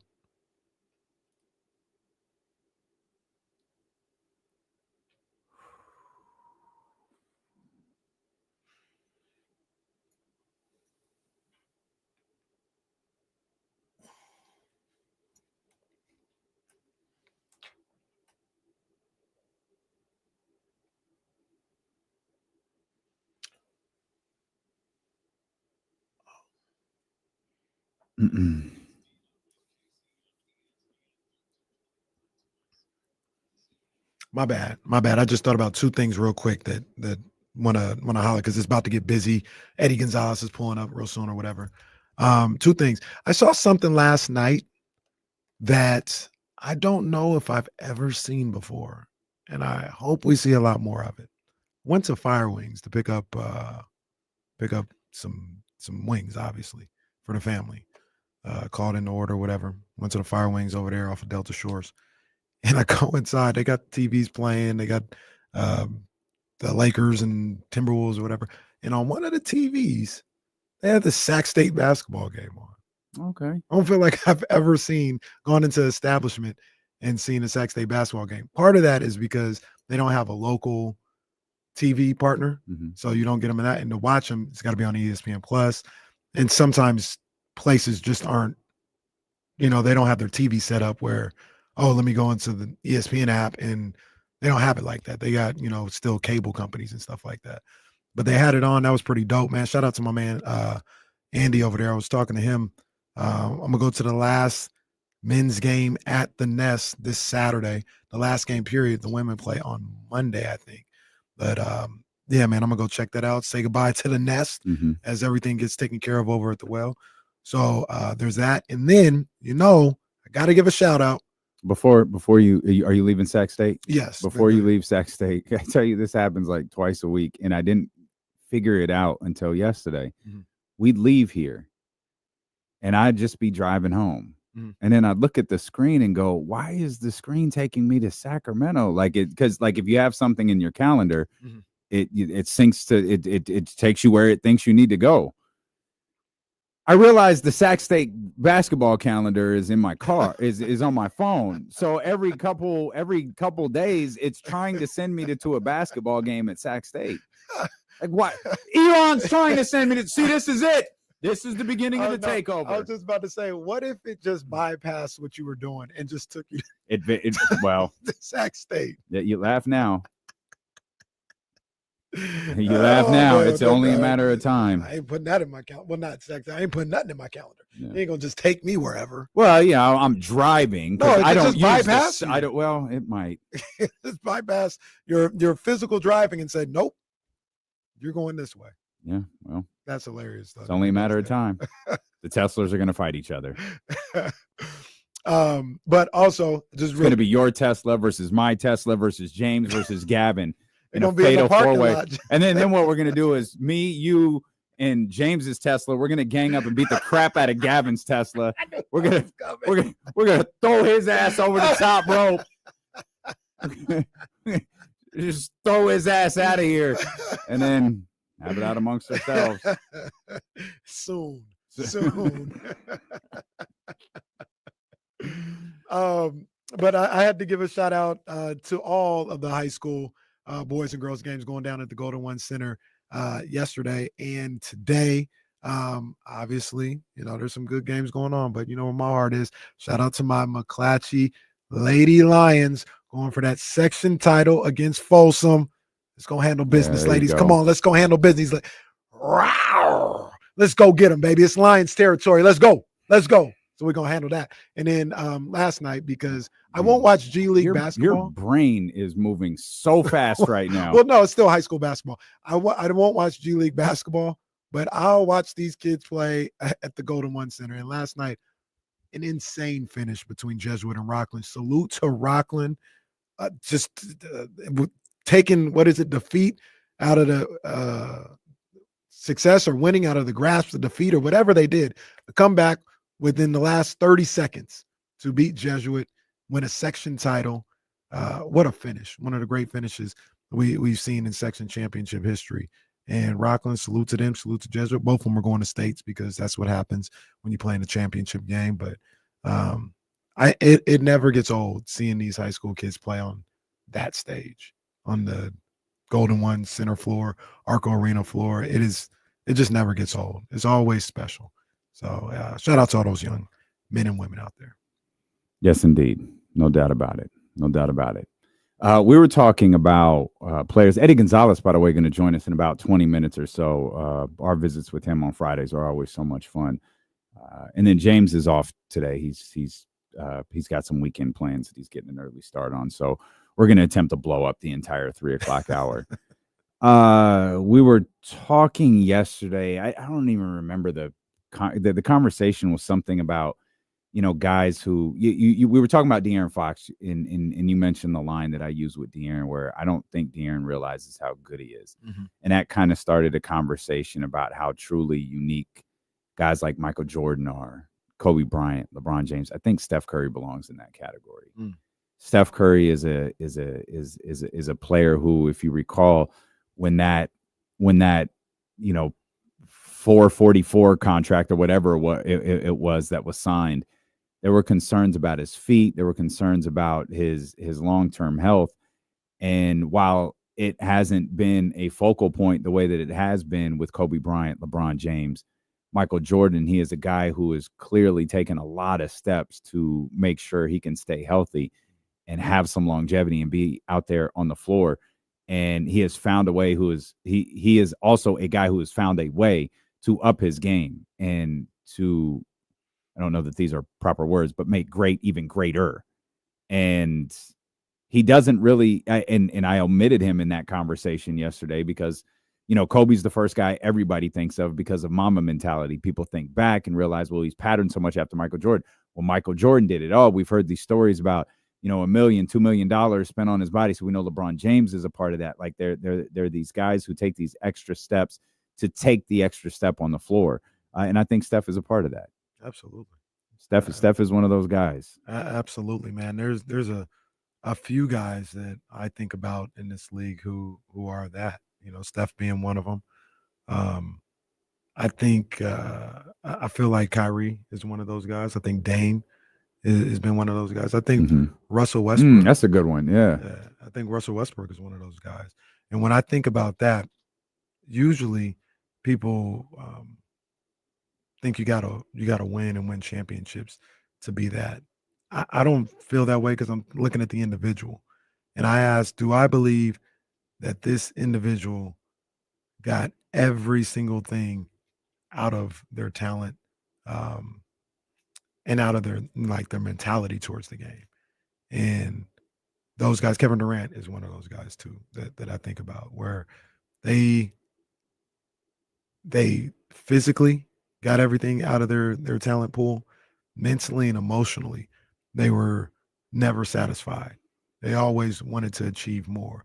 They were always striving to achieve more than what they already have. And whatever that motivation was, whether it was to be the greatest, whether it was to win a championship or whatever, they never cheated themselves on that front. And I know that might sound harsh to someone like De'Aaron or Zach LaVine.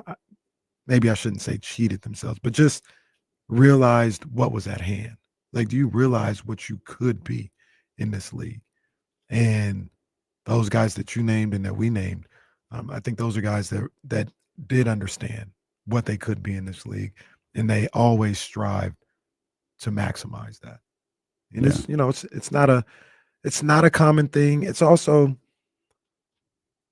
like it's not, I don't want to say the worst thing in the world or not, but it's not a negative, for De'Aaron Fox to feel how he feels, and we're just assuming too, but like what we think of him, we think he can be better than what he even realizes. But he's fine. He's not a competitor. He's not a bad guy because, he doesn't realize or just wants to be as great as he is. It's not I don't look down on those guys. I don't look down on Fox or Levine or anybody that we think, hey, do you realize how good you could be? Because number one, they may not even really see it themselves. And number two, they may be at peace with who they are as a basketball player and as a professional. And who am I to tell them that they're wrong for that? So that's not what I'm saying. I know that's not what you're saying either. It's just, man, I think you could be even better than you realize. Yeah, the whole kind of point in that discussion was, I think it happens so much more than we realize. And it's why those names that we just used, the LeBron, Steph's, Kobe, it's why they're so special. They do the things that separate them, whereas the other guys just kind of do what they know. And you start thinking about, different players. Levine comes to mind. We were talking about Levine yesterday. We were talking about De'Aaron Fox. Like I does Andrew Wiggins belong in this conversation? Andrew Wiggins, Jabari Parker, and I think it was Joel. That was the draft that was supposed to change the world. Like Andrew Wiggins was he was the one. Like that draft was a huge deal. Andrew Wiggins, some Warriors, Drew Down may feel differently. Some Warriors fans may feel differently. For me, Andrew Wiggins is a really good ball player, really good. But I like thinking back, like, could he have been everything they thought coming out of college? Or was that just the case of people getting a little too hyped? I think with him, when I look at him, I think it's more so how do I explain it? I think he's about who he was going to be. Like, did he have a skill set, and maybe measurables that would, you would want him to be more than that. Sure. But I think we got about what Andrew Wiggins was probably supposed to Really? be. I don't feel like he left anything on the table. Okay. It's always tough though, because I might fight that one a little bit. Well, because you look at the measurables, right? Like this guy can jump out the gym, he can do all this or whatever, but sometimes there's a little bit more to it than that. You know what I mean? More unspoken things, or just his approach to the game. And I don't know. I feel like Wiggins would work on his game, would get better, and I feel like he might have maxed out a little earlier. Like I don't think he left anything on the table.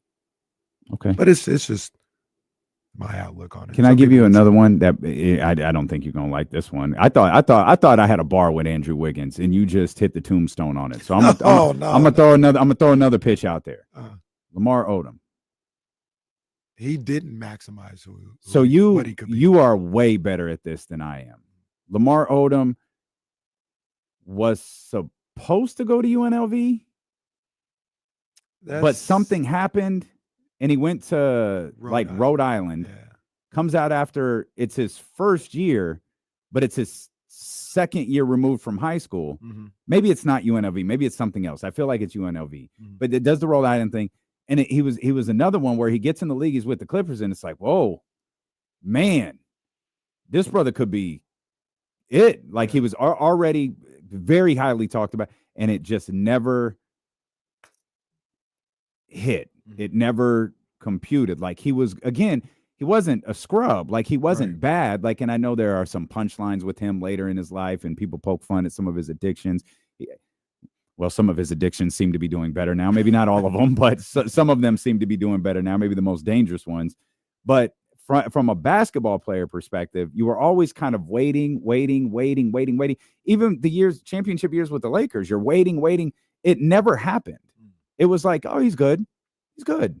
But he was supposed to be great, or he was talked about like he was going to be great. And I don't feel like he ever was. Absolutely. No, that is a good one. Lamar, I know people who were close to Lamar Odom, and they always tell you like, yeah, he didn't apply himself the way he could have. He never did. He always did really just enough to get by. And if he would have applied himself, he had a natural feel for the game, a natural understanding of the game, where if you would have matched up, the physical elements to his game and who he was as a basketball player with that mental stuff, sky was the limit for him. And he just never really found that balance. He got a little bit more serious about the game here and there, but never to the depths of, like you said, Kobe or Steph or something like that. And, it seems like he was one of those guys that, made a lot of money. He was on winning teams. He was a big part of those winning teams, even though he wasn't the guy. And that was good enough for him. And yeah, he left some stuff on the table for sure. That's tough.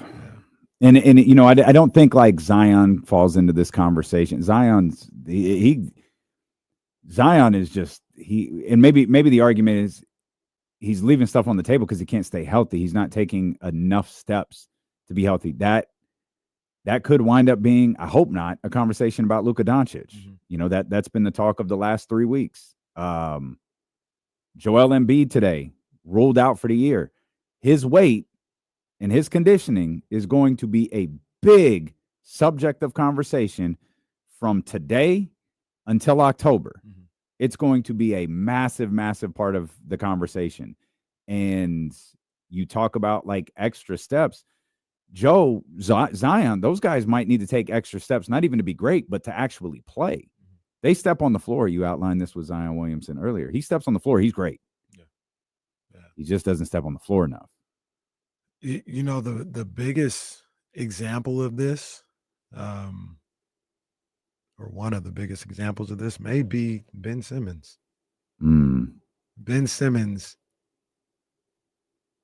I always would get frustrated with Ben Simmons because not being able to shoot. I said this before on the show, but him not being able to shoot is just, I don't understand it. You've been a prodigy probably since you were 11, 12, 13 years old, which means you get all the trainers that you want. You can get to any gym, get into any gym that you want to since you were 11 years old. What have you been doing for 15 years? What have you been doing in the gym where you can't shoot now? And I was saying this when he was 25 years old. So what have you been doing for 13 years where you still can't shoot at an accurate clip? I would respectfully ask him, like, well, what's your workout look like? Like, how can you not shoot? And I'm not even saying like Steph. Like, how can people leave you alone 15 feet away from the basket? What have you been doing all these years in the gym? And he's one of those guys. And you've been around people like this in professional sports, and you understand Ben Simmons might have been cool. He did just enough to make sure he could be a professional. He can get paid handsomely, have that experience, and he's fine with his life. Like, he's good.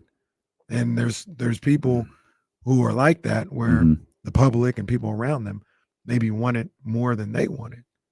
And that's just, I don't look at that as a good or bad thing. It's just, that's the way some people go about it. I'll give you one. Shout out Duke for big beating North Carolina yesterday. Yeah, shout out to that. Regina Richardson went crazy. Yeah, she did. Thank God. I did get a smile with the glasses emoji. I did get that one. Well, was that unwarranted, or did you like, hey, good game, and then that was no? It was a reply. It was a reply. He wasn't gonna say nothing. I wasn't gonna get a phone call. I wasn't gonna get anything, but I got the I got the cool emoji back. So they were feeling good, the Duke Crazies yesterday. But talking about former Sacramento Monarch Kings analyst Kara Lawson, everyone to the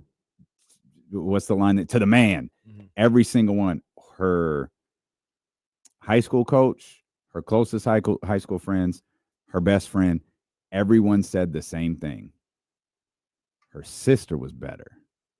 Her younger sister, who's a little bit taller, was better. She didn't have the drive Kara did. Kara had all of the drive. Kara would wake up at 5 a.m., be at practice. She would work out with her dad. She would do her dad would have her working out. She went to the Clinton school, Sidwell, the private school in DC. Coach was ass. Nope. Well, we're taking you to some spot in Virginia because coach out there is better. Lived in an apartment so she could go to school there. And that's the commitment she had. Mary had all of the physical skill, the shot. She had everything, but a fraction of the work ethic. And once she, that work ethic took a toll on her body, wound up going to college, but tore both ACLs, never, really did anything with basketball after Eastern Michigan. But every single one, she should have seen Mary. She was just naturally talented. Kara worked to be great. Mary was just great. She just didn't want to be. And there are a lot of players who are great on a level times 10 to that. And that's what they do. They just go play basketball. That's what you got to love the game. No, they don't. They play the game. They're good at it. The WNBA players at the time Kara played, a lot of them were just like, look, man, it helps me live a lifestyle. I'm tall. The hell else am I going to do? I'm 6'4". I'm a 6'4" black woman. I'm going to play basketball. And that's what a lot of them were. Like, it wasn't this die-hard love for the game. See the country, see the world, like, for free, damn near, or get paid to do that. Yeah, some of them girls would play for, $400,000 or $500,000 in Turkey or Istanbul or whatever, after making $50,000, here, for Phoenix or Sacramento or Houston, whoever. But that conversation that fans have so often about, the love of the game, it doesn't exist the way that you think it does. I think a lot of players do love basketball and they love the work but I think there's a lot more that are like, no, this is my job. You know who is coming to mind right now, and it might not fit or it might not register because this guy is fantastic, is Luka. Luka is unbelievable offense. And I can imagine, let's just say Michael Finley. I'm not even going to say Nico Harrison. Luka, do you know how good you could be? Do you know what you could be? Like, yeah, you're great right now. You're tracking to be an all-timer. You've done things that people haven't done in this league. You're already great. But do you know how good you could be if you would just do this, or if you would just take this aspect a little bit more seriously? And it's hard to tell a guy like Luka, hey, do you know how good you could be if you would just do this? Because he'd be like, I'm already great. I'm already great. Like, no, but do you, like, you don't, I don't think you get it. Yeah. And it's crazy to have that conversation with a Luka because he's amazing. But it's like, man, like, yeah, I don't, and that's probably the difficulty in trying to get through to him. Because how are you going to tell Luka you need to do this to reach another level when he's already done this? He don't see it. He's like, why? I just play, just go out there and play, and I kill every time. I'm like, nah, there's a little more to it if you want to be like this. I just, as we're having this conversation, I thought about those guys probably having those same conversations with Luka, and maybe it not registering because he achieved so much already. Yeah, and that could be the because everything that we've read in the endless articles that have come out since that trade are he was stunned. Like, he was shocked by this. He was shocked by getting traded. There are very few, maybe two, untradeable players in the entire league. And it's only two now because one of them has been traded. So it was three before, but it's LeBron, Steph, and I would have argued it was Luka. Well, now it's LeBron and Steph. They're the untradeable. Like, you don't secretly trade those players. But maybe this is the moment where, if you're right and all those conversations have been had, maybe this is the moment that they're heard, because he got shook. And now you're entering, I'm going to assume you're entering, if not the final year of the King, certainly very, very close to the final year. And now the weight of potentially winning LeBron James another championship falls on your shoulders. Not just LeBron James championship, but yours. Because AI had you winning 6 of them things with Sacramento, including, I think, 2 by now. Yeah. And you're behind schedule. You don't have any. Yeah. Yeah, you don't have any championships. Strangely enough, you don't have any MVPs either. Yeah. And it'll be that's a good one. The Luka one is a good one. We'll come back. We'll talk with Eddie Gonzalez about a variety of things, about Steph, about LeBron, about these players to reach their potential. Well, ask Eddie if a player today could make a move like Kevin Durant did to the Warriors that overshadows their legacy. Because I'll be honest, you and I talked about this last night. I couldn't think of one. I legit couldn't think of one. We'll talk to Eddie Gonzalez next here on ESPN 1320.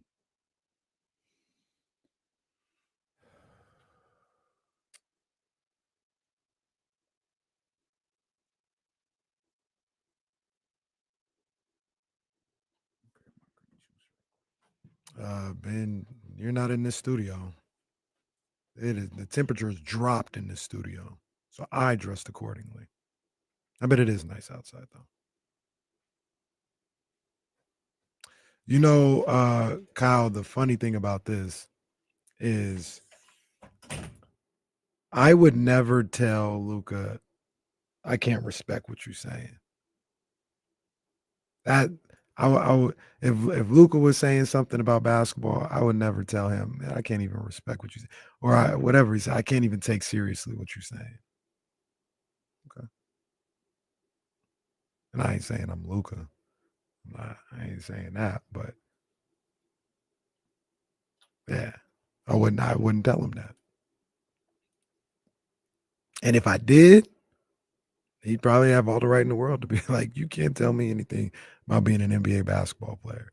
There's a certain level, like if I talk to any of these NBA guys, like I'm gonna tell them what I think, but there's a certain level of, hey, you guys are going through something at a certain level that I didn't achieve, that I'll just defer to. With all these professional athletes, I'll be like, man, this is what I think, this is how I kind of feel, but I understand like you're executing on a level that I never achieved. So there are certain things that I just can't understand if we have a disagreement about something. There's nothing wrong with that.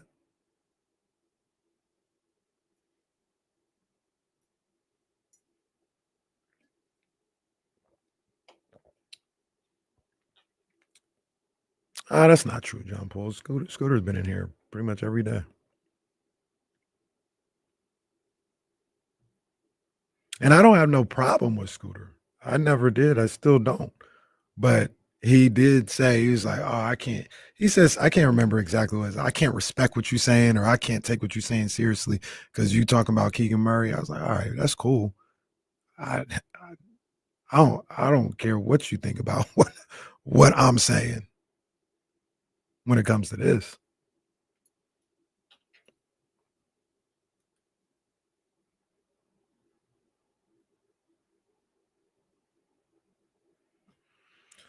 Melvin Fleming, that name sounds familiar. He might be a little younger than me though, but I don't know. I don't know people before me or after me at East Bay.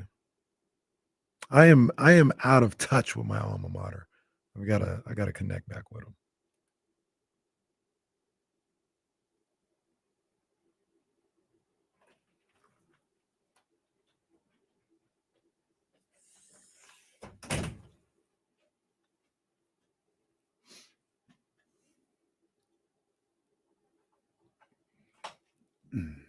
There he is.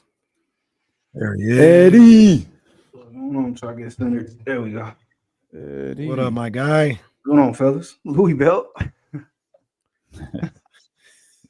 We got to step out tonight, man. So we had to. Oh, that's what it is. I had to get dressed for the whole day.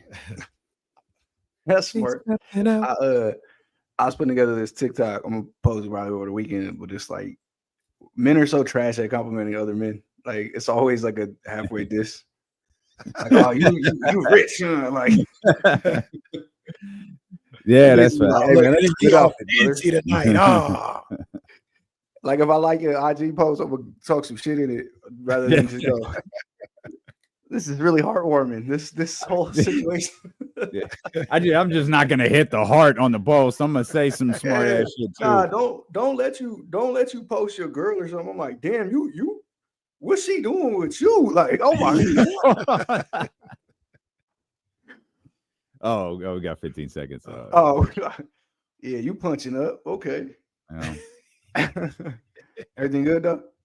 Yeah, man. Straight, man. Yeah. You gotta be happy that the Suns are just handing y'all this playoff spot, right? Man, holy crap, bro. It's a wrap. It's a wrap. We'll start with them. Here we go, Eddie.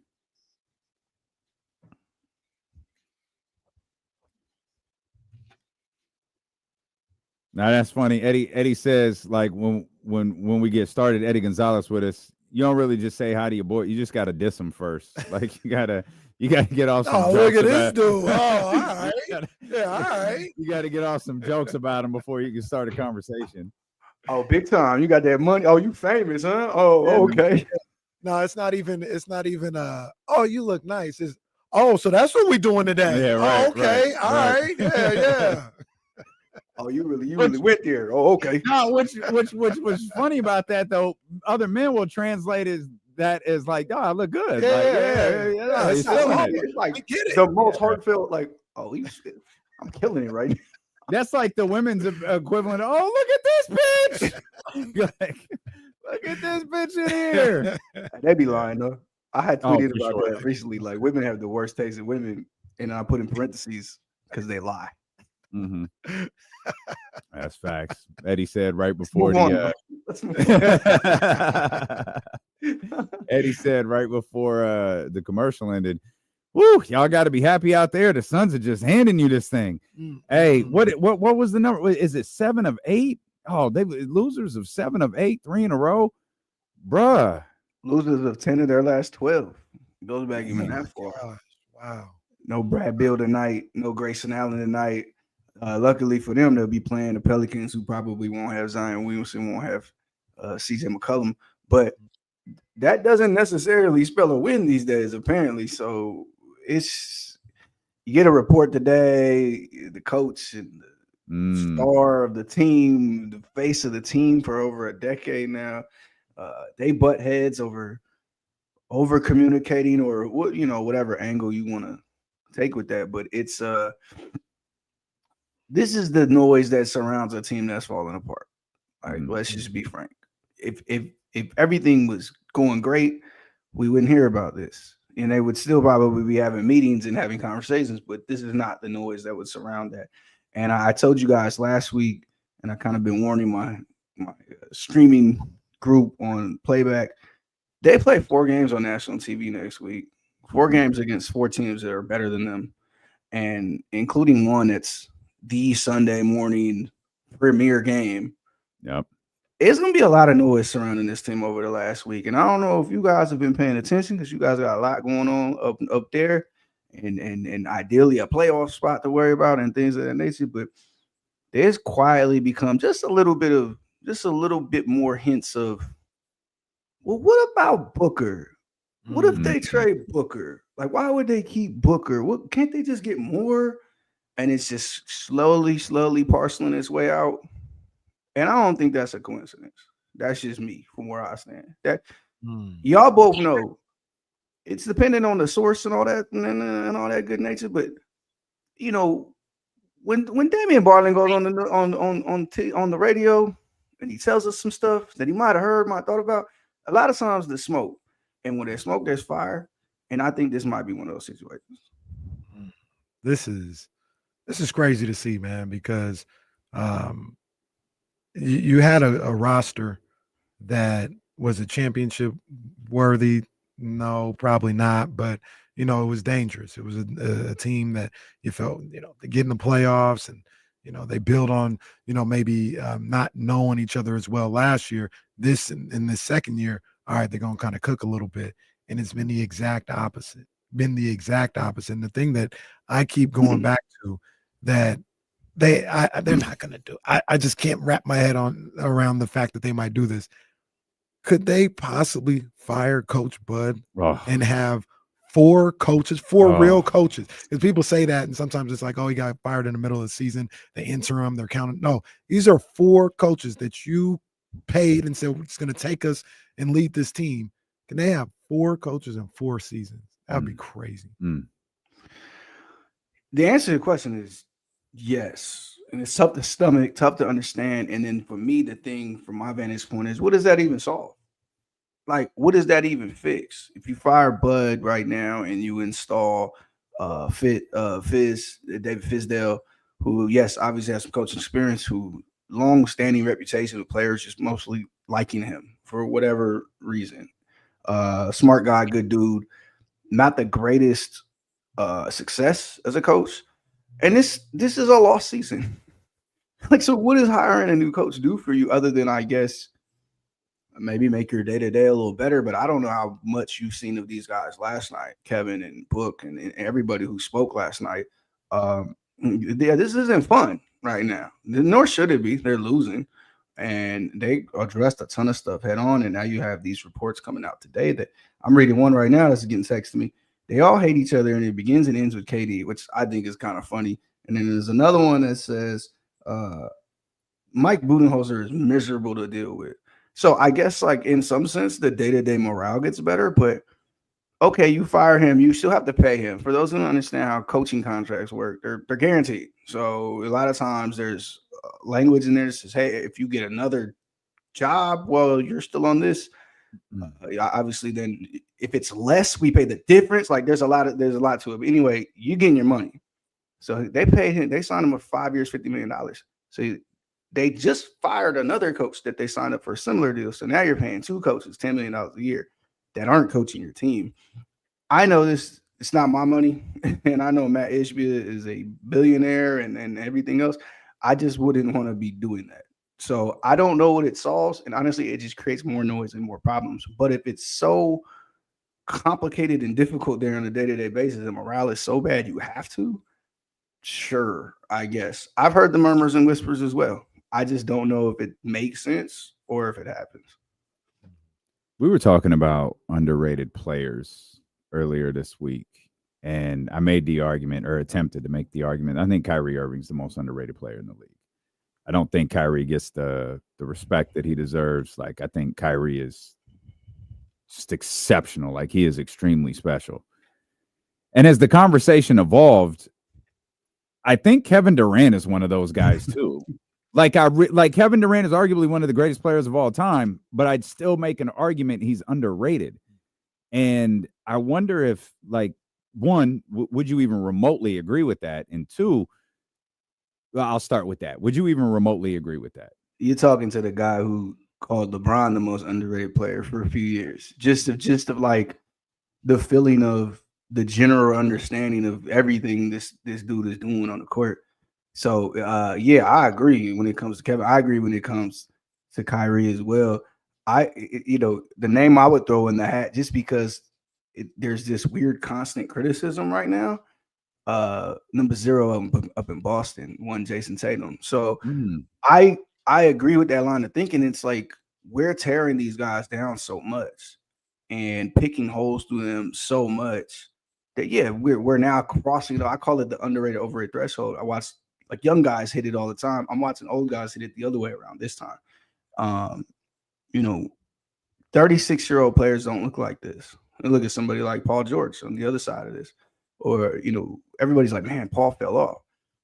This is usually what you kind of look like at 35. You probably shouldn't be signing a $200 million contract. So I agree. But yeah, you had a further point beyond that you were going to tap into. Does stuff like this, does stuff like what's happening with Phoenix affect the way people talk about KD? Yeah. Oh, I watched 2 separate conversations this week. One was, does Naz Reid have a bigger bag? I've never seen a guy this height move like this. And then it turned into, oh, well, what about KD, bud? And then everybody going, I don't know. He's got a deeper bag than Kevin. And I don't know if y'all watched Lakers Wolves last night. The bag might be deep. And I love Naz Reid, but Big Jelly ain't exactly KD. And the other one was, is Chris Paul more valuable to winning than Kevin Durant? And that question right there, I'm not a big Chris Paul fan. Don't get me wrong. I'm obviously a big Kevin Durant fan, but I'm just like, are y'all serious? A 2-time Finals MVP, average 36 a game in the finals against the GOAT. More effective towards winning.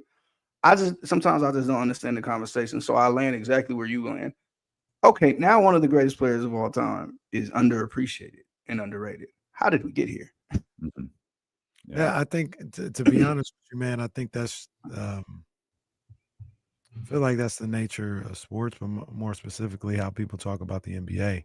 And I don't know if it's a contract thing. They're making so much money and all this other stuff. Like, I talk about it to a certain degree. Like, I'm not trying to put him on the same level as Kevin Durant or even Chris Paul or any of these guys we talked about. But I talk about it with Zach LaVine. Like, if you hear somebody talk about Zach LaVine, you would think he is garbage.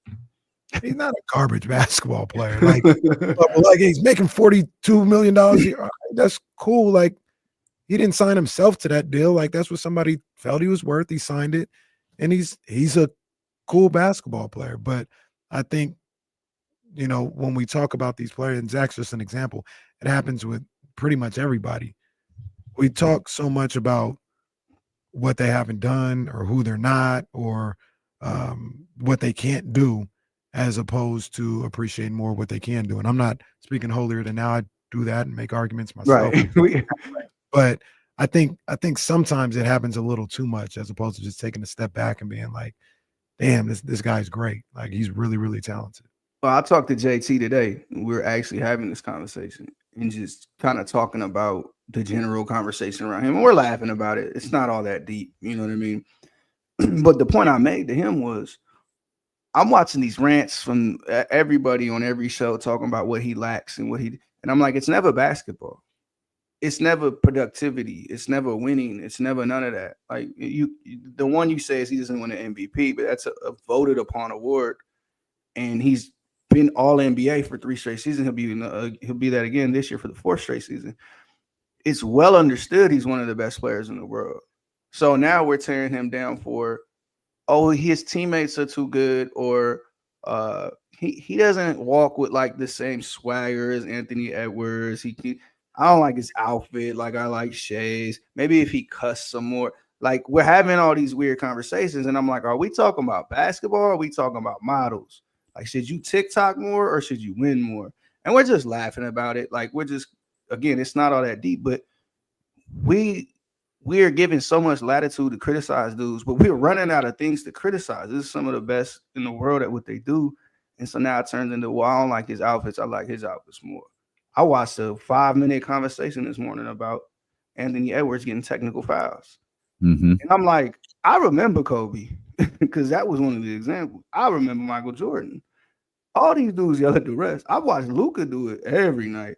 So I'm like, I don't get it. And again, this is a conversation I understand, but it goes back to kind of like an overarching theme of mine where it's, we just have too much content. Now, I know I say this on a radio show, but we just have too much content and hours to fill, and we're running out of things to talk about. Like, I don't think we're supposed to be splitting all these hairs on all these lines. And it gets to the point where, yeah, we are not appreciating these dudes. LeBron was saying it yesterday, and I think the disconnect is, it's not that these dudes don't want to be criticized.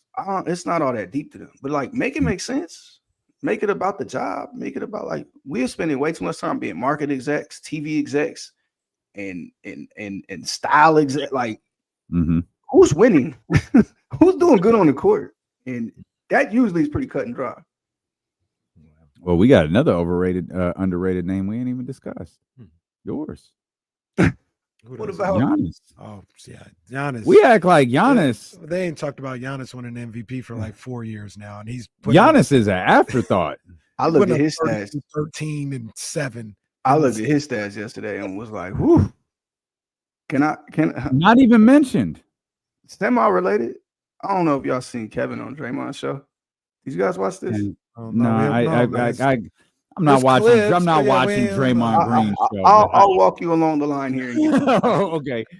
I did see some of the more important stuff. I need that setters back. So that's what I'm looking. Our guy Baron Davis asked, "Who would you think would win a one-on-one tournament if he played?" Kevin said he'd play. He listed a couple guys. He shouted out Tatum. He shouted out Kyrie. Shouted out Ant. And they go, "Well, what about Giannis?" And Kevin goes, "Let's see the jumper." And then Baron goes, "Yeah, he gonna want to get real close to the basket, as close as he can get." And I was just like, I know what them dudes are saying. Yeah, I know what them dudes are saying. But I think there is a little bit of lack of appreciation for what he does. And they're turning their season around slowly but sure. Like, if people haven't noticed, they might mess around and catch the Knicks. If all of that madness they had to start the year, and some turnover they've had as well, getting rid of one of his longtime teammates, Chris Middleton, all of the Doc Rivers noise, if they still end up with a top 3 seed, I'm telling you, a lot of these teams do not want to play the Milwaukee Bucks or Giannis in the playoffs. So I'm with you. He's gotten to that point for sure. Yeah. And even like, here we go, like more content, more, I don't know if it's more time to think about it. We've gotten smarter or whatever. And I understand what those guys are saying about Giannis. And this is a one-on-one tournament, not the NBA. But I almost don't get 32 points or 32 points. Like, how it looks is whatever. Like, if you average in 32 a night and you have the ability to do that, or if you are Giannis and you can take one dribble from the 3-point line and stretch Armstrong your way for a finger roll, yeah, that's what you can do. Like, I don't really care. I don't need the Kyrie all the time. Like, if you're just giving me the end results, then that's all that matters. Yeah, and everybody's pretty much decided the top 2 in the MVP race are Jokic and Shea. And it seems like Shea is going to win this award. And it's not that he's not deserving, but Giannis' season has been just as good as Shea's. And he's on a worse team. He's on a worse team, and they started worse. And he's got more to deal with in that situation. And he's right there. Again, look, when I talk to people and I go, "Who's your top 5?" Because I want to see where you got Jason Tatum ranked. There's 3 dudes that's always there: Jokic, Shea, and Giannis. So everybody knows who's who. Maybe we just bored with it. We've seen it too much. It's not as exciting. But when he gets to the playoffs, he's shown he can make it happen in the playoffs. And for point of reference, if they did the one-on-one tournament, I think they need guards and forward categories. Separated? Yeah. Well, if you listen to Kai and Kevin talk, they get it versus either one. They don't care. I was gonna say I'd pick Kyrie to win. Kyrie not beating Giannis. They didn't say that, and I was laughing at them because they didn't say it, but I'd want to see Steph in that. What are you doing with that? And everyone I hit is worth 2? Oh. Big boys to be out of here quick. Right. Don't let me get the ball first. Did you watch Steph last night? I did. I was getting yelled at because I didn't tweet about it as much. But he's I've always said he's my pick. If anybody scores 81 in a game, it'll be Steph. Like, I got a text that was like, he got 9 threes. I didn't even tune in just yet. I'm like, let's see if he gets like 12. Because it's so normalized in my head. So if I had text y'all, yo, Steph might hit 23s tonight. Like, y'all would like you. You wouldn't just not believe it. You'd be like, really? Look at my phone. Like, what? So he's always been my pick. So it doesn't shock me when he goes off like this. We talk on here about Jimmy Butler a ton and what he would have done for the Suns. And he's doing all of that and more for the Warriors. He's such a smart player. He fit right into what they do, and he immediately opened up that team. And they still haven't gotten Jonathan Kuminga back. That is a scary, scary team right there. They're working their way out the plan. And if they get as high as 5, 4, like, look out. Because if Steph can do this once, twice a series, and then they just, like, you can't beat when he does this. There's nothing you can do. I still think they're a little too small. And Jimmy, who brings so much to the table, like you mentioned. But shout out to our guy, Kyle Madsen. I knew it was bad. I didn't know it was this bad. He's 1 of 15 from beyond the arc since he's joined the that playoffs. Unc is not a shooter. Don't get it twisted. But he does everything else. He does. 100%. Look at that line. I think they can win a series in the playoffs because of the lack of size in the paint. I think that'll kind of put their ceiling in there for me. It's matchup dependent too, right? If they see Memphis, obviously that's a bigger team and they can play bigger. That's different. Even though they've had bumped up with them a bit this year. But if they see Houston, you're not necessarily as concerned, right? So it's a thing of matchups. Obviously, Jokic is Jokic, but nobody's guarding him, so it doesn't matter. But that's still a crazy turnaround from hell. They were the 11th seed 2 months ago. And now all of a sudden they're talking about, they can win a round or 2 in the playoffs. Like that's a hell of a turnaround, man. That's a big time turnaround. Yeah, I hate to say it on this channel with you guys, but they're not so bad over there, man. I'm a little scared. Yeah, I'm with you. But there's another team in the conference I'm scared about too, and it's that other rival down south. I think them dudes are good, man. You know what's a really underrated part of what they do, and it's easy to say now after last night's game, and they played a funny team as well. No Rudy Gobert, but the fact that LeBron and Luka are willing to rebound as much as they do, even just on defensive end, because this is for somebody who watches the Phoenix Suns give up offensive rebounds all game. That's the little stuff that matters in the playoffs. So now we can play small, even though they're both 6'8", 6'7", and speed it up. And also, if you watch them, they're both huge on cherry picking for one, but also throwing a Hail Mary pass and a good outlet. So they're still in 6, 8, 10 points a game doing that. There's just little nuances of the game, but man, those dudes have made passes to each other that just like only these legendary passers can do, over the top, right into the pocket. Like it's kind of crazy watching them. I worry about their defense. I'll keep worrying about their defense. But they are tough. I talked to a few guys around the league, and I was just like, what do you think? What do you think of this trio? Because they all like the ball. They all play pretty similar. We were really talking about Austin Reeves because there's a little bit of like hot potato, and then they give him some run. And it was like they're all too good at passing. It's perfect. They'll be fine. Like they'll swing the ball, and they're willing to do that. And I'm like, all right. So there's a human element. You know, guys get a little bored. Guys want to have the ball. But it's the honeymoon phase right now. It looks beautiful. Hey, Eddie, probably get you out on this one, but I just want to hear your quick opinion. We've had a discussion the last day or so about guys who we as observers and maybe people around them looked at and were like, man, they don't really know how good they are or they could be. And Dame would always say that about De'Aaron Fox. Like, De'Aaron Fox is good, but I'm not sure he like even realizes what he could be. As of late, I kind of like the more I see him, the more I feel that way about like Zach LaVine.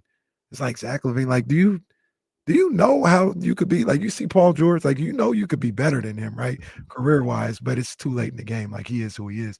Is there anybody that you've come across in the league, just watching him or just like seeing him on a daily basis that you were like, I don't know if this guy really understands what he could be or what he could have been in this league? Man, that's a great question. I like Zach as that too, and he's had such a whirlwind of a career. And you go back and look at them old pictures. It's him, Wiggins, and Cat, and you're like, is this like an alternate universe? They really was all on this, and how did that not work? Like, what is this? So he's been, in such a whirlwind of a career, and a lot of times it's opportunity and stuff like that. I throw a little bit of a curveball just because we was just talking about his former team, but I'm gonna say Max Christie, and that's a dude I've seen the work ethic. I understand his kind of focus on the game, and like he's one of them dudes. Like, I don't even want a social life. I just want to hoop and go home and think about hoops some more and all that. And so to see him get his opportunity to shoot and do a little bit more in Dallas and really look like a player, to the point where I'm having these conversations and we talking about KD's possible trade destinations in the summer. I'm like, I don't like that though. Oh, Max got to stay there though. He can't be part of the trade. Look, just the ability to shoot that he's developing even more, his willingness to defend, and he's got a little bit more off the bounce game than people know. He's one of them guys. It's like a lot of times it's situation opportunity, and he has that now, and we're seeing him being a valuable player. Now, is he an all-star in the future? That's not what I'm saying, but a great 10, 12, 15-year career, make some good money, hit some big buckets. Yeah, I think he's got that in him, and hopefully we'll get the chance to see it. They need to come back play for his dad. Hey, you need to get him over here in Sacramento and play ball for his dad. So according to Clay, Clay, dog, like it's legal in Texas. It's just look, what's up, Clay? Real quick, Eddie. This is maybe maybe the third opportunity you're about to have this summer. You don't get that man here to Sacramento.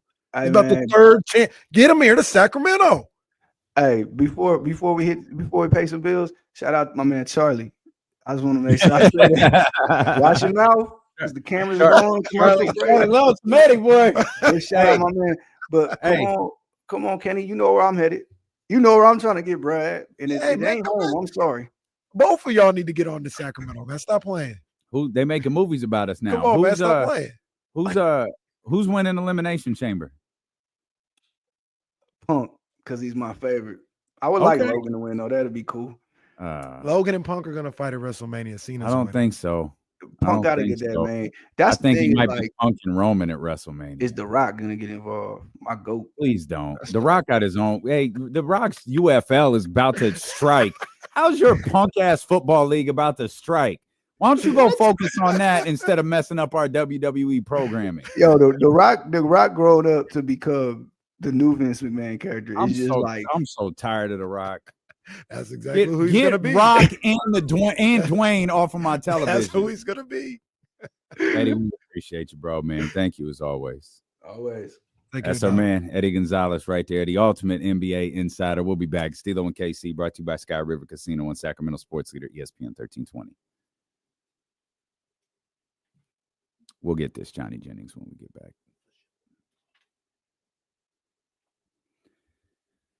Oh.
Who y'all got winning Elimination Chamber?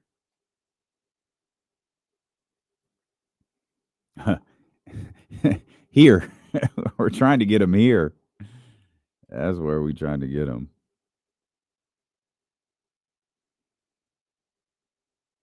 Eddie's the best, man. He's the absolute best.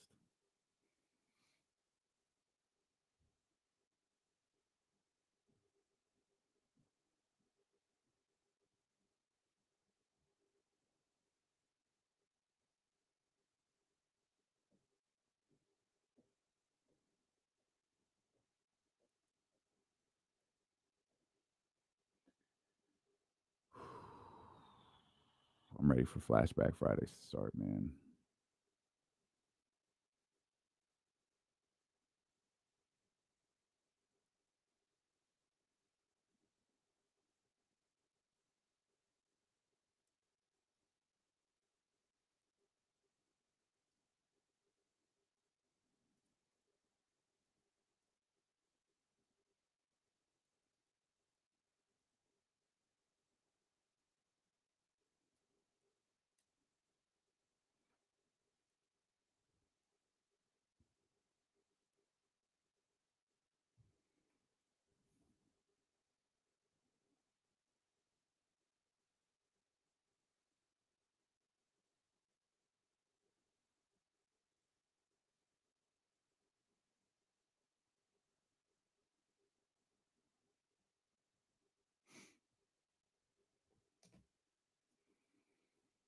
Cena and Bianca. Okay.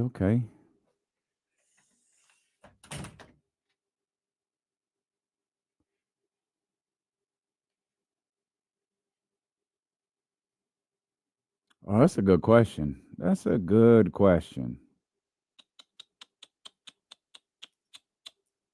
might tell us a lot about the segment if they do the men's elimination chamber and Cody and Rock haven't done their thing yet.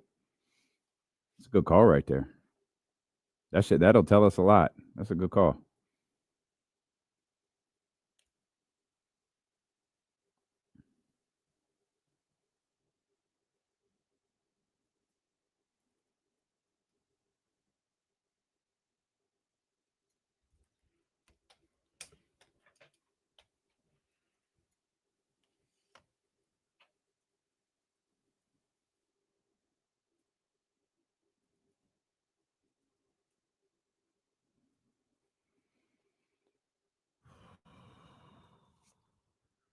I've been to the Rockland DMV. That is a good one.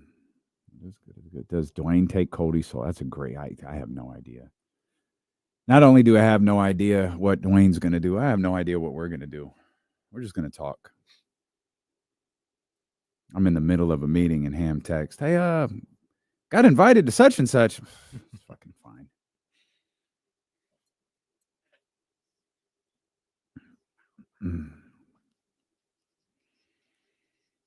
All right, we bringing here the final hour-ish of this week. No Kings basketball tonight. Got to wait till tomorrow. Yeah, man. When the Sacramento Kings take on the Houston Rockets. Game 2 of a 4-game road trip. Of course, that runs through Dallas and Denver as well, before returning to the Golden One Center to take on the San Antonio Spurs. Didn't really look at the schedule tonight. What we got cooking this evening? We got You mentioned Cleveland and Boston. That's a good one. Yeah. Lakers Clippers is one. Well, it might sound. Keep an eye on Blazers Nets. I mean, if Blazers win, you want the Blazers to lose as much as possible. Yeah, I mean, Blazers they could pass Phoenix tonight. I think. Yeah. Well, maybe not, because you got Pelicans Suns. I don't even know what to think of that. You got Pelicans and Suns tonight. No Zion, because it's the second night of a back-to-back. Timberwolves Jazz, and then, as you mentioned right there, Clippers Lakers on ESPN tonight. Oh, some good stuff.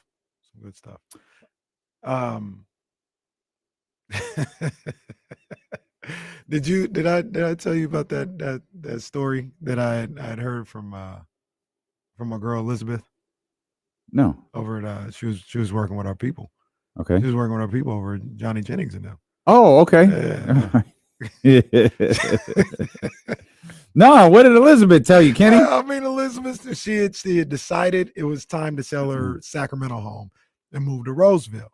So she called Johnny Jennings, with the Made for More Realty, and Johnny was able to get her full price offer and help her get a great deal on her Roseville Sunny City home. And so she had reached out to tell me about that, and I was just like, I gotta let the people know. The real estate bar has been raised. You can avoid the hassle of selling and get at least 3 guaranteed cash offers in 72 hours. They sell your home 27% faster than other homes on the market. They're voted the #1 team in Roseville the past 3 years. And they have a variety of different things. Ask them about their Fix It Before You List It program. No upfront cost to you.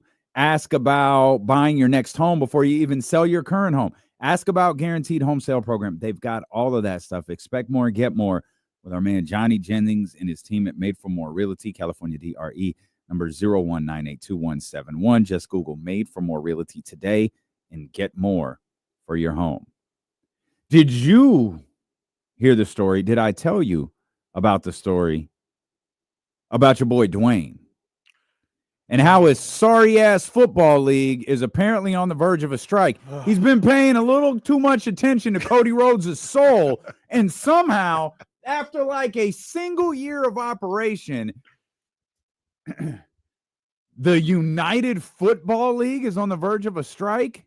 Note to everybody, don't do this. People barely care as it is. You have the nerve to go on strike or allow your players to go on strike. Y'all are screwed. They weren't gonna work. They were never gonna work. Come on, Dwayne, what you doing? It ain't even. I think this is Danny's endeavor. Yeah, Dwayne gets the credit out, because his name is bigger, but this is Danny. It was Danny's idea to buy the XFL, and I don't know. I assume they worked together to do the merger with. I don't even remember who they merged with. It wasn't the AAFL. Wasn't it the USFL? Oh, is that what it was? I think it All right. And the There's 19 football leagues now. I couldn't. The one thing they did that was smart that might keep them above water was they had some type of connection with the NFL. Yeah, right. And they try things out. They hey, try this, and we want to see it in execution, see how it works. But other than that, nobody checking for these leagues, man. Nobody. And look, that doesn't mean they don't need to have them. Like, sure, have the leagues, but I ain't watching them leagues. Where else Trey Lance gonna play if they? What did Trey Lance do? I apologize. That was uncalled for. I don't know that it was wrong, but it was uncalled for. My apologies to Trey Lance and his family. But yeah, Fox watched the Birmingham Stampede go up against the Albuquerque Riders. You know, those could be real names, and I wouldn't know. Like, all right, man, I ain't watching. Oh, no, don't watch the NBA. Don't watch March Madness. Watch. All right, bro. There's the Birmingham Stallions, the Michigan Panthers, the Memphis Showboats, the Houston Roughnecks. I don't know if that has to do with MC Light or not. The St. Louis Battlehawks, the San Antonio Brahmas. Yeah, that's Dwayne's favorite team. The DC Defenders, and the Arlington Renegades. This league is I'm so uninterested in this league. I don't know if I pay attention to Sacramento had a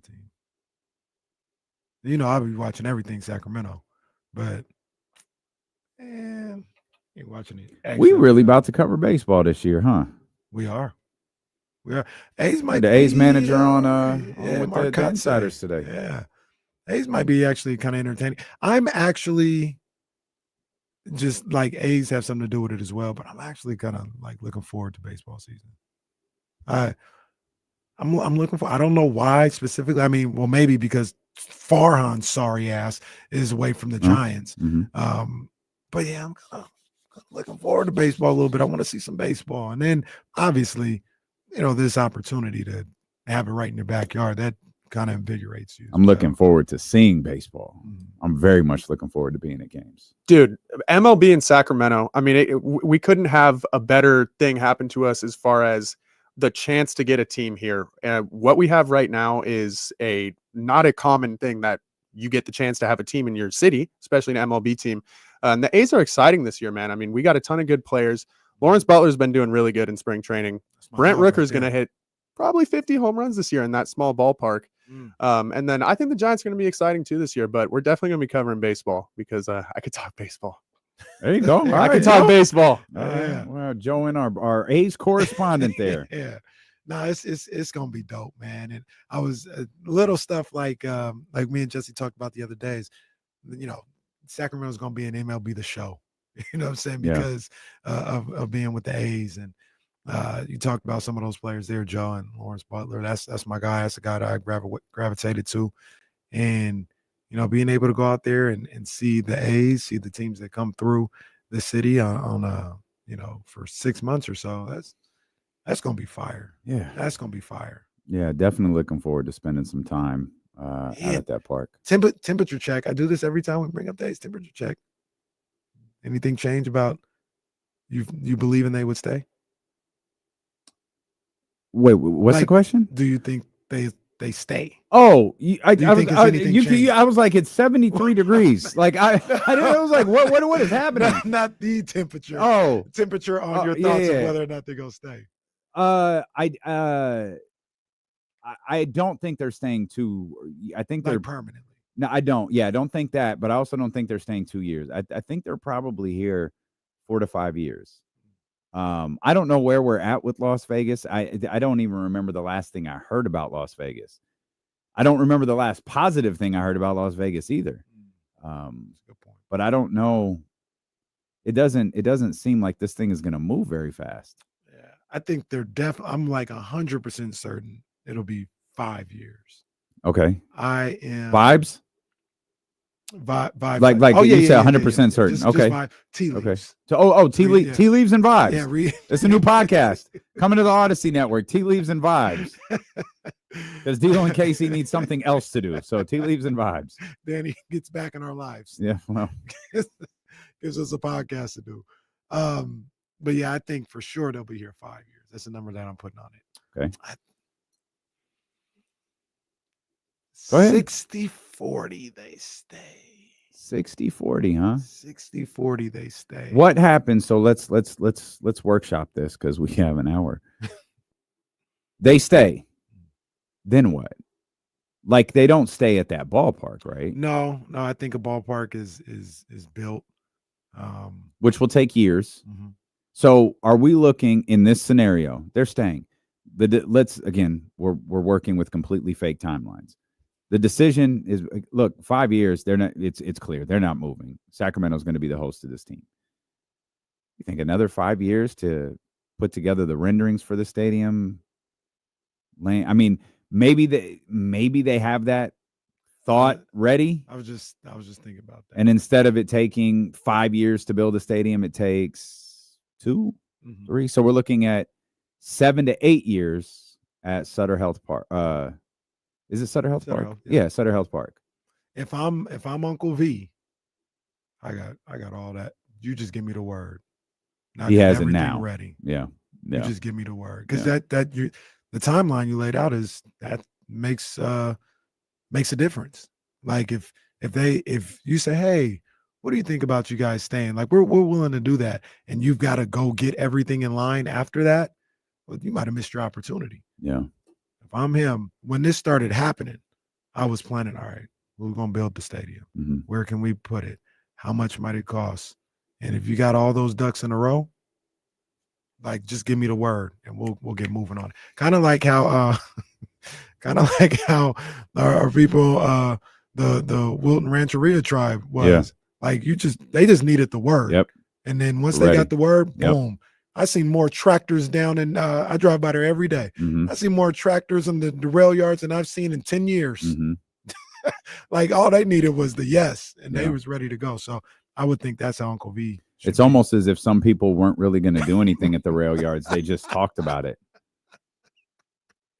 It's like when all else fails, just say, oh, no, we're going to do it at the rail yards. But like have no plan for I it. ain't seen that many tractors and cranes and bulldozers in a decade. All they needed was a yes, we're doing it. And they're there. I absolutely demand that this city stop letting phony people into it. There's too many phony ass people associated with Sacramento and all of their little fake ass promises. And you never know what the revenue is going to look like after this movie. Sacramento about to go crazy. Destination location. Well, it is damn near Bay Area Part 2 with all them people who work here. Oh, they got that. Hell, Johnny Jennings himself is moving people from the Bay Area to Sacramento. They got that, and it's like little crazy stuff. Like you probably been aware. You see, they're building like a whole nother Folsom, damn near in Folsom, like a new Folsom, a whole nother side of Folsom. Like it's got, I think, like 3 schools are going to be built. Obviously, all these homes and stuff. Wow. Like, so obviously, I guess you could just say like an extension of Folsom, but. Like those are the things that are happening. I'm sure it's happening in Roseville. We talk about like what's going on in the Thomas, and how it's getting back up towards the airport now. Like there's a gang of people coming out. Yeah, Roseville's crazy. Like they have this area called West Roseville. Like a man, John Bull. I know right where that's at. Like that's easy. Mm-hmm. Went to our boy Miller's house like a weekend ago, and I'm like, is this still Roseville? Oh, Complex's house. I had no idea. I was like, what is this? I drove Complex home the other day. I was like, Complex, I gotta. We took an Uber here that night, and I'm convinced someone drugged me at your house. None of this looks familiar. I had never seen that. Where the hell are we? He lives in one of those, like, it's a brand new area. Yeah. And it's like, so this is all still Roseville? I guess so. I ain't never seen that. So. West Sac is starting to build. Like they're getting to the point where West Sac is going as far south as Greenhaven on that side of obviously the river. Yeah. And they just keep building. It's getting West Sac was like, I remember the because it like Natomas hit and then West Sac started to blossom. Knew some people who bought percolating a little bit. I mean, Bryce out there in West Sacramento.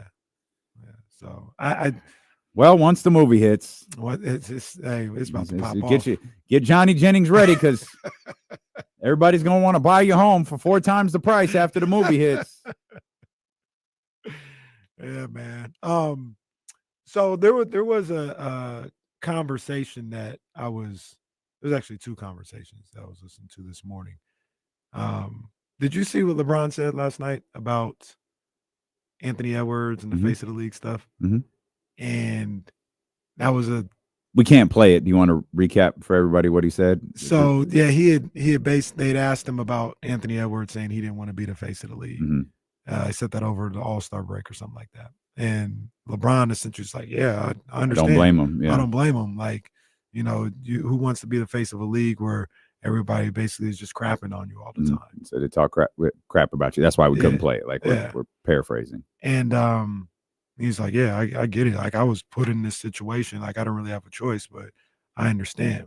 So first take, obviously, Stephen A. had talked about that, and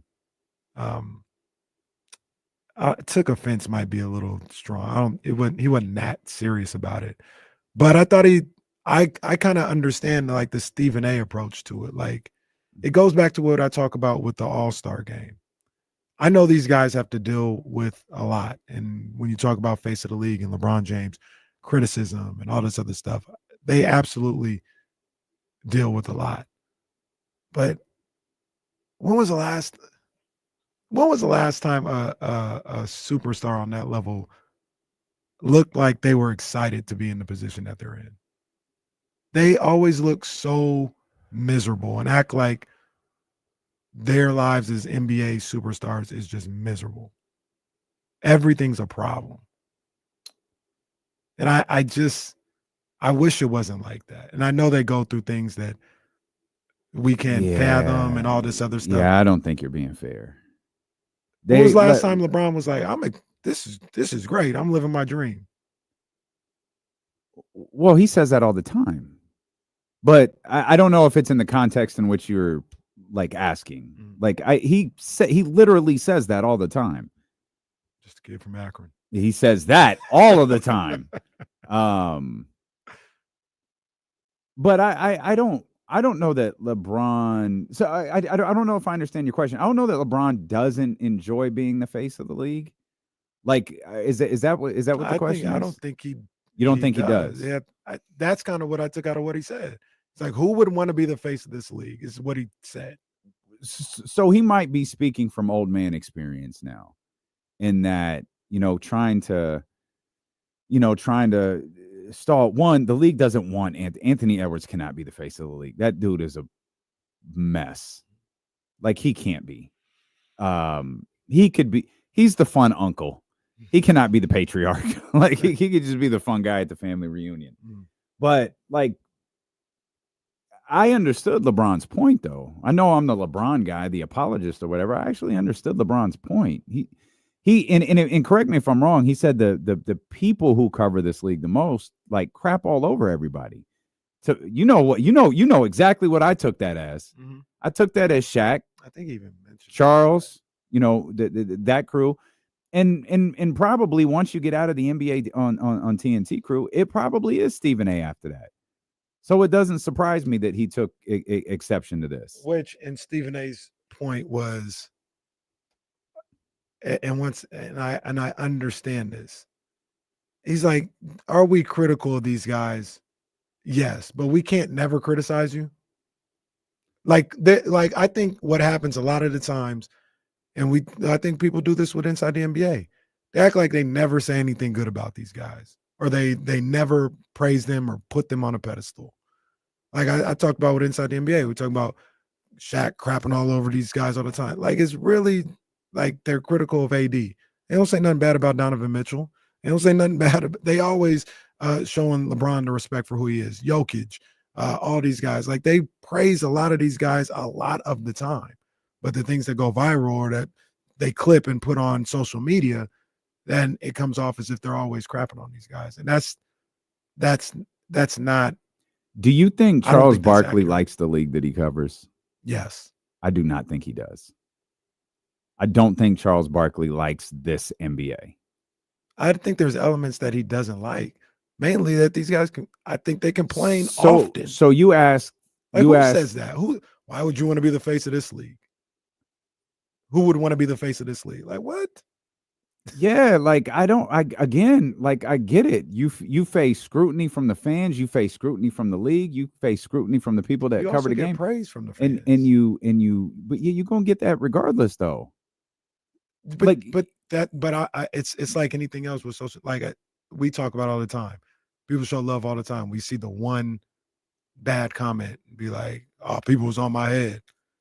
Like, I believe LeBron James and these guys get way more praise than they do negative attention. That might be true, but it's also I don't remember who it was. Mikey. We were talking to Mikey last week, and it's like, well, you get on Reddit and you see a million positive comments, but man, that one negative one stands out. We talk about Stephen A. and this inside the NBA crew.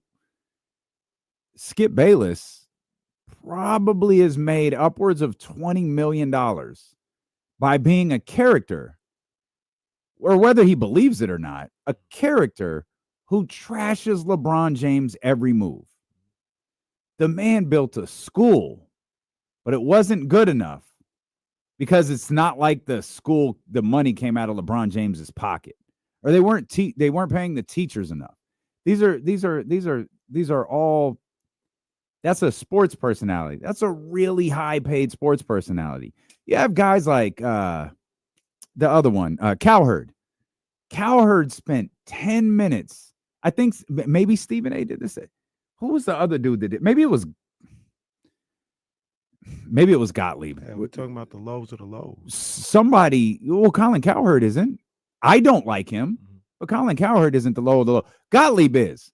Gottlieb is the stuff you scrape off the bottom of your shoe. I just don't like Colin Cowherd. The man spent 10 minutes imploring LeBron James to not let his son play basketball.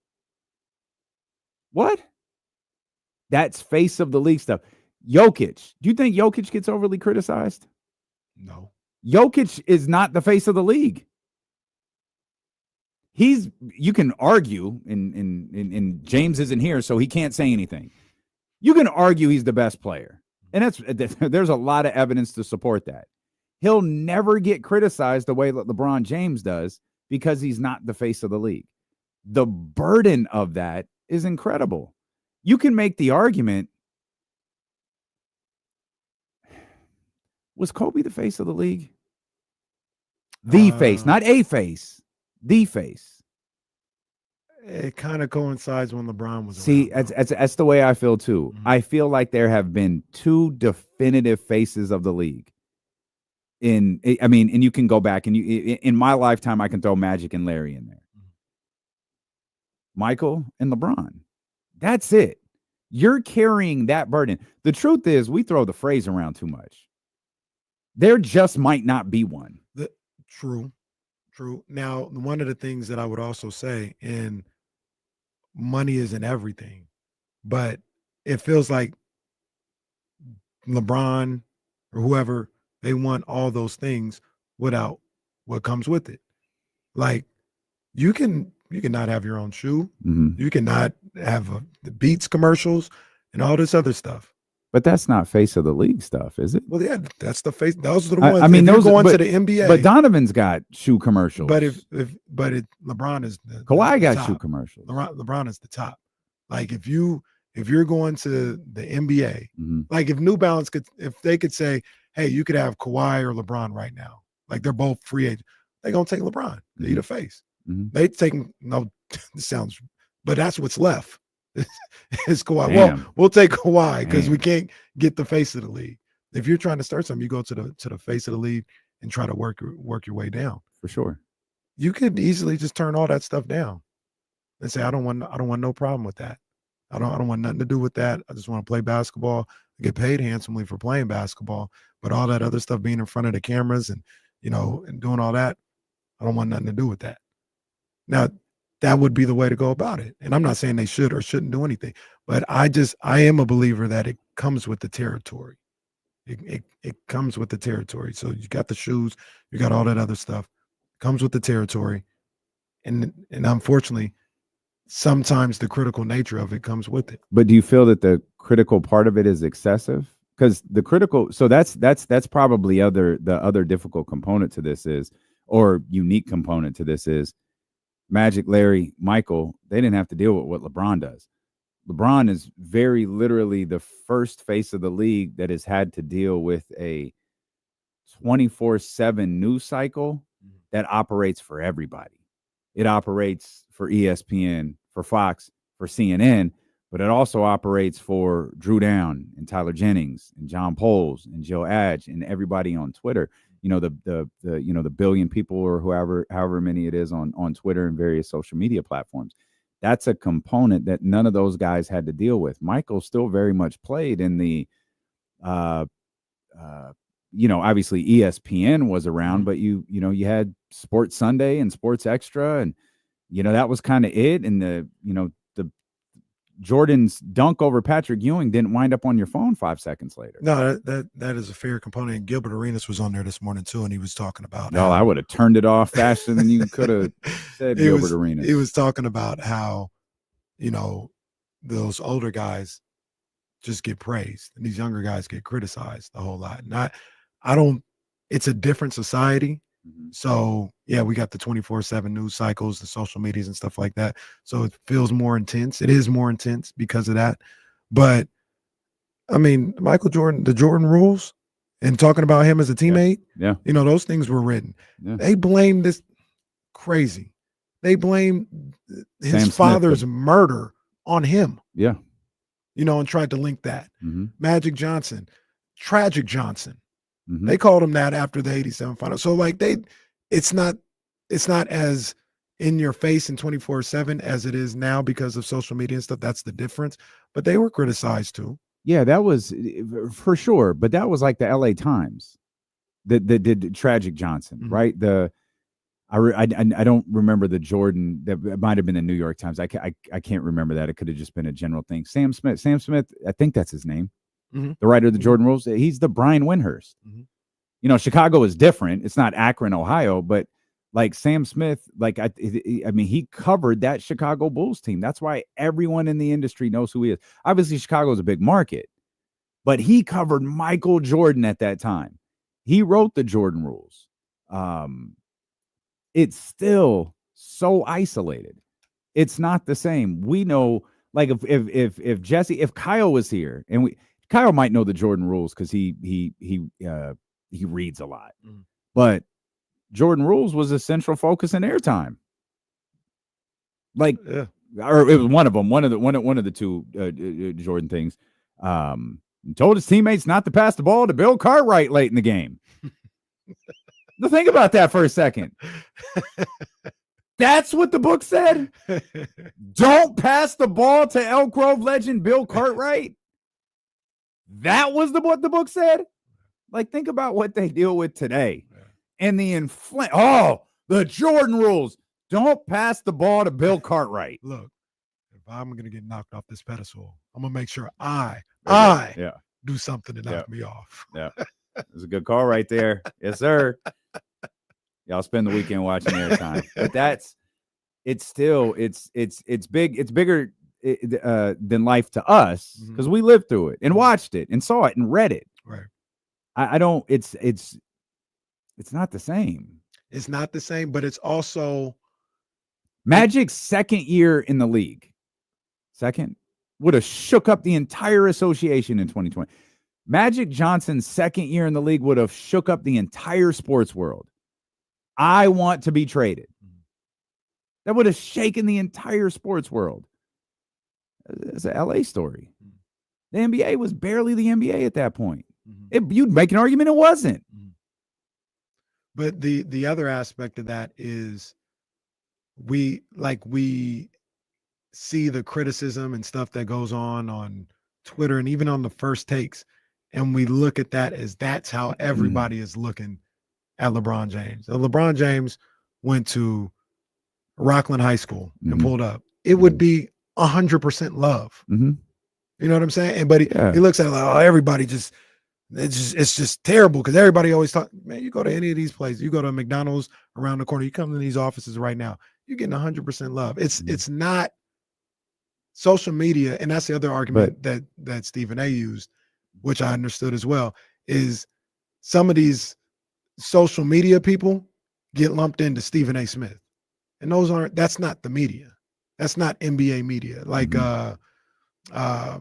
I don't know. There's people I follow.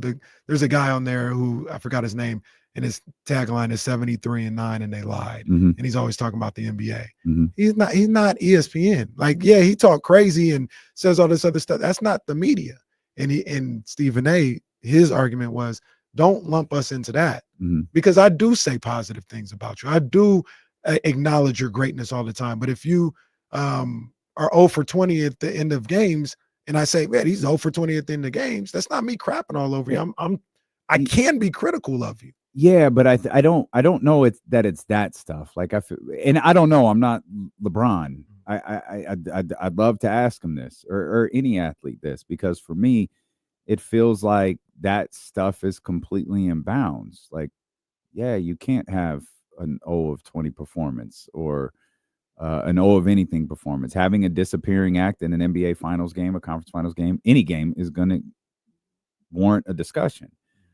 I think the stuff that these guys have issues with, especially guys on the level of LeBron James, Kevin Durant, to tie in an earlier conversation we had, is, and I don't remember which one of them said it, but I feel like it was one of them who said, like, you've created this ring culture in which I have to win championships, or I'm garbage, or my career's a waste, or I'm a scrub, or I can't be the greatest, or I can't be a top 5 player or a top 10 player.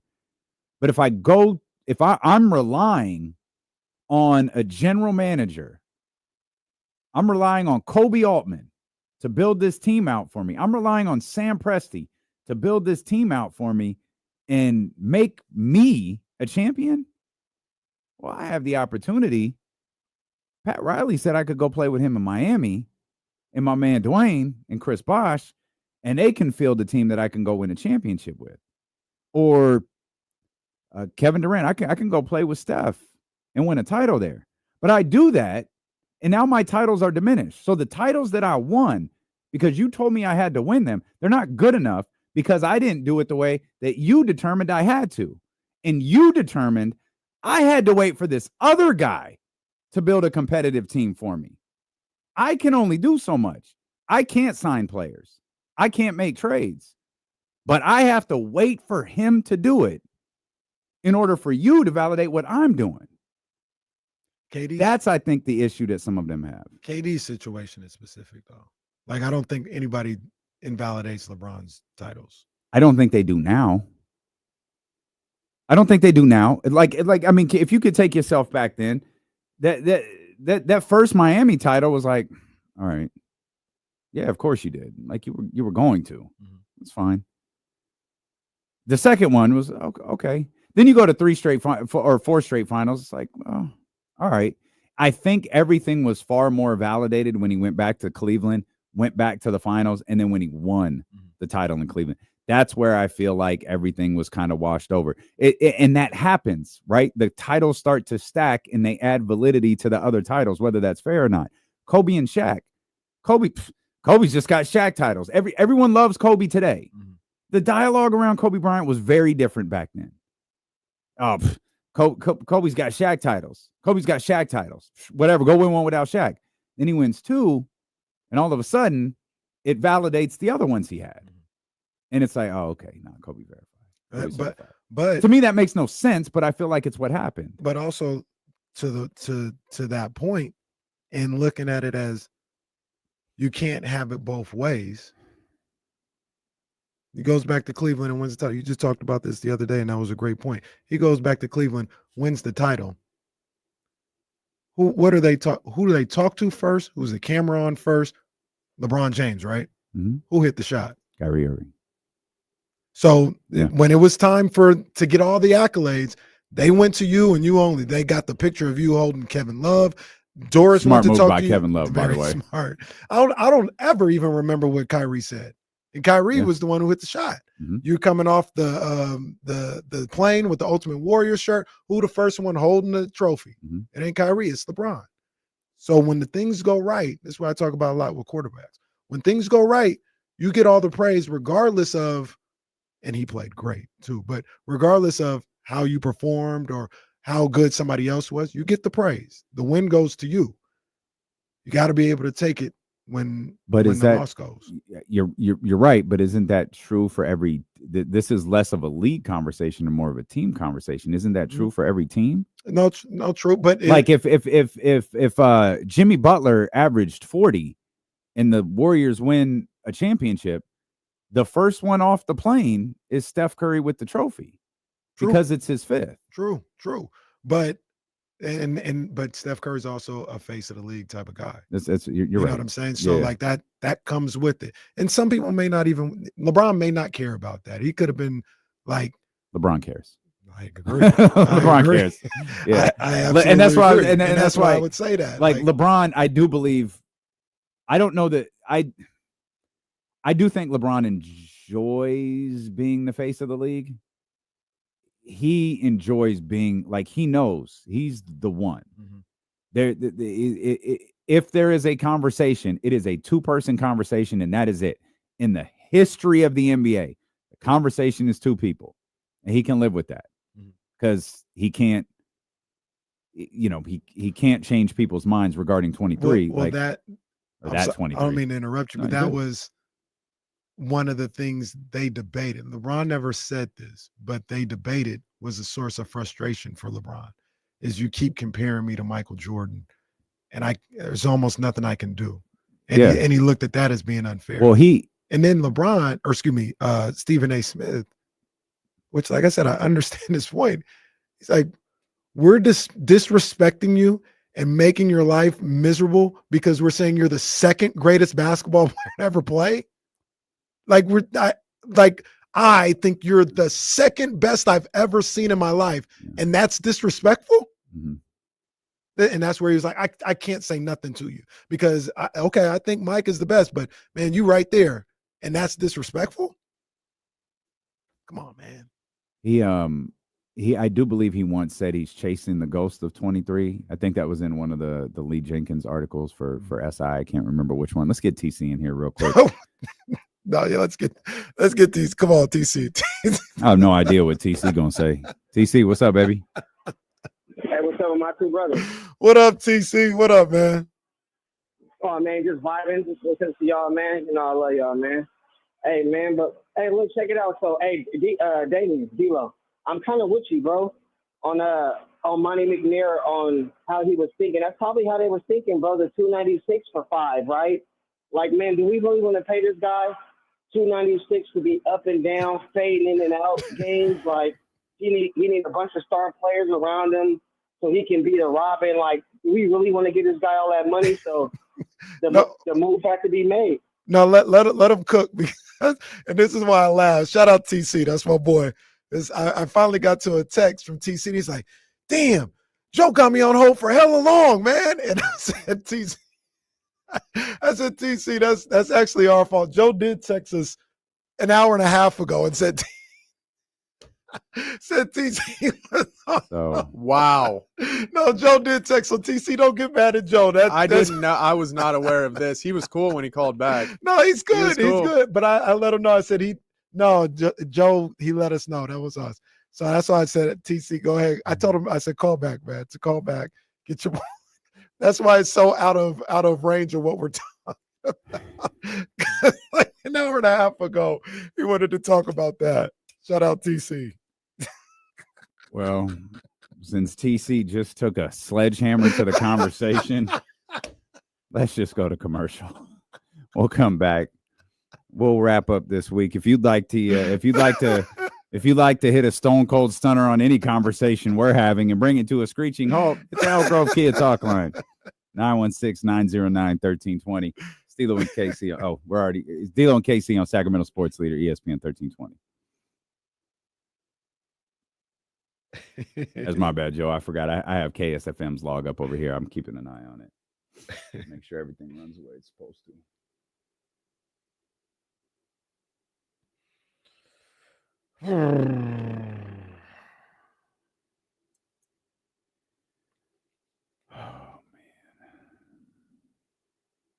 Colfax. I was thinking the same thing. He said, I don't care what y'all talk about now. I had this thought hours ago. I'm getting it off. Michigan, what's up, baby? Colfax wins the girls' Division III basketball championship, 73-52 over Ponderosa. Congratulations to them, man. Forgive me for not knowing, but where is Colfax? I don't think I've ever been to like that area or where that school is. Somebody explain it to me. Joe, do you know where Colfax is? I don't want to give you the wrong answer, so that's why I'm actually looking at it right now. Do you have an idea? Let me see. Well, no, don't look. Oh, okay. know? Well, yeah, I mean, it's not too far away. I know that. Past Roseville? No, it's towards, I would say it's towards Sacramento.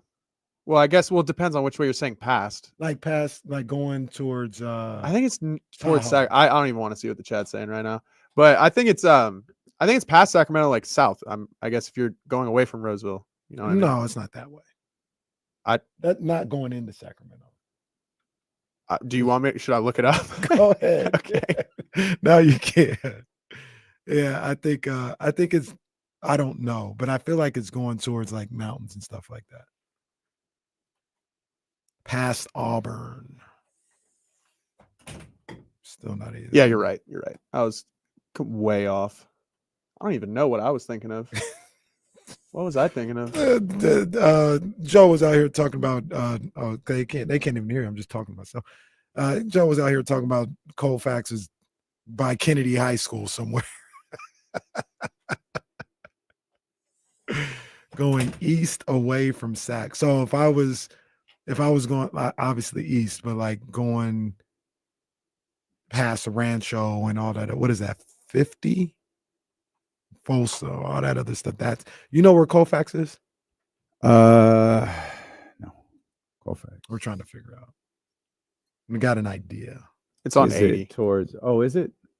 Well, I'm not going to pretend like I was the expert. I just said it's near Sacramento 30 seconds ago, but I Googled it. Joe was like, I think from like Roseville, if you go south into Sacramento, that's where Colfax is.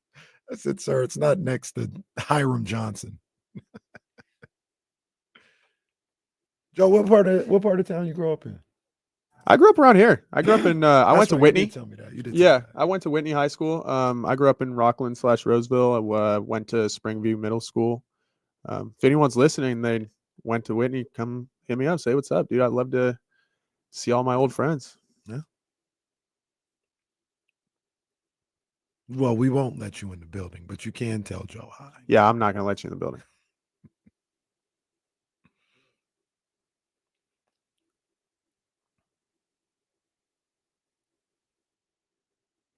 Shout out to Andrew watching us on that. He got a new Kenny side 85-inch TV. Damn. It's one of them KC specials. Damn. Got us up there. I wonder, they said what year did I graduate? I actually want to see what you guys would guess. And then also you said he's not from Sac. I didn't claim I was. Joe, don't listen to these people. I'm not. I'm not. Joe, don't listen to these people. I love them, but if you listen to them too much, man, they'll turn your brain into a pretzel. Because they always talking shit in a fun way. They're having fun with you. If they joke on you, that means they got love for you.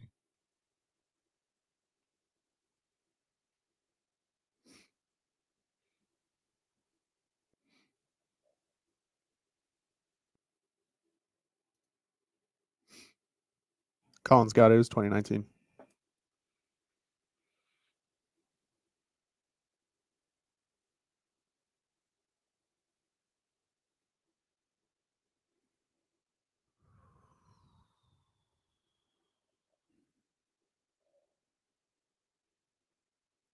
Yeah, next they're going to say I'm claiming that I'm from Brazil too.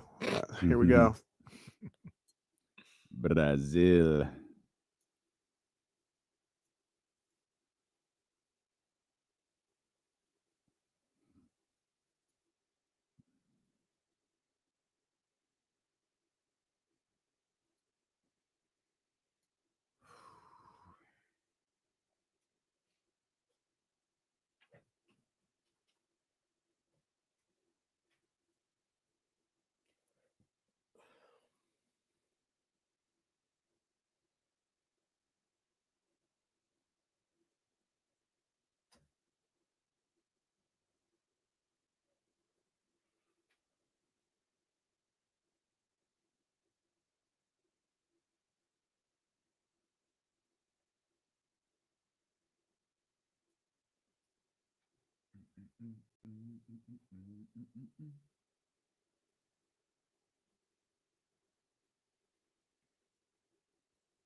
That's funny. Ishmael says on his podcast, Draymond Green got advice for all NBA players besides himself. That's because he's perfect, Ishmael. That's why. Draymond was also topic of discussion this morning for his podcast. Why? Oh, he said on that Kevin Durant podcast when Kevin Durant was on the show, he said that the greatest era of NBA basketball was when KD went to the Warriors at 2015 to 2019. That was when the NBA was at its best ever. It's like, okay. Okay, Draymond. Relax, pal. All right. Relax, buddy. Yeah, nobody agreed with that. Well, Zabo's right. He's a successful black man in America. Everybody chill out. This is true. Yeah, big ups. Big ups to Draymond for being a successful black man in America. Before TC took a sledgehammer to our conversation. What were we talking about? I don't even remember face now. of the league. Thanks to TC. I don't even know. I don't even know what TC. He was talking about Monty and 296. No, and I was because like, what? remember you asked me, do you think Monty had? No, I recall now. Oh, okay. Yeah, I recall now. Was that hour and a half ago? Shout out TC. He's gonna get his take in. He gonna get his take in. Face of the league. I text him. I wanted to send him a link, but I'm guessing with only 20 minutes left in our week, he ain't gonna be able to connect. But congratulations to our man Don is dope. The dope ones. Hell yeah. He finally announced that he has joined the Jordan brand. Yeah, man. And he's off in Beaverton right now. That's crazy. Beaverton, Oregon. Campus. He's working out of the Michael Jordan building. Yeah. And he's working as I think one of their creative design directors or something like that. Saw so I knew, obviously he was going up there, and I just like going to work for Jordan. And then here it is. The wife this morning, she's like, so Don is the lead footwear graphic designer at Jordan? I said, he is? I said, that's his job title. She's like, it's right here on Facebook. I said, damn. All right.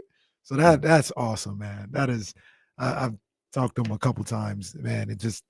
I'm just so happy for him. Yeah. He works so hard. I know this is a dream of his, and man, just so hyped for him to have this opportunity, man. And I know he's gonna be there for a long time, or as long as he wants to, because he's gonna kill it. Jordan is his guy, and he will not accept any other conversation outside of Jordan being the GOAT. That is his guy. But it's been Don's had a hell of a last 12 months or so, man. So I'm super happy for him. He's been a big part of this show. He's designed a lot of the graphics on our screen. He's got artwork all over this studio. He has artwork all over my house. He is he's a great dude. One of the most creative people I know. Super hardworking, genuine, and to see your brother's dream come true is pretty dope. Yeah, just a genuine human being, man. And I haven't known Don for that long, but if you hear us talk and the way we communicate, I'm sure it's the same with you too. You think we've known each other for decades, because it's that real, it's that genuine, and his heart is that pure. Yeah, you know what I'm saying? And like you said, man, I'm just so happy for him.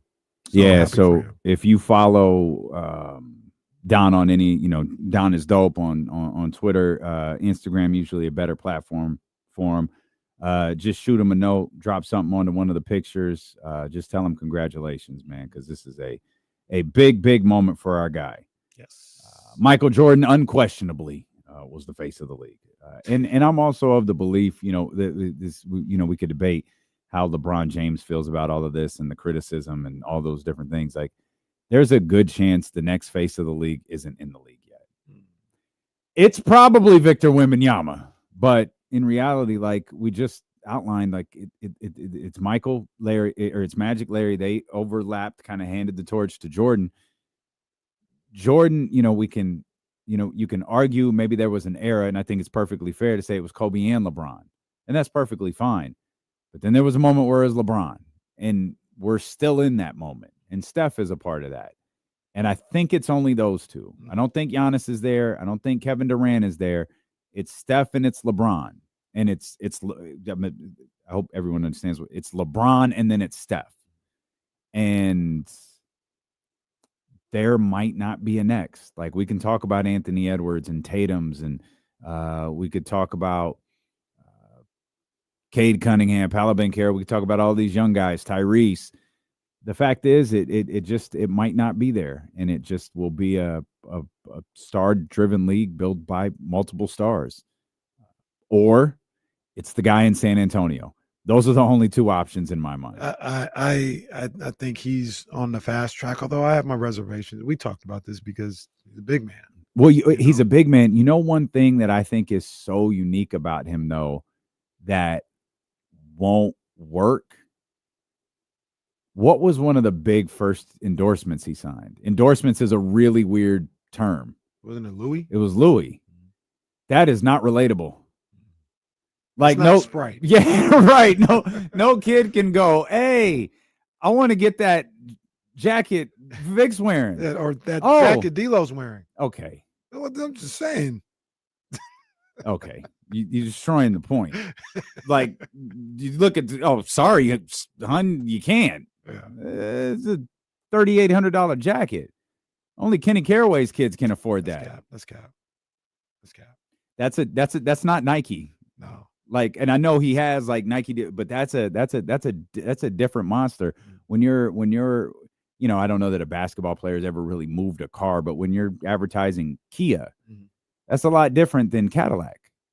Like you look at golf.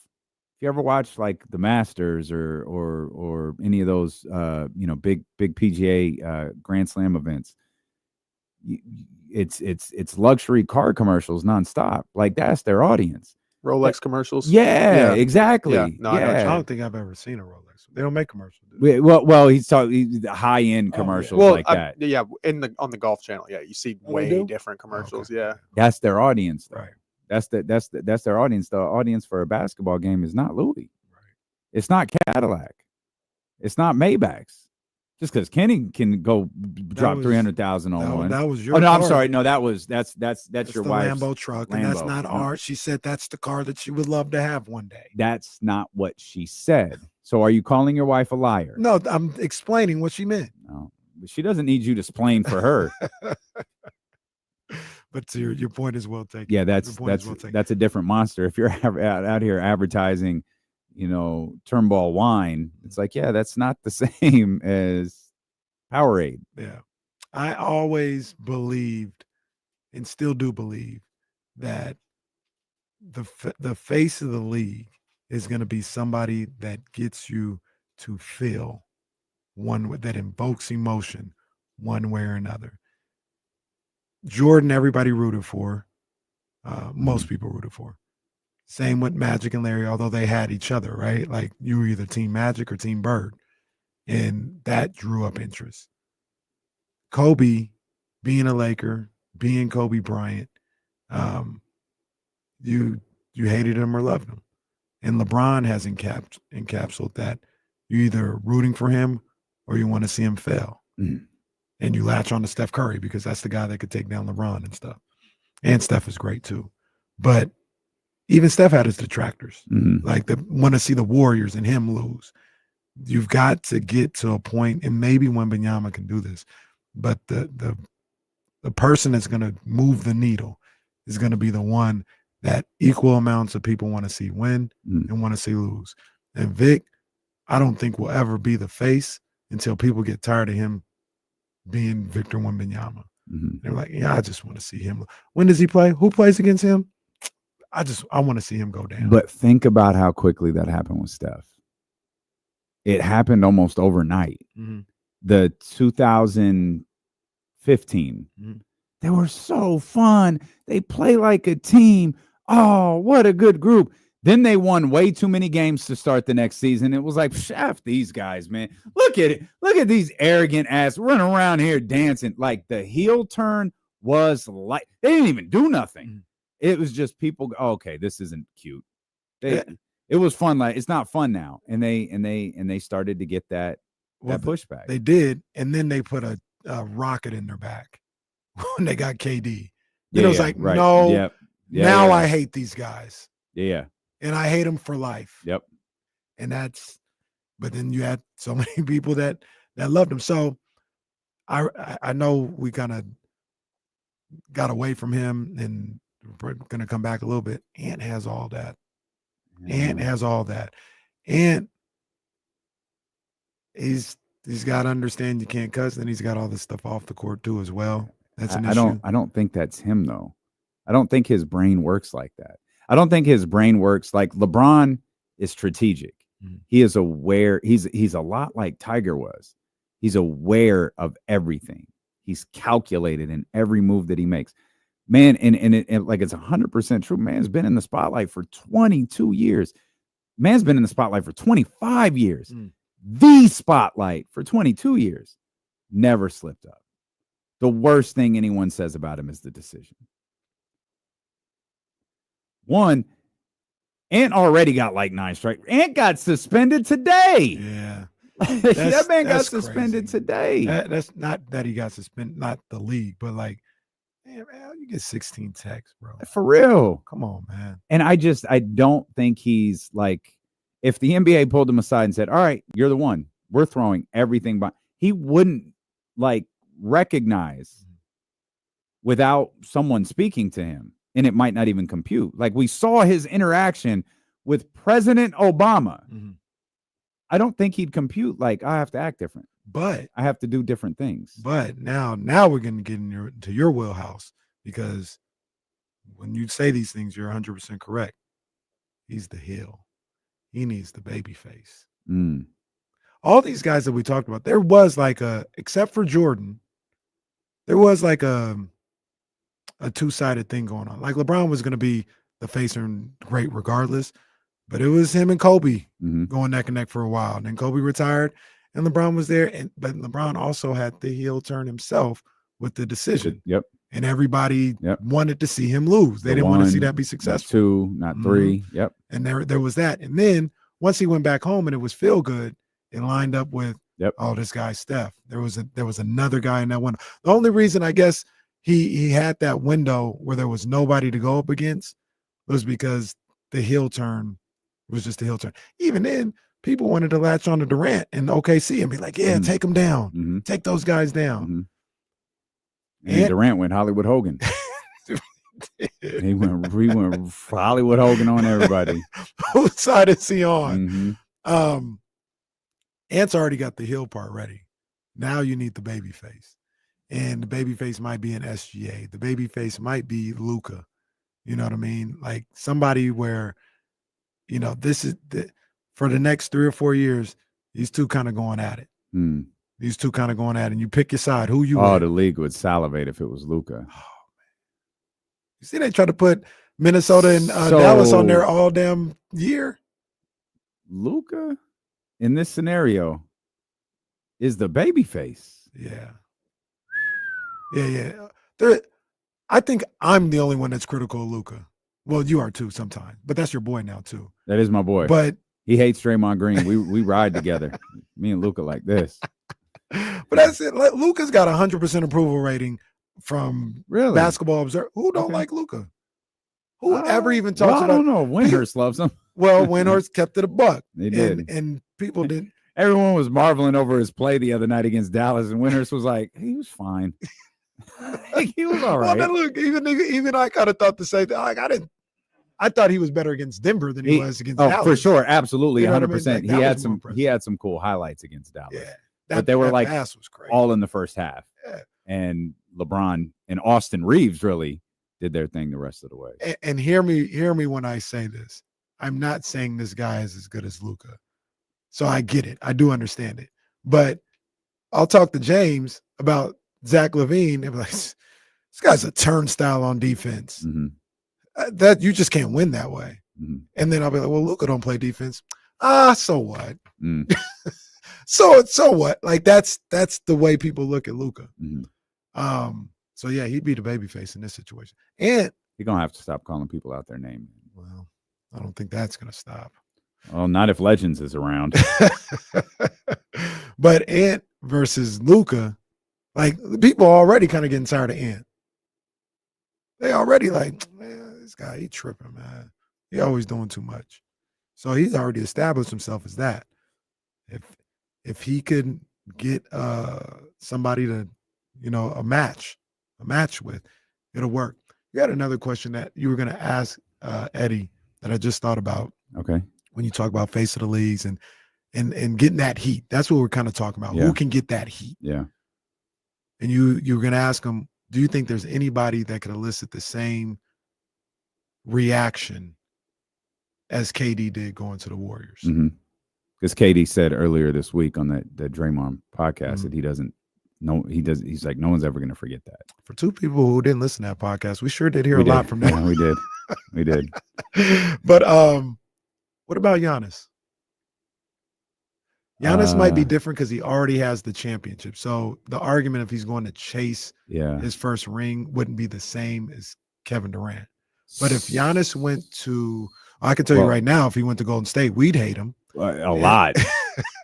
But if Giannis went to, if he went to a place, do you think he could get that reaction? Well, no, because you have always been adamant. That was a very specific scenario. So it would have to be like Giannis going to Boston. Yeah. And I still don't think I would care. I mean, I didn't care. I'm a bad example. I don't know that would garner the same type of reaction. That would be whack, though. I'd be like, Giannis, for real? Giannis going to Boston? Like, come on, bro. Less whack than going to the Warriors? No, and like I said, I think the component of already having a championship plays a role. He's already proven that he's done it by himself. So now you're just trying to stack him, which is just a little different. Whereas KD, we looking for, and also that would still kind of be whack though. Like him going to Boston. I'd be like, man, for real? Part of the reason I put that question kind of on the back burner, because it was an idea we had. I couldn't think of one. Yeah, I don't know. Yeah, I did like basically what Kevin Durant was saying earlier this week was that move in a way will overshadow his basketball legacy. That will be, one of the first things people mention because he won the titles, but he went to the Warriors and my next chapter and all that will be the first discussion, or certainly one of the very first discussions about Kevin Durant's legacy. I can't think of another player that would happen with. The one that I'm just thinking about right now off the top of my head, and I don't think it's the same because I don't think people are as passionate about this man as they were Kevin Durant, is say the Thunder get bounced in the second round and SGA says, I'm going to the Lakers. That could do it. Yeah, that could do it. Like I said, I don't think he's got the same. You're right. He doesn't. Venom. He doesn't. Just the people. He doesn't have the following. Yeah, they're not into his career the way we were Kevin Durant. He's man, this is weird. SGA feels like a basketball guy. Like if you watch basketball. Yeah, not a transcendent star. Kevin Durant joins the Warriors. It rocked the sporting world. Would that be the headline if SGA left?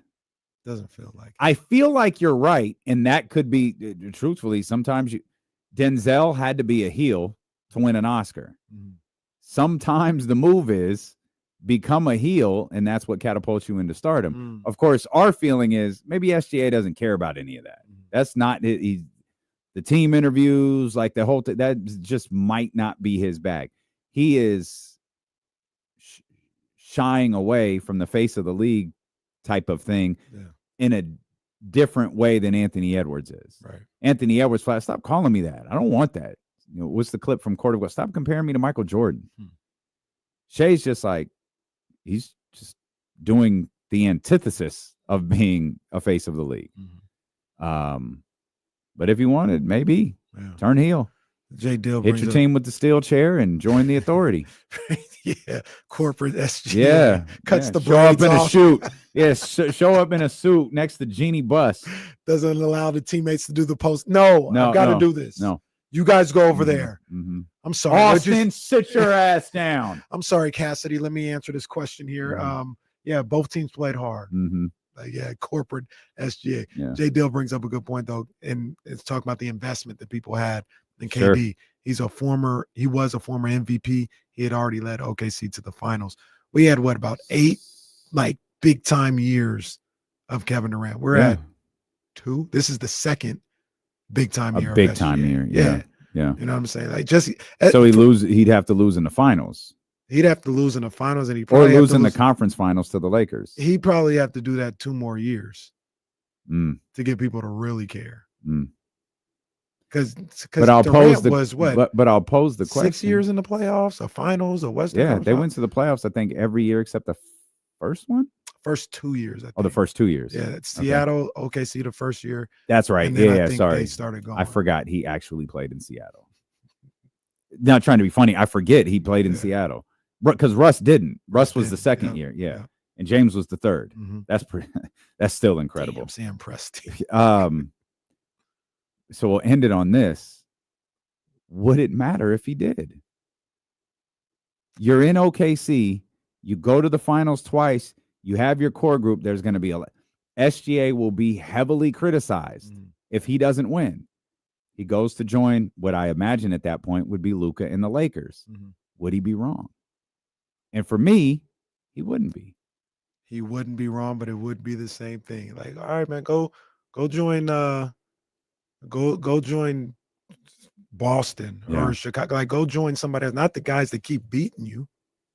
Joe told us to end the show. Thanks for being with us today, and thanks for being with us this week. We'll see you here Monday beginning at 10 a.m. with the Insiders on Sacramento Sports Leader, ESPN 1320. Vamos Kings, vamos McClatchy. Good job, Joe. Good job, man. It's a long day for you, big dog. Good stuff, man. Very good stuff. Y'all know what it is, man. It is Friday, so Complex is listening, and we've got to switch the board over and get his room hot. So we can start this Flashback Friday mix, man. Thank y'all for a fun day. We will see you here on Monday.